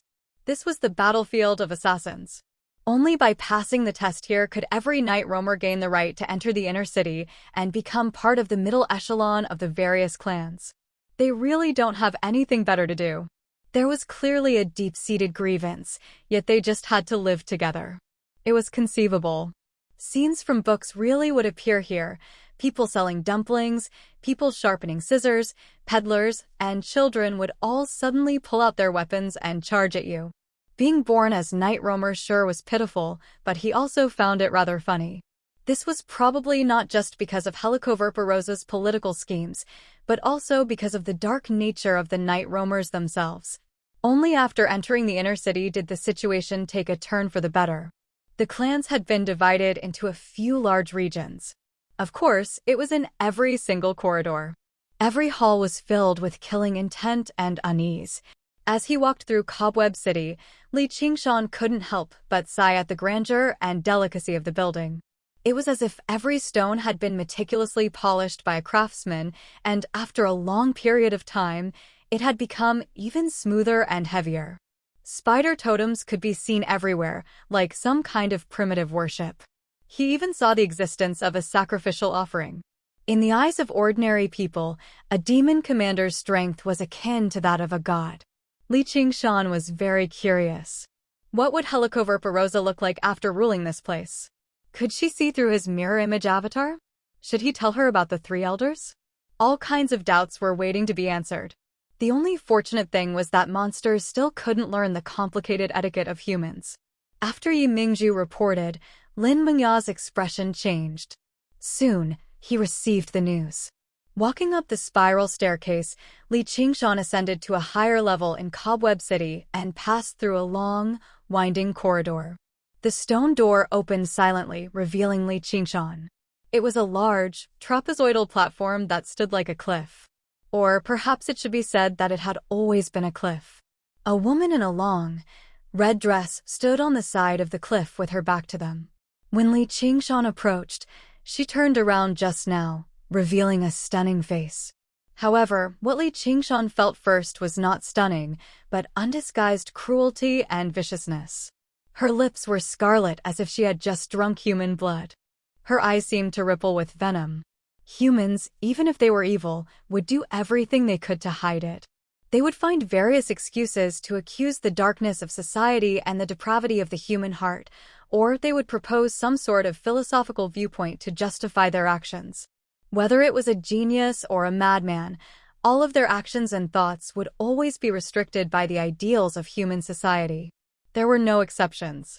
She was different. She had no morals, no humanity. She did whatever she wanted. Apart from power, she was unrestrained by anything. She was truly evil without any disguise. Even though she had taken on a human form and lived in a human building, she was still a colorful spider. It was just that she was smarter, more powerful, and more vicious. She occupied the center of the spider web, waiting for her prey to come knocking. All of this did not damage her majestic, queen-like bearing. Instead, she had a strange charm that was hard to come by for humans. Li Qingshan felt a sense of déjà vu. The figure that appeared in his mind was actually Gu Yenying. Yes, it was freedom, absolute freedom. Had he fallen in love at first sight precisely because of this temperament? Had he longed to break free from all restraints? You're the newly promoted demon general? What's your name? The one who asked this question was not Helicoverparosa. Only then did Li Qingshan notice that there were 3 demon generals beside her. One of them was a pale, handsome man wrapped in a cloak. His short hair was messy, and his eyes were gloomy. This reminded Li Qingshan of the legendary vampires. The other one was a bald man with bulging muscles. He was as tall as 2 people. His body seemed to be surging with endless power, and his eyes were constantly surging with a strong desire to fight. The last one was an old man with a hunchback. He was extremely small and skinny. As he sat there, he bent over like he was unable to bear the burden. His hunchback that bulged out of his clothes became the most eye-catching part of his body. Every single movement he made was very slow. Even his voice was extremely slow. He was the one who asked the question. Li Qingshan had to take 3 breaths before he finished. Any one of them was a distinct and unique existence. However, beside Helicoverparosa, they were almost ignored by Li Qingshan. From the moment he stepped on the platform and saw that red figure, before he could see her face, all his attention had been attracted by this bright red figure in the darkness. Of course, he was no longer the boy from the mountain. He immediately regained his composure. He was just thinking, if the one he saw back then was her, would he also fall in love at first sight? Your Excellency Dragon's Nail, I am North Moon. I have just passed the heavenly tribulation and have come to see Spider Queen. Li Qingshan bowed. And also Excellency Strong Stone and Excellency Blood Shadow. Before this, Yi Mingzhu had already introduced the basic situation of the underground to Li Qingshan. Helicoverparosa had dozens of demon generals under her command. Among them, there were naturally strong and weak ones. The strong ones among them were called strong demon generals. They were equivalent to middle and late-stage foundation-building cultivators. And the strong among the strong were the 3 in front of him. Not only had their cultivation reached the peak of demon generals, they also had powerful bloodlines that were different from ordinary beasts. They possessed power that was absolutely above ordinary demon generals. It was said that each of them had the terrifying strength to fight against multiple ordinary demon generals. In other words, if they joined forces, they could sweep away all the demon generals in this area. They absolutely could not be underestimated. Even if Li Qingshan's main body was here, he wouldn't dare to say that he could defeat any one of them.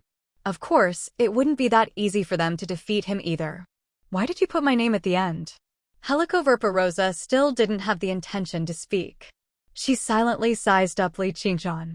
Instead, it was the pale-faced Blood Shadow who opened his mouth to question first. His expression was even more gloomy. Then, Your Excellency Blood Shadow, which excellency do you think your name should be in front of? I can change it.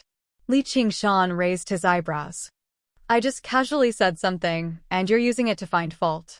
You're really crazy. In human terms, this was called a show of strength. Among demons, this was even more of a way to show authority.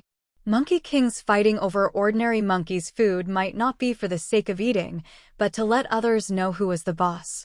However, how could Li Qingshan be willing to admit defeat? I think this ranking is very good, Strong Stone said in a muffled voice.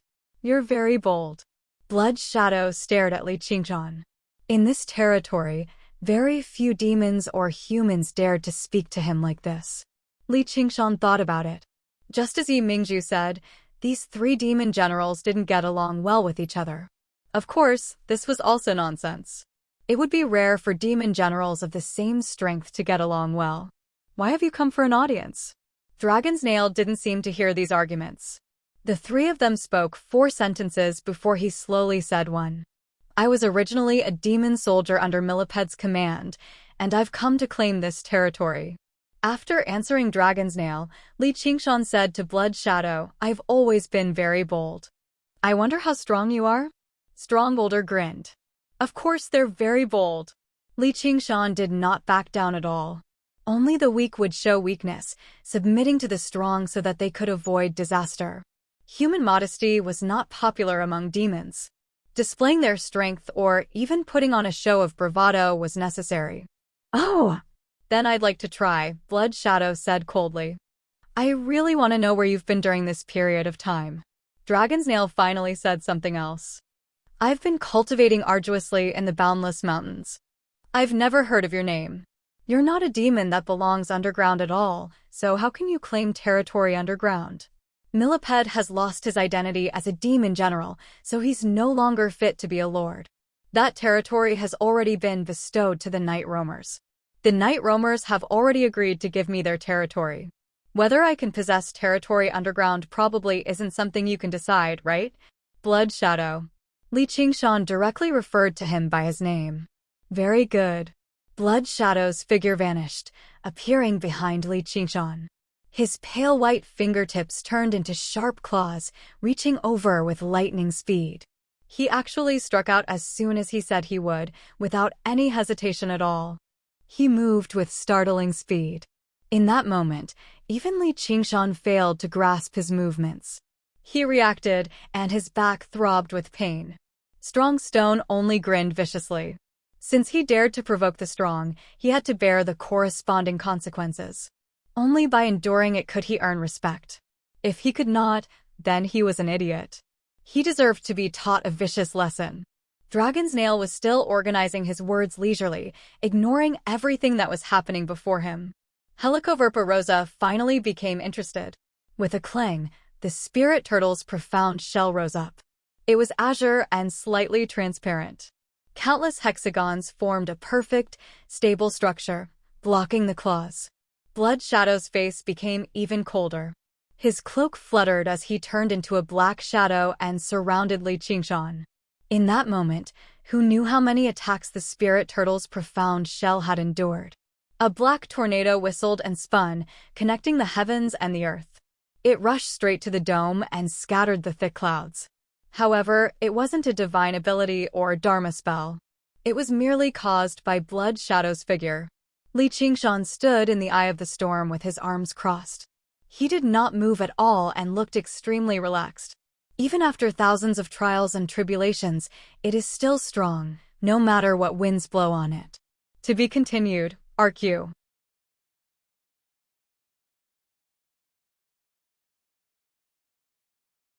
Chapter 383.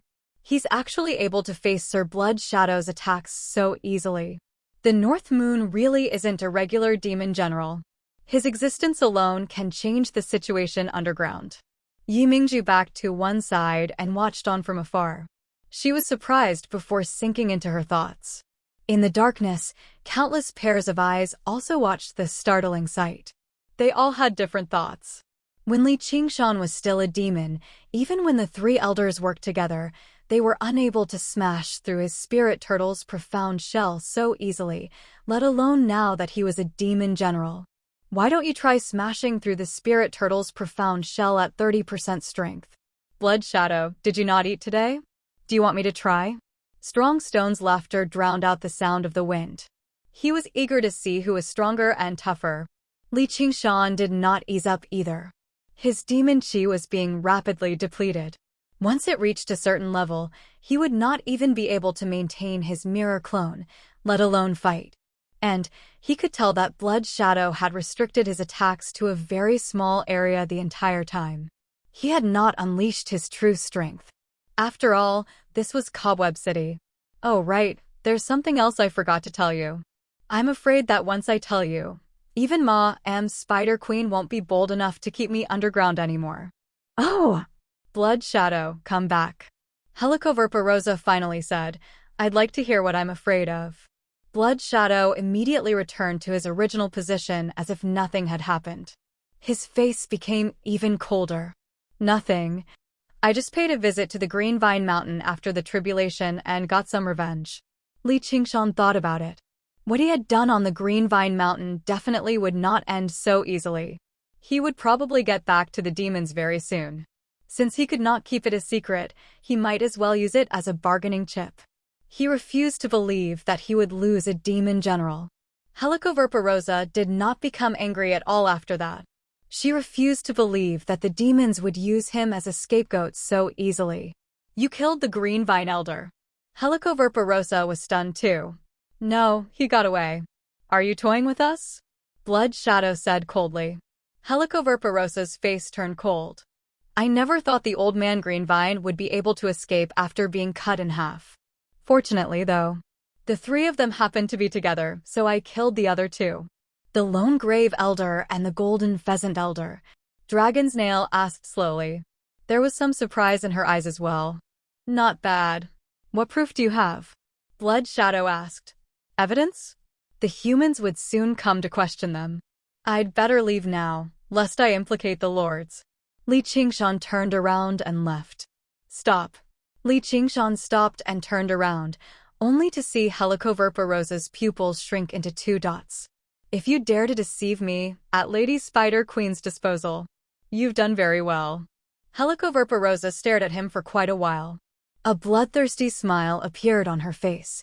This has to do with the Treaty of Kings. This child is a source of trouble.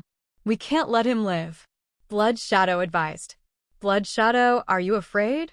Helicoverpa turned around. Her cold voice made Blood Shadow shiver. He knew he could no longer interfere with this matter. Coward! Strong Stone sneered loudly. Lady Spider Queen was bent on war. What the North Moon was doing was perfect for the Spider Queen's taste.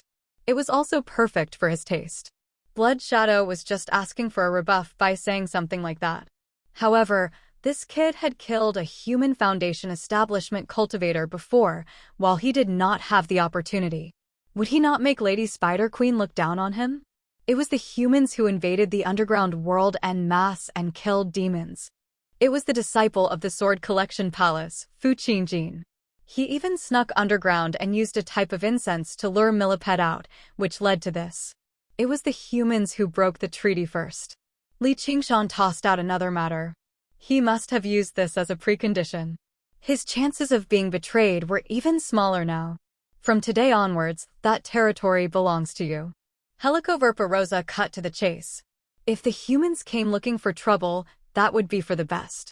Even the Dragon King had nothing to say about her actions. Thank you for your kindness, Spider Queen. There's only one matter that I'm not too satisfied with. What is it? Why is the Green Vine Elder still alive? I will definitely satisfy Spider Queen. Helicoverpa smiled afterwards. She found Li Qingshan to be very pleasing to the eye. With a capable subordinate like him, she would be a little more confident in her battles against the other demon commanders. How did you do it?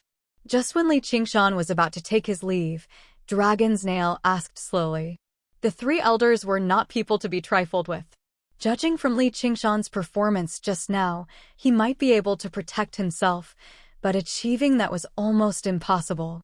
Did you just say we should kill them together? Strong Stone frowned. Yeah. I have my ways.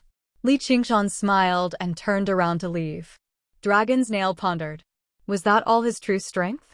He possessed such strength right after undergoing the heavenly tribulation. If he was given time to develop, just what level would he reach? She could vaguely see the rise of a new star of the demon race. Helicoverpa eyes flickered, but she seemed to notice something. Her smile became even more vicious and brilliant. After dealing with the matter of the territory, Li Qingshan stopped worrying. On the way back, Yi Mingzhu treated him with even more respect. She silently dismissed some of her vicious thoughts too. Clearly, he had already gained the Spider Queen's favor. If anyone killed him, they would definitely incur the wrath of the Spider Queen. No night roamer could bear the consequences, so cooperation was the only choice left. Returning to Blackluster City, Yi Mingzhu immediately went to prepare the spiritual herbs for the first transaction. She wanted to exchange them for the talismans in Li Qingshan's possession. At this moment, Yu Liubo played a crucial role. Li Qingshan did not understand the exact value of spiritual herbs and talismans underground, but Yu Liubo knew very well. That was not all. She understood the importance of this resource to the clan, as well as the clan's ability to endure it all. She was sharp-tongued, constantly pushing the bottom line of the Spider Shadow clan, or even pushing it a little further. It made the elders who negotiated with her glare at her furiously. They were almost tempted to draw their blades and stab this traitor to death. Yu Liubo was fearless, as Li Qingshan sat nearby behind her. She was filled with confidence, desperately demonstrating her value as a servant. She also treated this as an opportunity for revenge. She even drew an arcane treasure that said, "If you don't want to negotiate, I'll find another clan to work with," forcing the Night Roamer elders to turn purple. Such a large number of talismans and spiritual artifacts had indeed surpassed their own value. It was of great strategic significance. If it were not for the fact that Yi Mingzhu had returned from Cobweb City and told them that Li Qingshan had already caught the eye of the Spider Queen, they really would have considered falling out with him. In the end, it was Li Qingshan who could not stand it any longer. A high-grade talisman was going to be exchanged for a 1,000-year snake gallflower. Even if it was an open robbery, it would not be so vicious. He cleared his throat. Liubo, respect, respect. He did not care too much about a high-grade talisman or two. The Spider Shadow clan would have other uses in the future. Pressuring them too much was not a good thing. Yi Liubo glanced at Li Qingshan grumpily. All she could do was lower the price, and only then did the elders ease up. In the end, they came to an agreement. That was, they exchanged for it with a minimum price. Li Qingshan obtained 11 spiritual herbs, and none of them were younger than 500 years old. Above ground, even 100 talismans would not be enough to exchange for a single one. That was truly a huge profit. After becoming a demon general, he had higher requirements for the quality and quantity of elixirs. Although elixirs such as qi-gathering pills and qi-amassing pills were still being produced, the efficiency was still not as good as when he absorbed the spiritual energy of heaven and earth. From demon general to demon commander, he had to cross a millennium. Just the pills he obtained were simply a cup of water on a burning cart of firewood. Now that he had finally found a new way, his heart was filled with indescribable joy. I can live for 1,000 years? Li Qingshan suddenly came back to his senses. Unknowingly, he already had a lifespan of 1,000 years. This kind of feeling was very strange. The lyrics went, "Borrow another 500 years from the heavens," but he had already reached twice this number, far exceeding the extravagant hopes of mortals. What was he going to do with these 1,000 years? Once he thought about this question, he was somewhat at a loss. However, he quickly came to his senses. Of course, he would do what he wanted to do. In his previous life, he had read many books about how painful it was to live a long life. His evaluation of it was only 4 words, moaning without illness. What he wanted to do, even 1,000 years wouldn't be enough to do. My dear daughter, don't feel unhappy. This is just a temporary measure. You know that I have always doted on you the most. Otherwise, I would not have given the territory to you. You need to do everything you can to win his favor. It's best if you can make him fall in love with you. I can tell that he likes women too. This will bring great benefits to our entire Spider Shadow clan. In this region, he'll definitely become a powerful figure that won't lose to the 3 sirs in the future. Yi Mingzhu called Ji Luosu to one side and said earnestly while taking advantage of the negotiation. I've never known how to win the favor of others. Are we supposed to rely on demons and not fight for it with our own cultivation? As long as we still live in this region, the status of other folk will never be higher than demons. You need to understand this. The Bat Shadow clan is only bold enough to act so arrogantly because of Sir Blood Shadow. As long as you do this well, the position of matriarch will be yours in the future. What right does a servant have to inherit the position of matriarch? I haven't worked so hard for the sake of becoming matriarch, but for the sake of allowing all-night roamers to see the stars and moon again. Yulusu's gaze was determined, filled with unshakable conviction. Her identity as a servant had not changed at all. You want to go above ground? Perhaps there'll be an opportunity very soon. The war between the humans and demons is not far away, but don't take this as a good thing. If the war really does come, we'll definitely be fighting on the front lines. We can throw ourselves into the humans. Shut up. Before Yulusu could even finish, Yi Mingju had already grabbed her by the neck. Why do you think we've been forced underground? It's all because of humans. In the eyes of demons, we're only treated as a special race that needs to be restrained and restricted. However, in the eyes of humans, we're aliens through and through. We have to be slaughtered, or we have to be enslaved. Do you understand? If you dare to say those words again, I will kill you with my own hands. To be continued.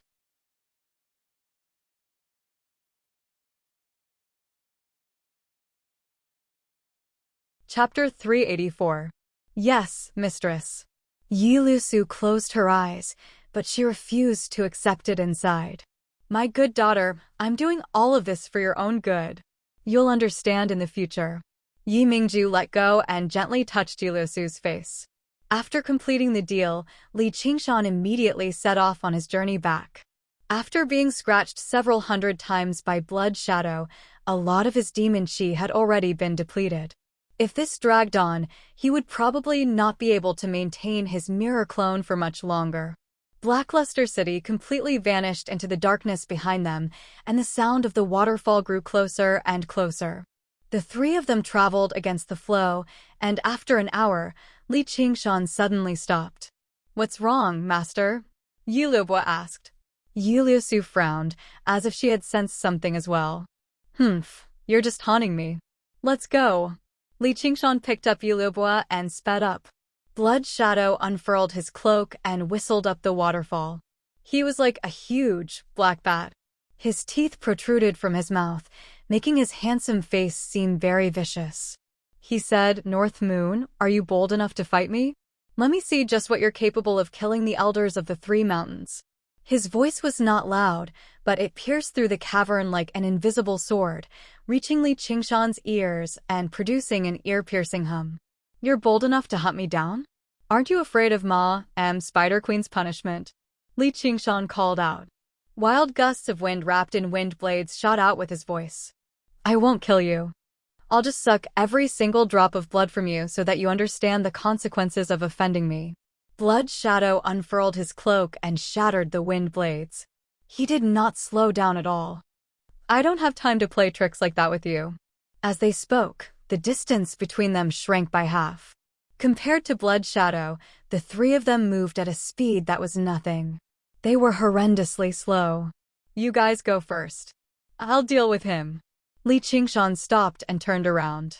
He handed the 100 treasures pouch and saber to Yulubo, then tossed Yulubo to Yulusu. Master, I can help you. Yulusu held a curved sword in her hand. It's rare for you to have such loyalty, but his target is me. Protect Liubo and yourself. This is an order. Yulusu didn't say anything and left immediately. Li Qingshan turned around and flew towards a nearby cave. Blood Shadow arrived in a flash, almost without any hesitation. He immediately chased after Li Qingshan.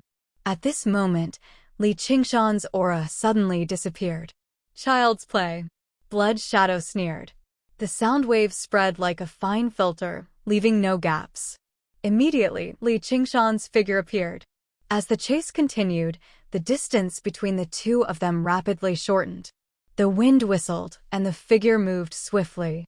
In Li Qingshan's eyes, the deep cave was like a roller coaster, undulating and wriggling like intestines. Suddenly, he stopped in his tracks. The cave in front of him was cut off. It was a dead end. Li Qingshan let out a breath. It's about time. He pressed his hand on the rock wall. Blood Shadow had already sensed the situation in the cave. The corner of his mouth curled up, and he instantly turned into the cave. He saw Li Qingshan 1,000 feet away. To him, this distance could be covered in a breath's time. Rumble. Tremors filled the cave.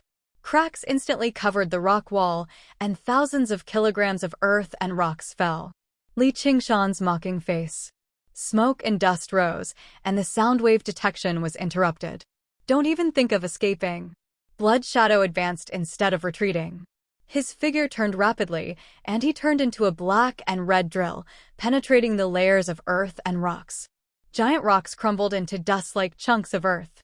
But when he came to the depths of the cave, Li Qingshan had disappeared, as if he had evaporated into thin air. Releasing these shockwaves had used up the last of his demonic aura. The mirror avatar could not maintain it, and it naturally dissipated. Very good, I have already remembered this name, and this smell. North Moon, I will taste the taste of your blood sooner or later. Anger flashed across his face. Blood Shadow raised his head and sniffed, revealing his fangs with a ferocious smile.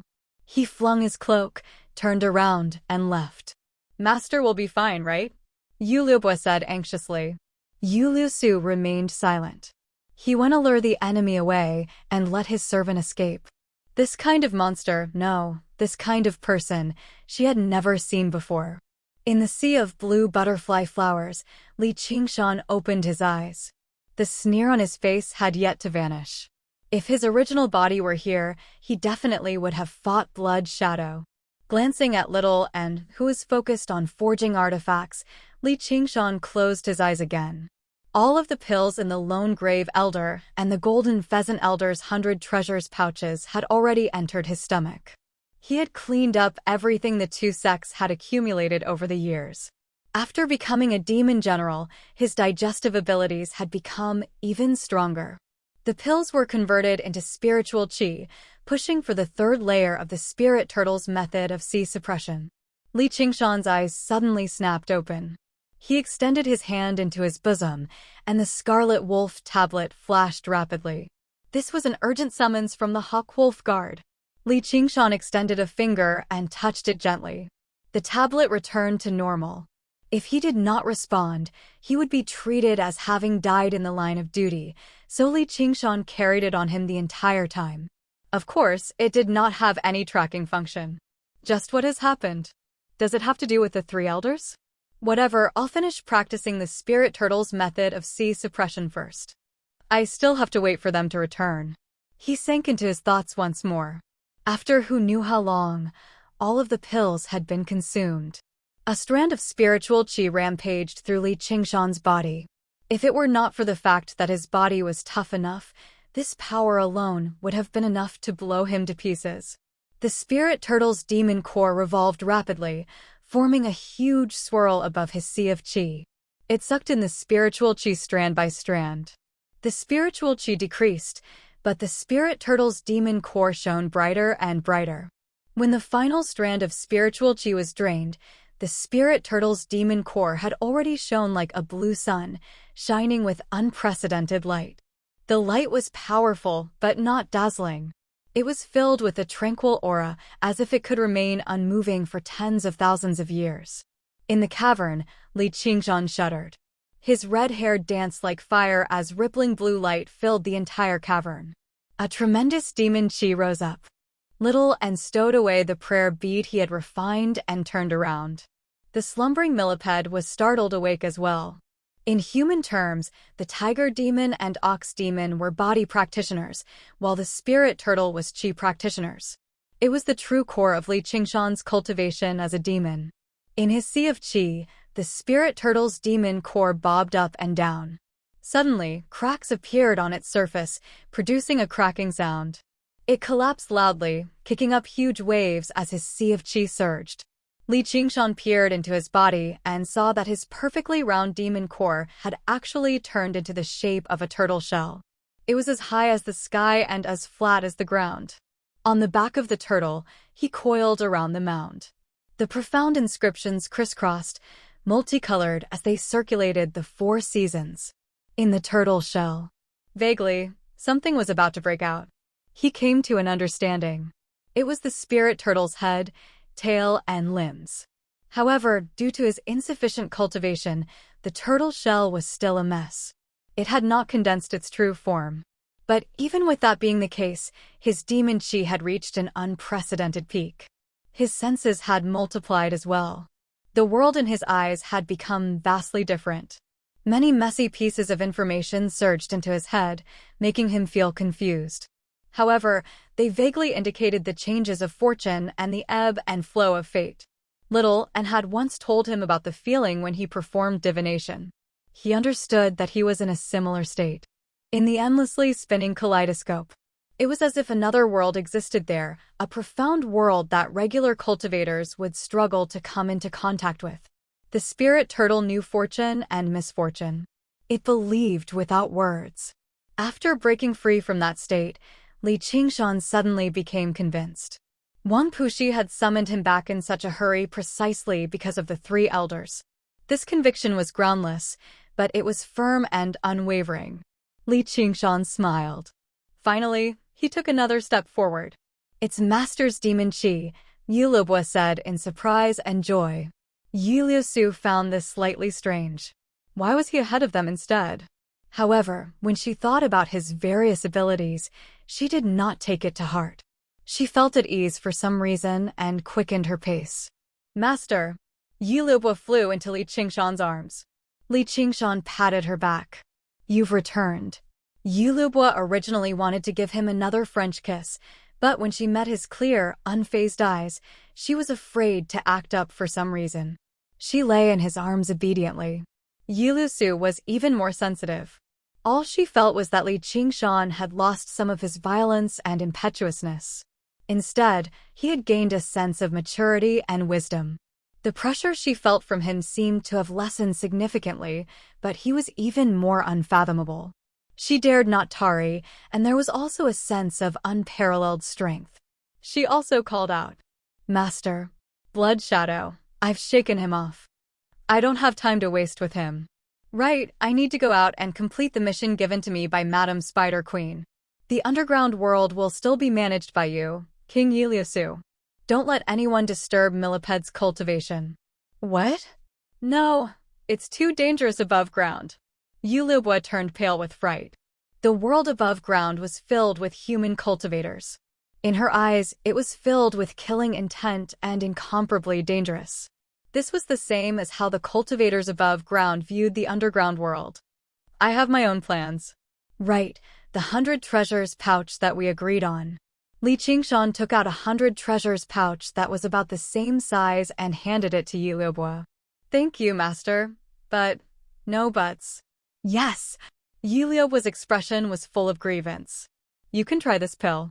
It might be able to assist you with the heavenly tribulation."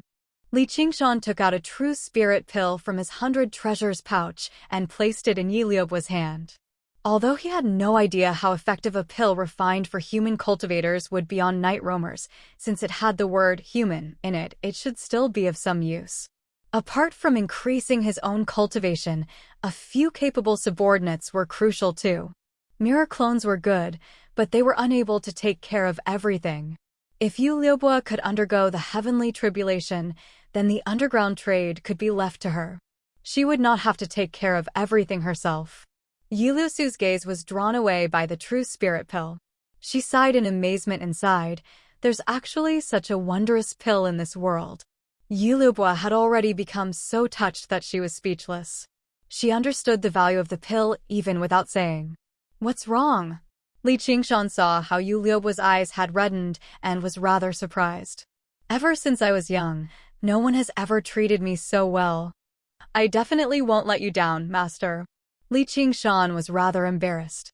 Most of the time, what he considered first were benefits and returns.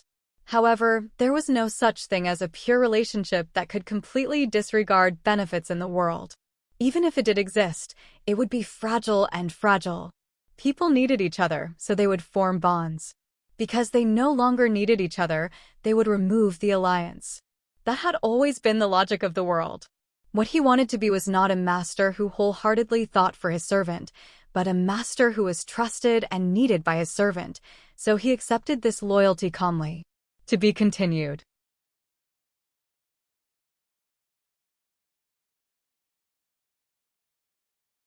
Chapter 385.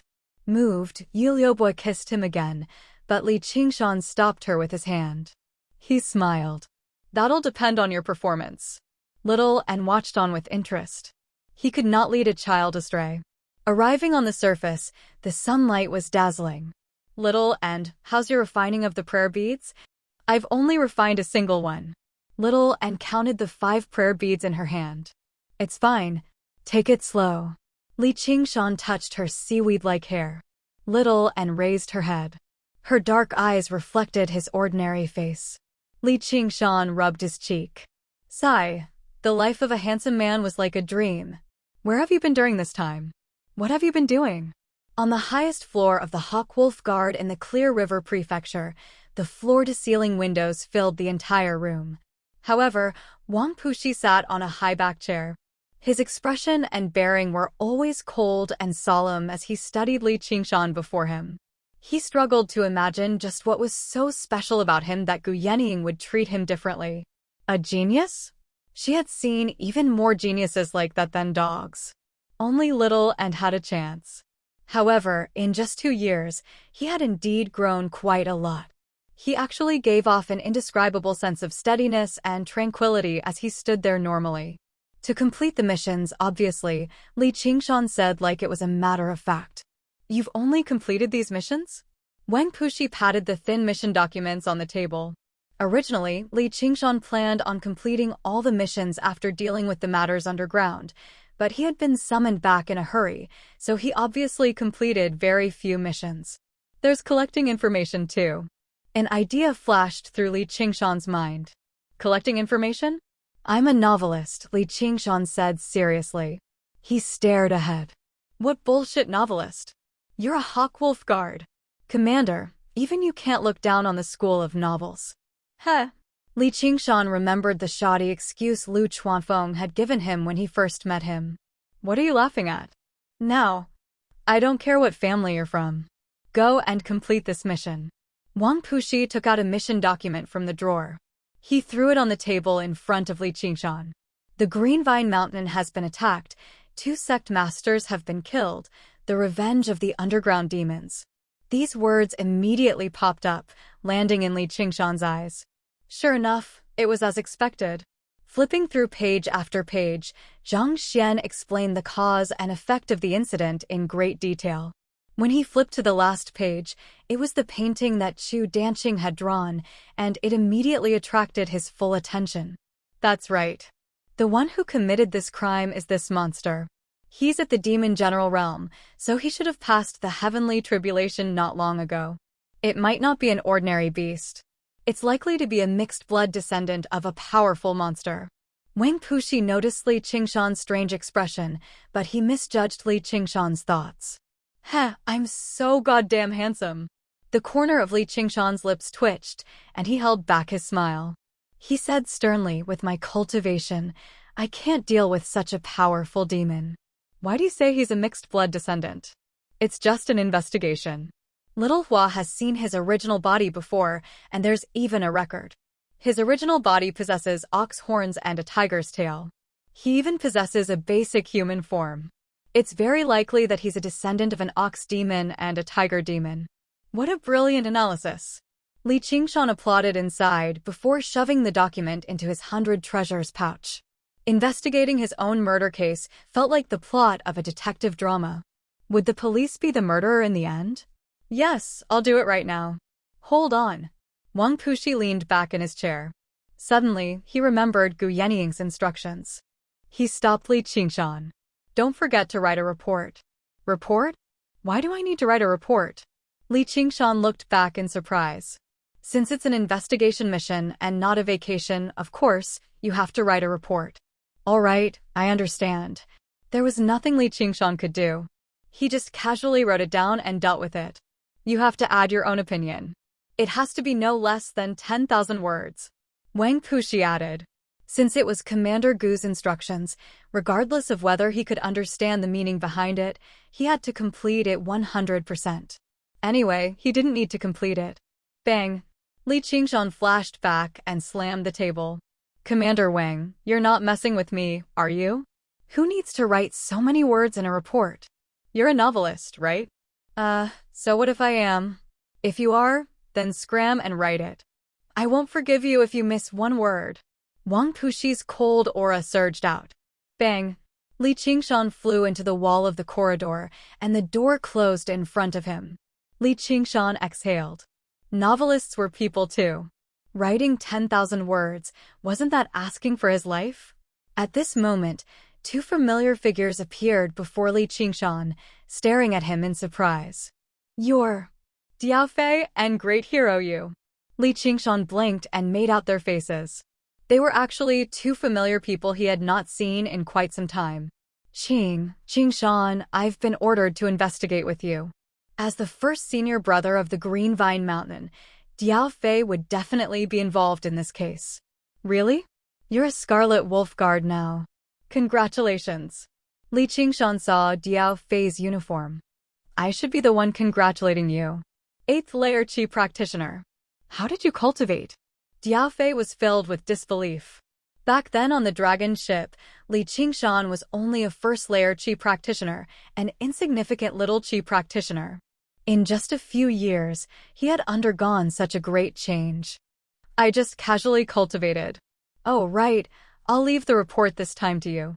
Li Qingshan smiled resplendently as he wrapped his arm around Diaofei's neck like he was very familiar with him. Apologies. I really want to help you, but Commander Wang has specially ordered that only you can write this report. No one else is allowed to interfere with it, Diaofei said unnaturally. Although he could feel that Li Qingshan's aura had become much calmer now, the feeling from back then was just too deep. He could not stand with a vicious tiger. All right then. The corner of Li Qingshan's lips twitched. He let go of Diaofei. Great Hero Yu, why have you come too? Oh, right. Were you injured on the Green Vine Mountain? Fortunately, I wasn't injured. It's been 2 years, and you've become an adult. I've come to seek refuge with Zijian. Do you still remember that girl? Yu Shuquang glanced at Diaofei from the corner of his eye. Of course. She's a genius of our 100 schools of thought. It's a pity that you're too old, so you can't join the 100 schools of thought. That's fine. You can still cultivate in the Clear River Prefecture. If you need my help, just let me know. Thank you, but I have to return to the Green Vine Mountain. Yu Shuquang beamed. Sure enough, he still had not forgotten about his old friend.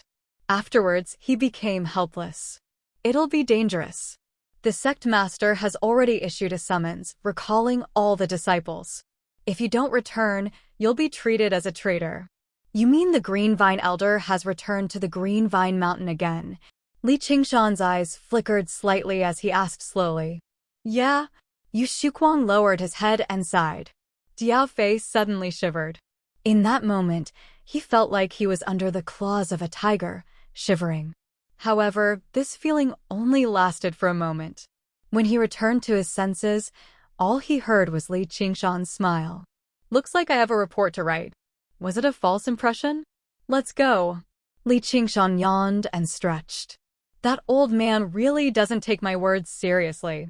But that's fine too. In the hall below, Little Anne sat on a bench for resting, leaning on her hands as she waited for Li Qingshan. She swung her legs around. Suddenly, her ears twitched. She heard a voice that she found to be slightly familiar. Afterwards, she immediately recalled the person's name and appearance. Zijian, you better stay here. The Green Vine Mountain is far too dangerous. Perhaps that demon will return. You haven't seen it, so you don't know how terrifying demons are, Yulian persuaded painstakingly. How do I not know how terrifying demons are? It's exactly because there's danger that I want to go take a look. I've already made up my mind.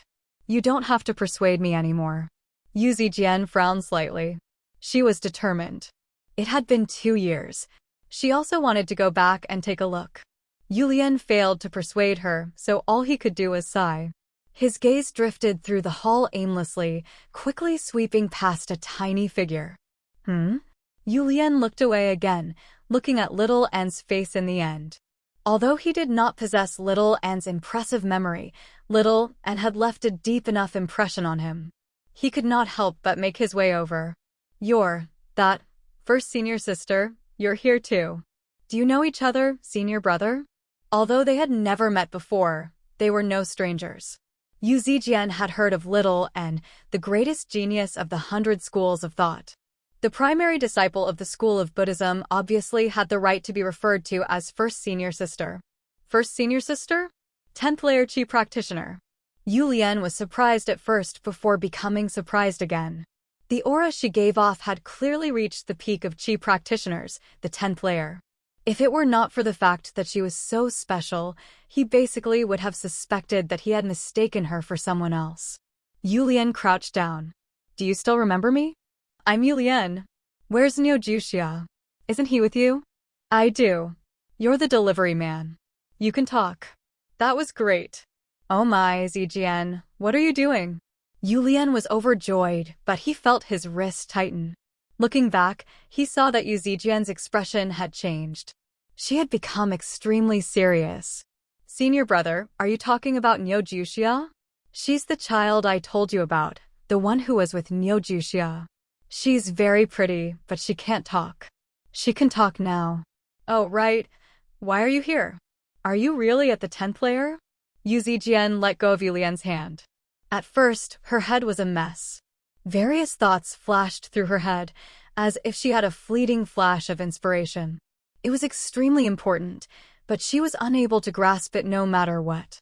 Little N, let's go. At this moment, the three of them made their way down.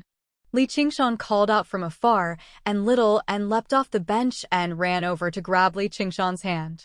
Li Qingshan glanced at Yu Zijian before waving his hand and summoning a cloud. After becoming a demon general and reaching the 3rd layer of the spirit turtle, using water techniques felt as simple as blinking an eye. The cloud he summoned was both large and fine, so he even had to control it a little. Yu Shuquang saw how Yu Zijian stood there without moving, so he thought Yu Lian had already convinced her. He called Yu Lian over, but Yu Lian was rather confused as well, but he had no time to think too deeply about it.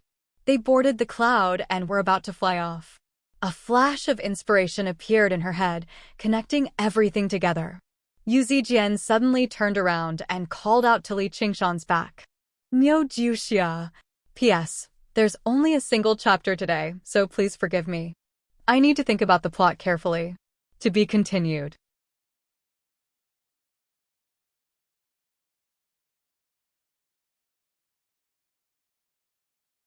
Chapter 386. Yu Shuquang was alarmed. He looked at Li Qingshan. Yu Lian had been wondering why Little N was with Li Qingshan, but he seemed to understand something now. Only Diao Fei was confused. What are you shouting for? Do you want to come with me? Li Qingshan slowly turned around. His voice was steady, and his expression was natural. Having undergone the baptism of 2 identities, he could be regarded as an actor at the very least. He would not give himself away just because a little girl called him that. Yu Zijian stared at Li Qingshan closely. She made her way over step by step, but she was rather hesitant inside. If you're not going, then we'll be leaving first. Li Qingshan let out a sigh of relief inside.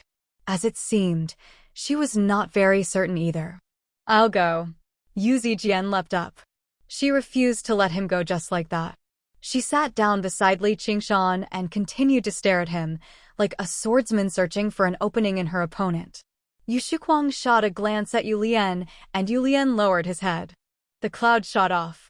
Her long hair and clothes ruffled in the wind. In the blink of an eye, the Clear River Prefecture had been reduced to a small piece, vanishing into the horizon. Great hero Yu. Don't tell me your daughter has taken a fancy to me? Li Qingshan felt uneasy under Yu Zijian's stare. Zijian, don't be rude.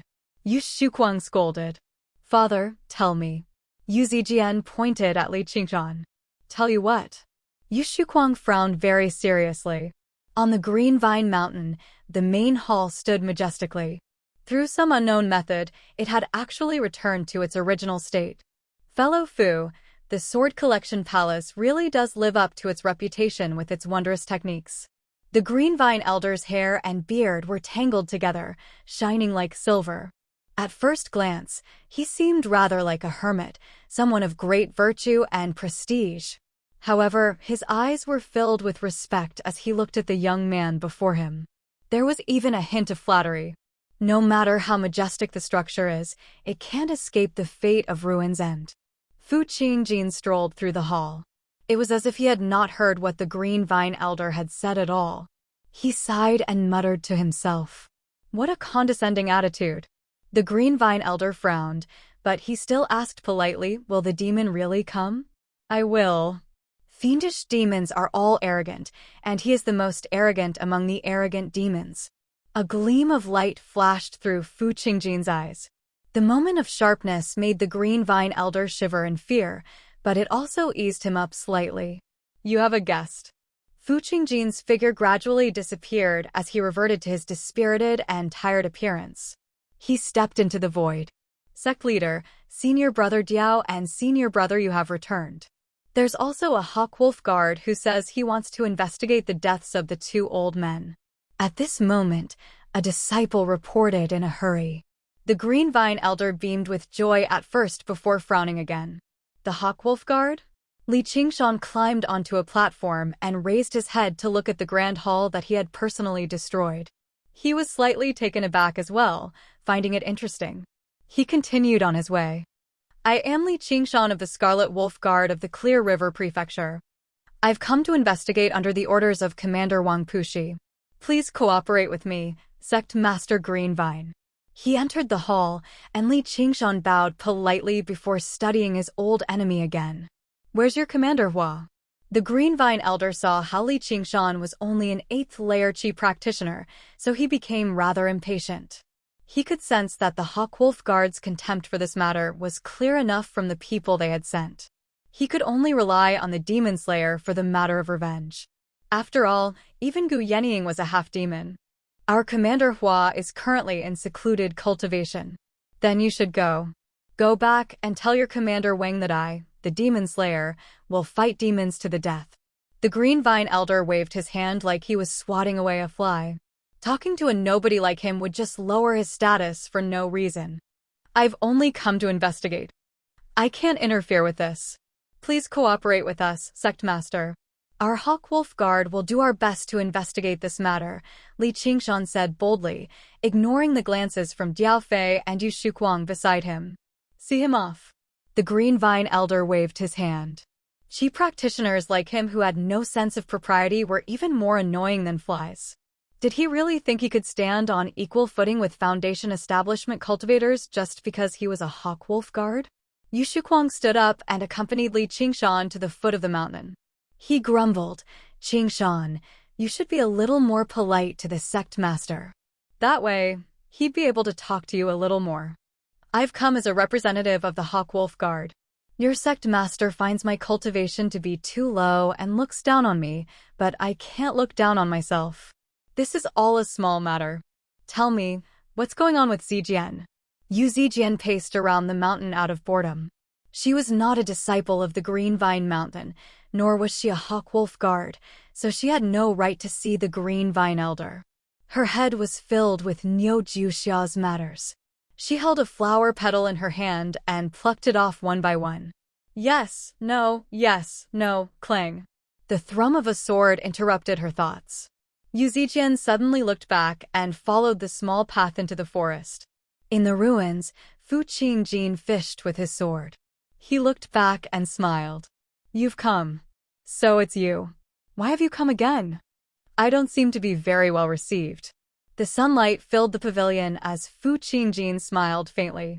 He seemed indescribably unrestrained and graceful. I'm going. Yu Zijian glanced at the green ruin sword. It's very inconvenient for a man and a woman to be alone. Yu Zijian turned around and waved her hand, leaving quickly. She knew this guy was going to try and persuade her to go to some sword collection palace again after just a few words. Master treats me very well. He said he'll formally accept me as his disciple once I undergo the heavenly tribulation. I'm not going to the sword collection palace. Everything she cared about was here. Her father, her master, her senior brother, her siblings from the school of Taoism, and Niu Jiuxia. Before she understood everything, how could she leave? Fu Qingjin was taken aback for quite a while. He was almost tempted to trap her here and say a few words to her. He let out a long sigh. Is it not fate yet? After leaving the green ruins illusion, Yu Zijian took out the flower in her hand and was about to count. Oh no, was it a yes or a no earlier? I don't have to worry now that you've said that. Yu Shuquang patted his chest and guaranteed that he would handle the matter properly. Li Qingshan stopped worrying. Oh, right. Why do you seem like you don't want Zijian to know? Are you looking down on me? Li Qingshan raised an eyebrow. What are you talking about? Yu Shuquang immediately acted like he had been wronged, but he was sweating inside.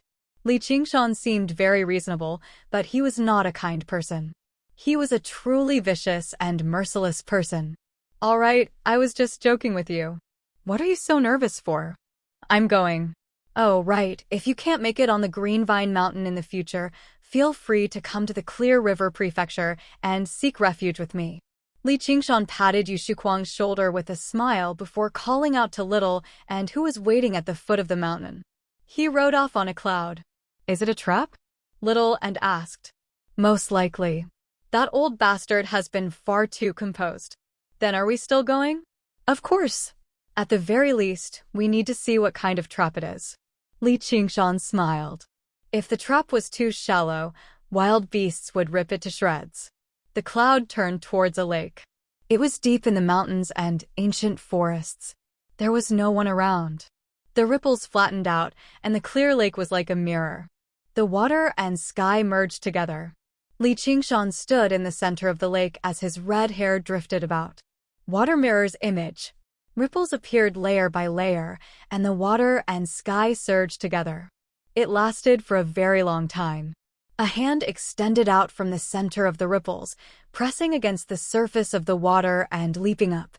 His scarlet eyes were like fire, and his red hair drifted about. He was even more powerful than before. He was even more agile. After reaching the third layer of the spirit turtle's method of sea suppression and turning his demon core into a turtle shell, Li Qingshan's demon chi had become even more powerful, and the power of the water mirror's image had become even more powerful. It was basically twice as powerful as his previous mirror clone. Otherwise, even the Green Vine Elder probably could not deal with his previous mirror clone, so there was no point in trying it out. A crescent moon and a sky filled with stars. Security was lax on the Green Vine Mountain. Only a single protective formation continued to stand guard tirelessly.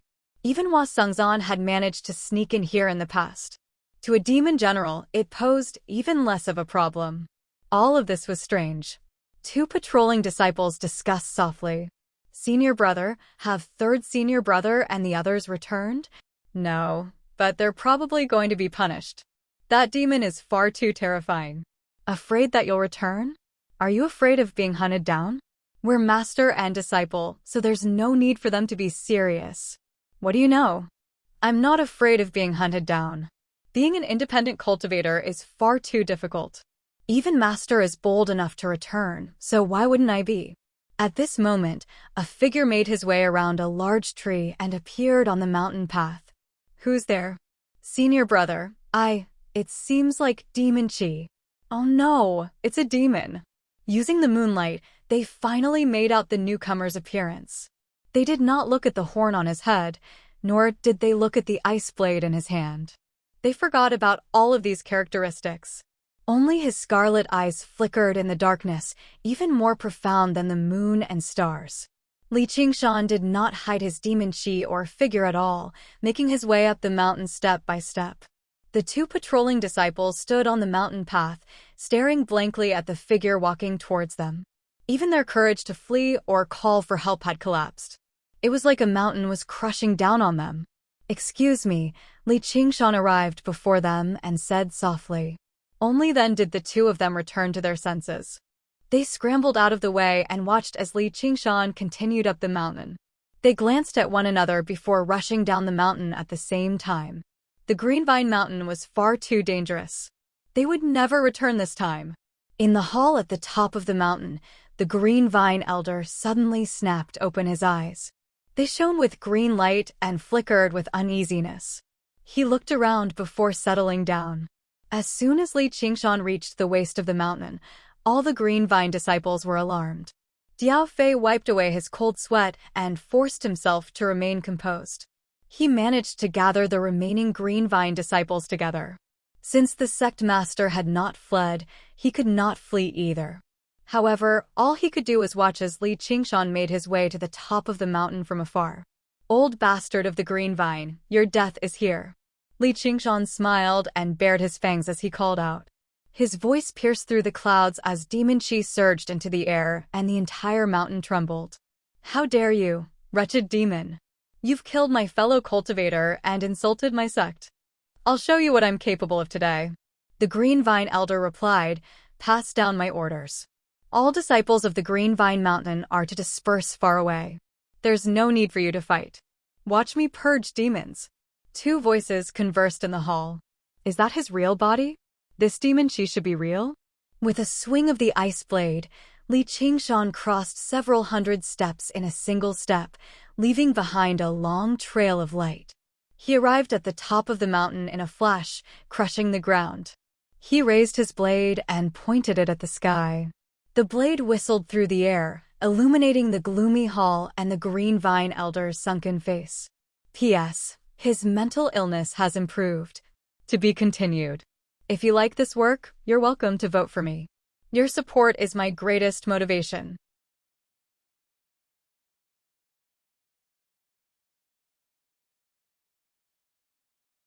Chapter 387. Evildoer, today is the day you die. Xiaochen swung his green vine staff down and shattered the saber light. Greenwood transforms into a dragon. Dragon battles in the wild. The Green Vine Elder slapped himself, and green light erupted, expanding and turning into an azure dragon with scales and horns. It roared as it soared through the air, flying out of the hall. A clap of thunder tore through the sky. At some point in time, the moon and stars in the night sky were covered by a black curtain. Heavy rain poured down and strong winds blew. The dragon roamed the world, accompanying him. The green dragon looked down from above, its green light shining brightly. It bared its fangs and brandished its claws, scattering Li Qingshan's demonic aura. He was awe-inspiring like a god. Magic artifact. Li Qingshan's eyes narrowed. Only a ritual implement could have such power. The verdantwood spirit belonged to the east. When condensed to the extreme, it would transform into a dragon. This was not just the power of an arcane artifact, but the embodiment of the Green Vine Elder's entire cultivation. Xiao Chen's vision darkened. The azure dragon let out a long roar and pounced down. It was like a surging azure wave, sweeping up the sky with an unstoppable momentum. Die, demon! Boom! Billions of raindrops scattered in all directions, piercing through countless leaves. Li Qingshan abandoned his saber and used his fist to punch the azure dragon's head. Waves of energy flowed through Xiao Chen's legs and spread throughout his entire body. Unexpectedly, he was somewhat unable to block it. He was pushed down the mountain by the azure dragon, his feet leaving two deep grooves in the ground. Li Qingshan dismissed his underestimation. He truly was the leader of the three elders after all, a foundation establishment cultivator who had cultivated for a century. When he unleashed a life-threatening attack, it was extraordinarily powerful. He grinned. If you hadn't pretended to be dead that day and the three of you had teamed up, I wouldn't have been able to kill them so easily. Shut up, evildoer. The Green Dragon Demon Slayer. The Green Vine Elder was enraged. He no longer possessed any elegance at all. He spread his arms and a green light surged out like a tide. The azure dragon shone brightly, and its body swept over, wrapping around Li Qingshan. Its 4 dragon claws dug deeply into the ground, extending thousands of roots into the Green Vine Mountain. Even though his divine strength was astonishing, it was still difficult for him to use it. He wanted to kill Li Qingshan on the spot. Boom! Another clap of thunder resounded in the sky. But it couldn't suppress Li Qingshan's growl, Zhen. Shockwaves surged, and visible ripples appeared on the azure dragon's body as it roared. The disciples of the Green Vine Mountain watched on from afar. He tottered about. Looking up, the Green Vine Mountain was actually trembling gently, as if it was trembling under the power of the powerful demon. Li Qingshan's dragon body shattered, and he shot into the sky. However, in the span of a breath, another dragon roar sounded from beneath their feet. The azure dragon's figure coiled up and actually chased after them again. It opened its mouth and spat out a ray of green light. Li Qingshan frowned. He used the spirit turtle's profound shell, and green light shot out. Suddenly, they transformed into thousands of vines and branches, entangling and pulling him down. It was like a frog spitting out its tongue to catch insects. With a flash of the blade, the long tongue was severed. But immediately, more vines stretched out like an endless green wave. The ice blades danced wildly, like sharp wheels spinning rapidly. They tore apart the wave, but there was no end to it. He wants to exhaust my strength. Take out the leader first. Li Qingshan guessed the Green Vine Elder's plan. He sucked in a deep breath and let out a great roar at the Azure Dragon. The Tiger Demon's slaughter roar. Fierce winds surged, and thunder rumbled faintly. A black pillar of wind spun and rushed into the Azure Dragon's mouth. It immediately swelled up, and thousands of wind blades shot out, shattering the Azure Dragon. At the same time, a pair of half-transparent wings of wind unfurled on Li Qingshan's back. With a flap, he vanished into the sky. In the next moment, he appeared in the main hall, above the Green Vine Elder's head. He wielded his blade with both hands and swung down. The second innate ability of the Tiger Demon, giving wings to a tiger. With the fierce winds as his wings, he controlled the divine wind and soared through the sky. Li Qingshan's scarlet hair was like fire, and his eyes narrowed to the size of needles. Killing intent surged out and poured into the blade.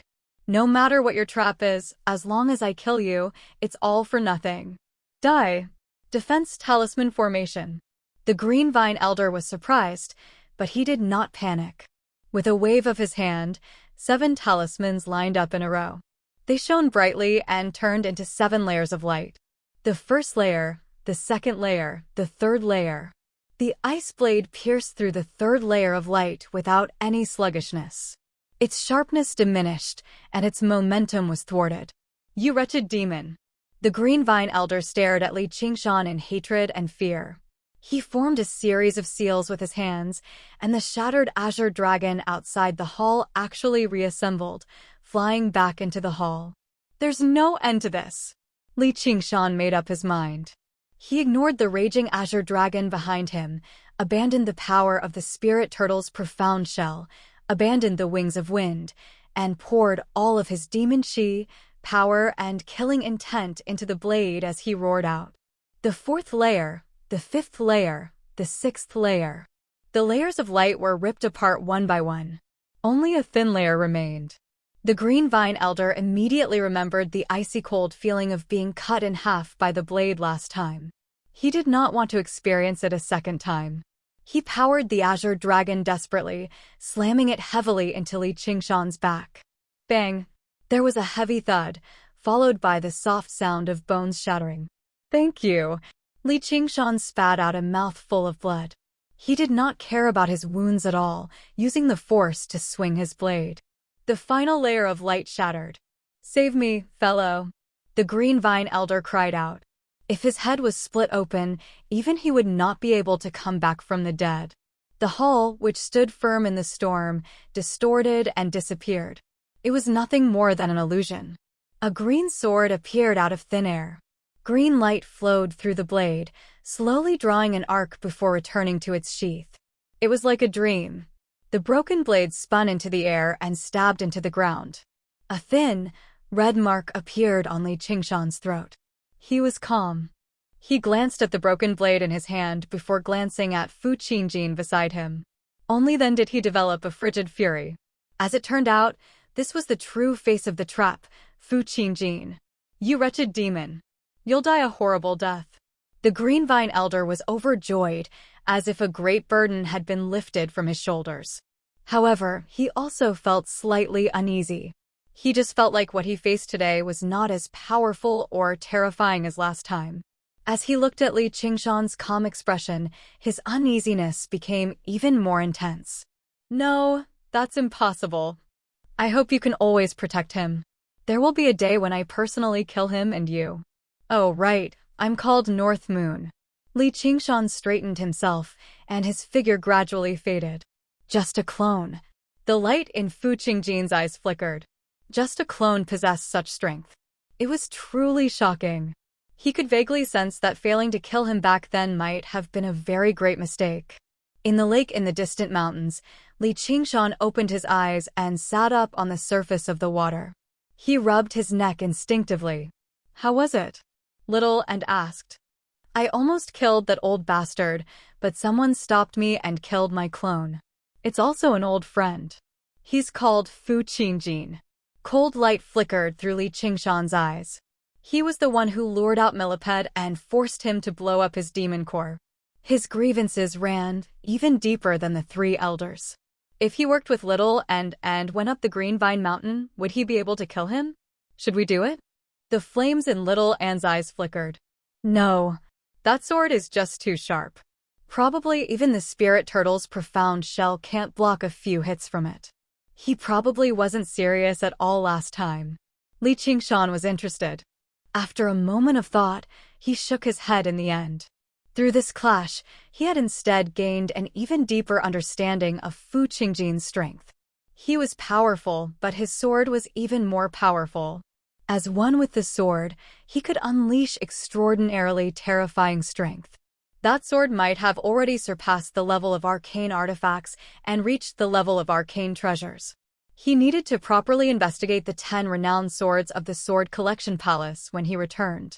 When he was struck, Li Qingshan had a feeling that the sword had not even unleashed a tenth of its power. Originally, it would have been impossible for a Foundation establishment cultivator to wield an arcane treasure. However, the cultivation method of the Sword Collection Palace had made the impossible possible. After 2 years, Li Qingshan was not the only one who was improving. The talented prodigy who wielded a renowned sword, Fu Qingjin, was also improving at a startling rate. Every strand of fusion with the Green Ruin sword made his strength stronger. Fair enough. Once I refine a string of skull prayer beads, I'll compete with him. Yi expressed his agreement. Li Qingshan was only a little bit away from reaching the 3rd layer of the tiger demon. By then, both of their strengths would take another step forward. It's best if you refine your white bone sword too. It's impossible for me to fight him with regular weapons. I need to find a suitable weapon to use as well. The ice blade forged from the whale's ingestion of water could only be regarded as passable. Whether it was sturdiness or sharpness, it was nowhere close to what Li Qingshan wanted. It was fine against weaker opponents, but against an opponent like Fu Qingjin who wielded weapons and was extremely powerful in the first place, it was far too disadvantageous. However, Li Qingshan was still in quite a good mood. After this round of verification, at the very least, he was no longer at the mercy of others like he was in the past. He was unable to deal with Fu Qingjin right now, but Fu Qingjin was unable to do anything to him either. God damn it, I've got nothing better to do anyway. I'll assassinate him once a day with my clone. I'd like to see how many times you can protect that old coot. Yi smiled. Fellow Fu, what do I do now? If that wretched demon sends his clone to assassinate me every day, what should I do? The Green Vine Elder was filled with worry. He truly was the wisest of the 3 elders. He immediately thought of this. I'll help you cast down a tiny dust formation of disintegration on the Green Vine Mountain. Even if demon generals fall into it, only death awaits them. You don't have to worry. Sigh, that's all we can do. Though, I'm a mighty sect master. If I'm scared off by a demon general, what dignity do I have left? What dignity do I have left for the demon slayer? The palace master has already negotiated with the Dragon King of the Sea. He won't just let this matter slide. If the demons refuse to give an explanation, then all we can do is fight. The Green Vine Elder thought, that's what you want. If that really happens, I'll probably be even more afraid of leaving my home and roaming around. Sect Master. Diao Fei came to see him with a group of disciples.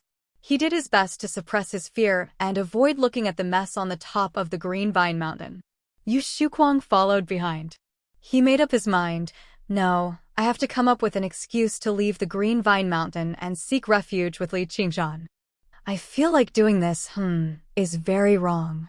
We should abide by the Treaty of Kings and allow humans and demons to coexist peacefully. What the hell are you writing? Open your dog eyes and count. Are there even 10,000 words?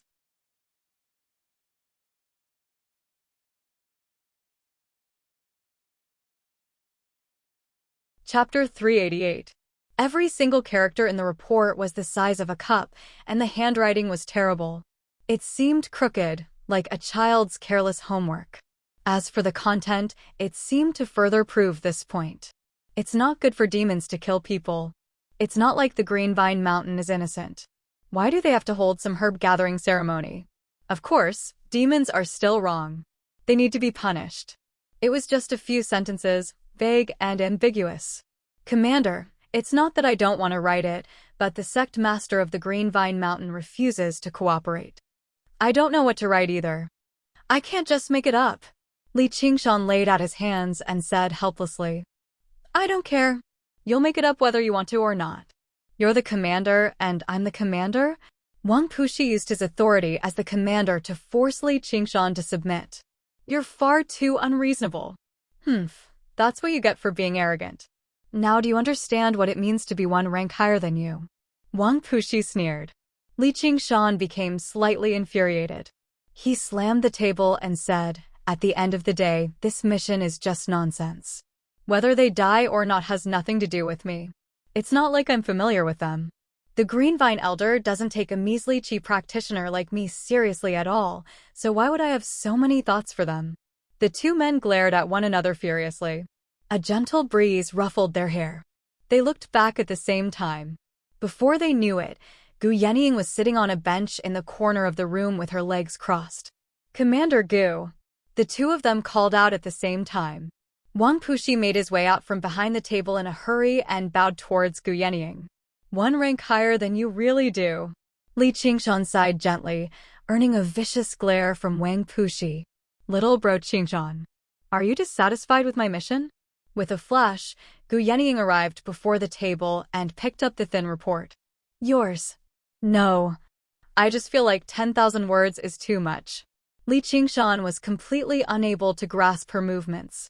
Compared to her speed, Blood Shadow seemed like he was crawling on the ground. Even if he transformed into a demon general, he was definitely not a match for her, and with this strange speed, it was likely that he would not even be able to escape. 10,000 words? Gu Yenying laughed. Old Wang, you're abusing your position to avenge a personal grudge. This subordinate doesn't dare. The mission given by the commander must be completed 100%. Doing so half-heartedly is a disgrace to commander's love for him. Wang Puxi paid no attention to Li Qingshan's angry glare. Did you return after seeing the Green Vine Elder? Gu Yenying suddenly asked. Her gaze became as sharp as a hawk's, as if she could see through him. Yes.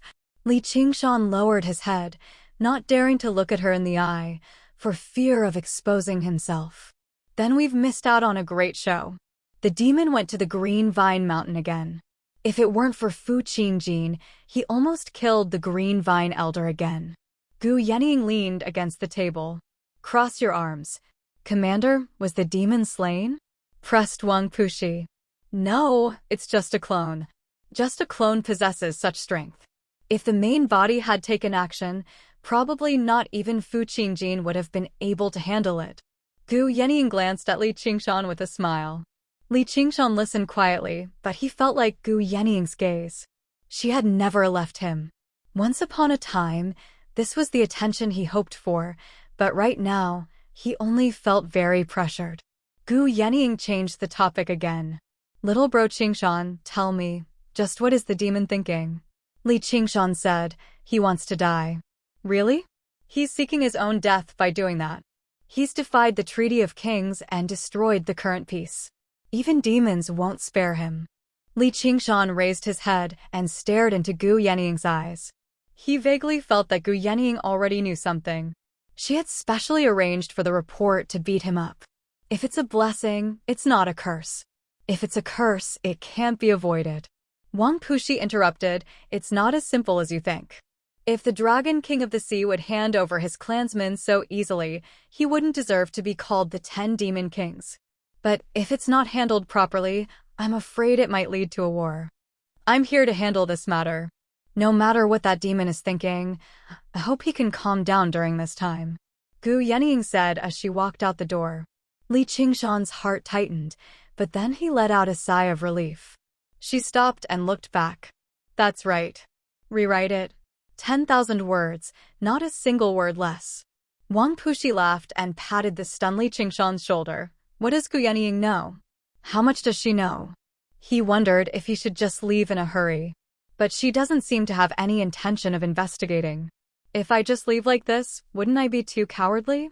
She'll laugh at me. Speaking of which, she's also a half-demon. Although she's not quite the same as a half-demon like me, she might feel close to me when she sees me. Not only will she not harm me, but she'll also love me greatly. If I didn't already have a woman, this might be a good opportunity to get close to her. Don't be silly. That woman isn't some dream goddess. Who are you to include the deaths of tens of thousands of people into your plan without a care? On Cloud Wisp Island in the academy, Li Qingshan stared at the verdant bamboo outside the window as his thoughts ran wild. Then he lowered his head and looked at the white paper on the table. He racked his brains and lamented, 10,000 words. In the end, Li Qingshan did not choose to leave the 100 schools of thought.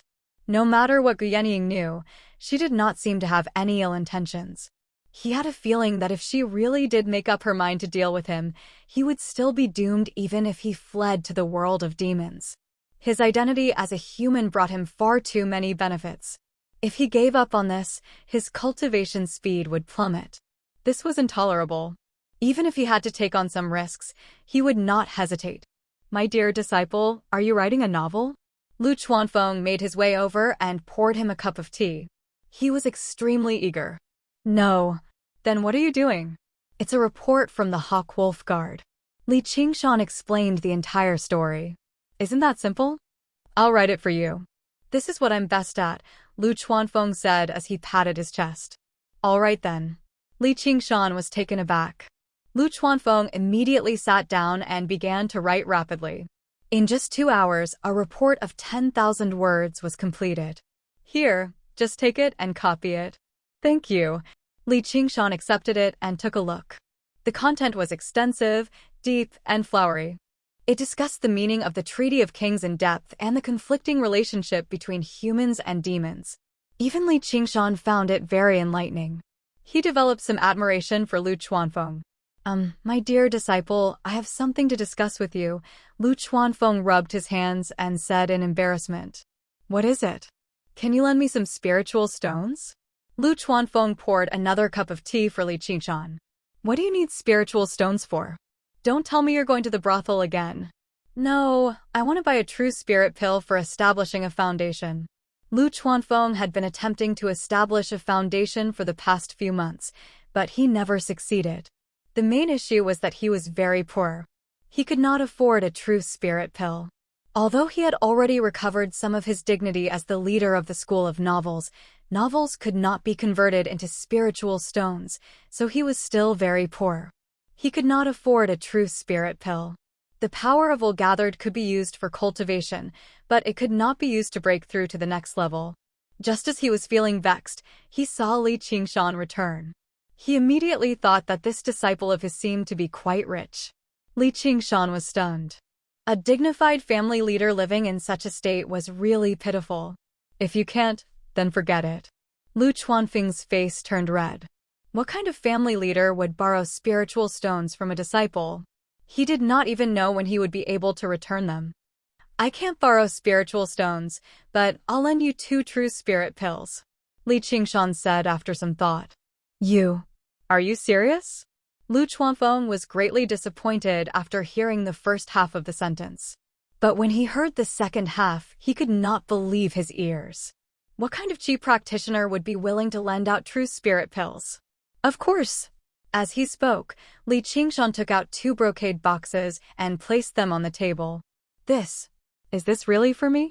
Lu Chuanfeng swallowed his saliva and opened the brocade box. As expected, it was the true spirit pills that he had been looking forward to. They shone brilliantly and were extremely alluring. It's not for you. You'll have to return them in the future, Li Qingshan reiterated. All right.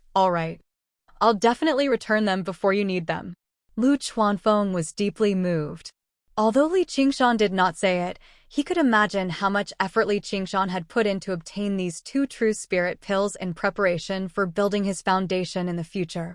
Now, without any hesitation, he had lent them to him without even signing a contract. What kind of trust was this? His nose turned sour. He placed his hand on Li Qingshan's shoulder and said, "Qingshan, to be able to take in a disciple like you, I am truly blessed. There's no need for that. If you can build your foundation successfully, it'll be beneficial to the entire school of novels. I'll be able to bask in some of your glory as well." Li Qingshan still had about 40 true spirit pills on him. Lending out 2 was not a big deal. As for whether Lu Chuanfeng would renege on his debt, he did not even think about it. It was not because he trusted Lu Chuanfeng's character, but because he trusted his own strength. If he dared to not return it, then he would pay it back with his life. "Scoundrel, I helped you out of goodwill, yet you dared to cheat me. Die." "Oh, right. Don't tell anyone that I gave them to you.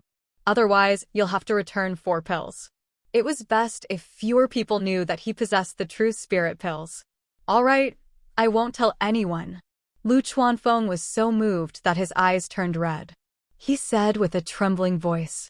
He clearly did not want this matter to spread out and embarrass himself as the clan head.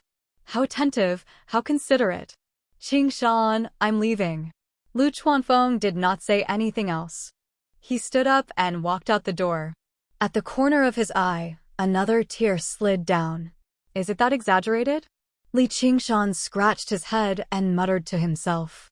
What's so exaggerated? A familiar voice came from outside the window. "Qiongji." Li Qingshan looked back and saw a familiar smiling face at the window. Wasn't it Han Qiongji? "Hey, brat, you haven't done anything shameful behind my back recently, right? Be honest, I've heard about it." Han Qiongji suppressed the excitement in her heart and pretended to be serious. To be continued.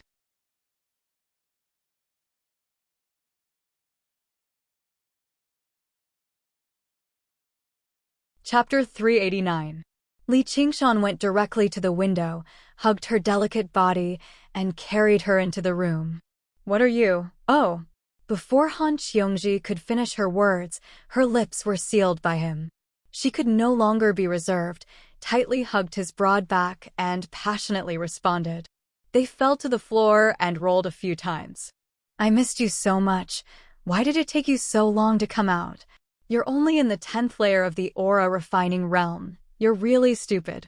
Li Qingshan pressed her under his body, his face full of smiles, and after saying this, he kissed her again. "You still dare to talk about me. If it wasn't for you, why would I waste so much time? Why did you take off your clothes?" Han Qiongji flipped over and fiercely pinched his waist. "It's all my fault. I'll now bear a bramble and ask for forgiveness." While speaking, Li Qingshan took off his shirt, revealing his strong physique, and backhandedly went to untie her belt. "Then why did you take off my clothes?"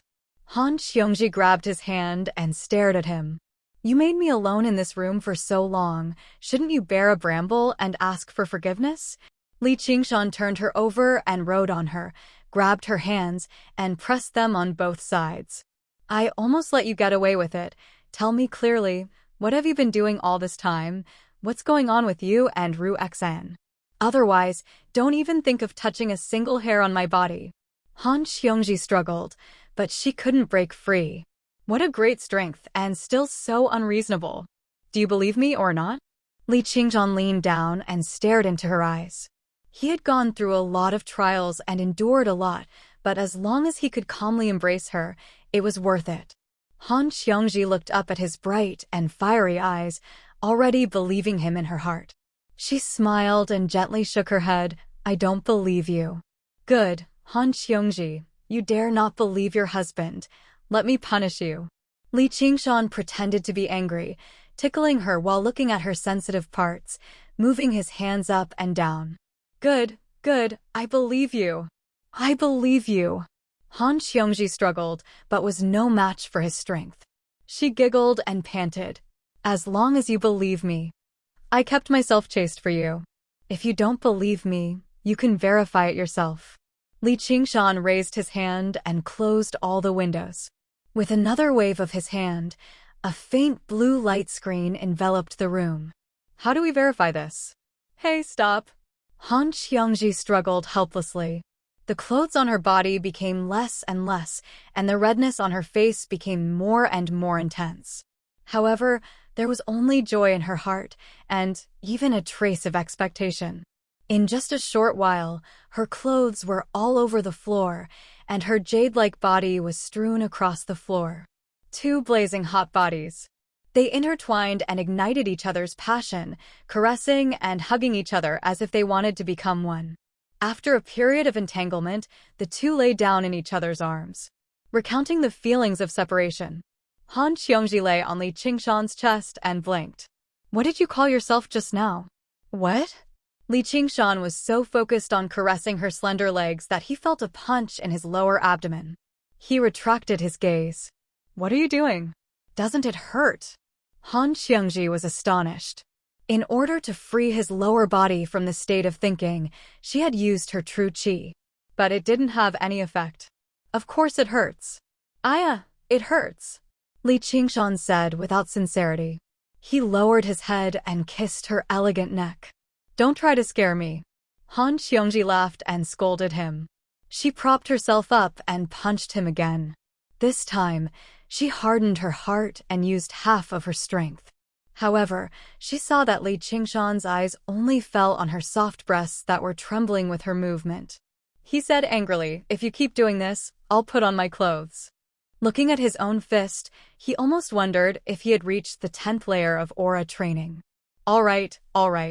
If you have something to say, then say it. Besides, you can't blame me."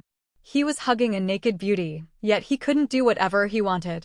No man would be able to concentrate. "What did you say, husband, earlier? Have I married you?" Han Qiongji was aggressive, but she was also bashful.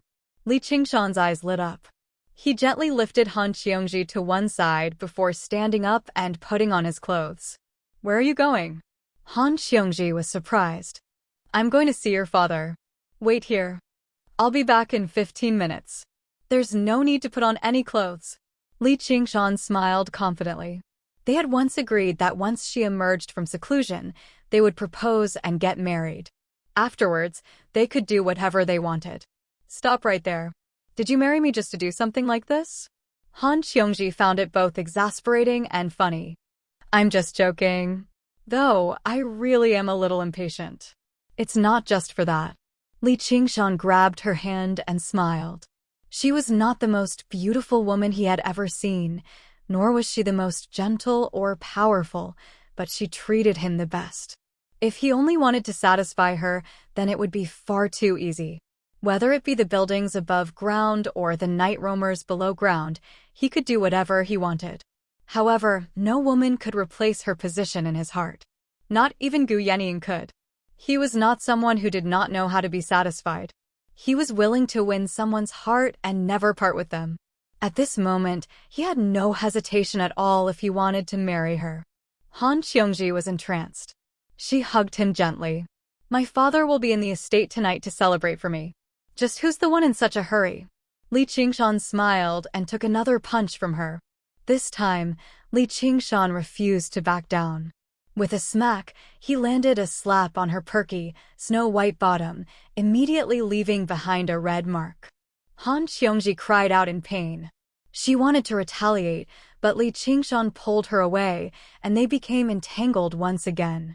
75 kilometers away from Clear River City, there was a mountain called Tiger Hill. Tiger Hill was not particularly tall, only 300 meters tall. However, it was vast, covering several thousand square kilometers. The gentle slope was like a tiger's back, carrying countless pavilions and terraces. This was where the Han estate was located. 30-meter-tall walls separated the inner and outer city. Turrets stood in great numbers, and it was heavily guarded. It was like a fortress. Even in the dark, it was brightly lit. At the top of the 100 steps, there was a majestic gate tower with a tall horizontal board that had the words "General's Mansion" written on it. What was placed at the entrance were not stone lions, but a pair of tigers made of white jade. They lay on a stone pedestal and seemed lifelike, like they were alive. They studied the strangers nearby covetously. The tiger was the symbol of the school of the military. Most of the talismans used to command armies were forged into the shape of tigers, so they were called tiger talismans. The white tiger was of the metal attribute, making it a god of war and slaughter. So this is your home. Li Qingshan raised his head and sighed in amazement at the Han family scale and wealth. What do you think? You've profited from following me. It's enough that I've profited from you. I don't care about anything else. You talk big. If I didn't know better, I'd think you've already reached foundation establishment. Han Xiongji narrowed her eyes and scoffed. She liked his arrogance and confidence the most.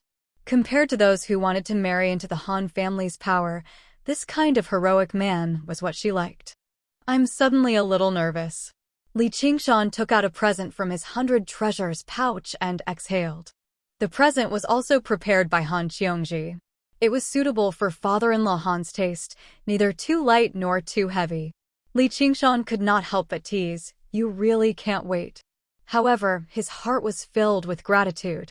You can also be nervous? Han Xiongji was a little curious. It's all because of you.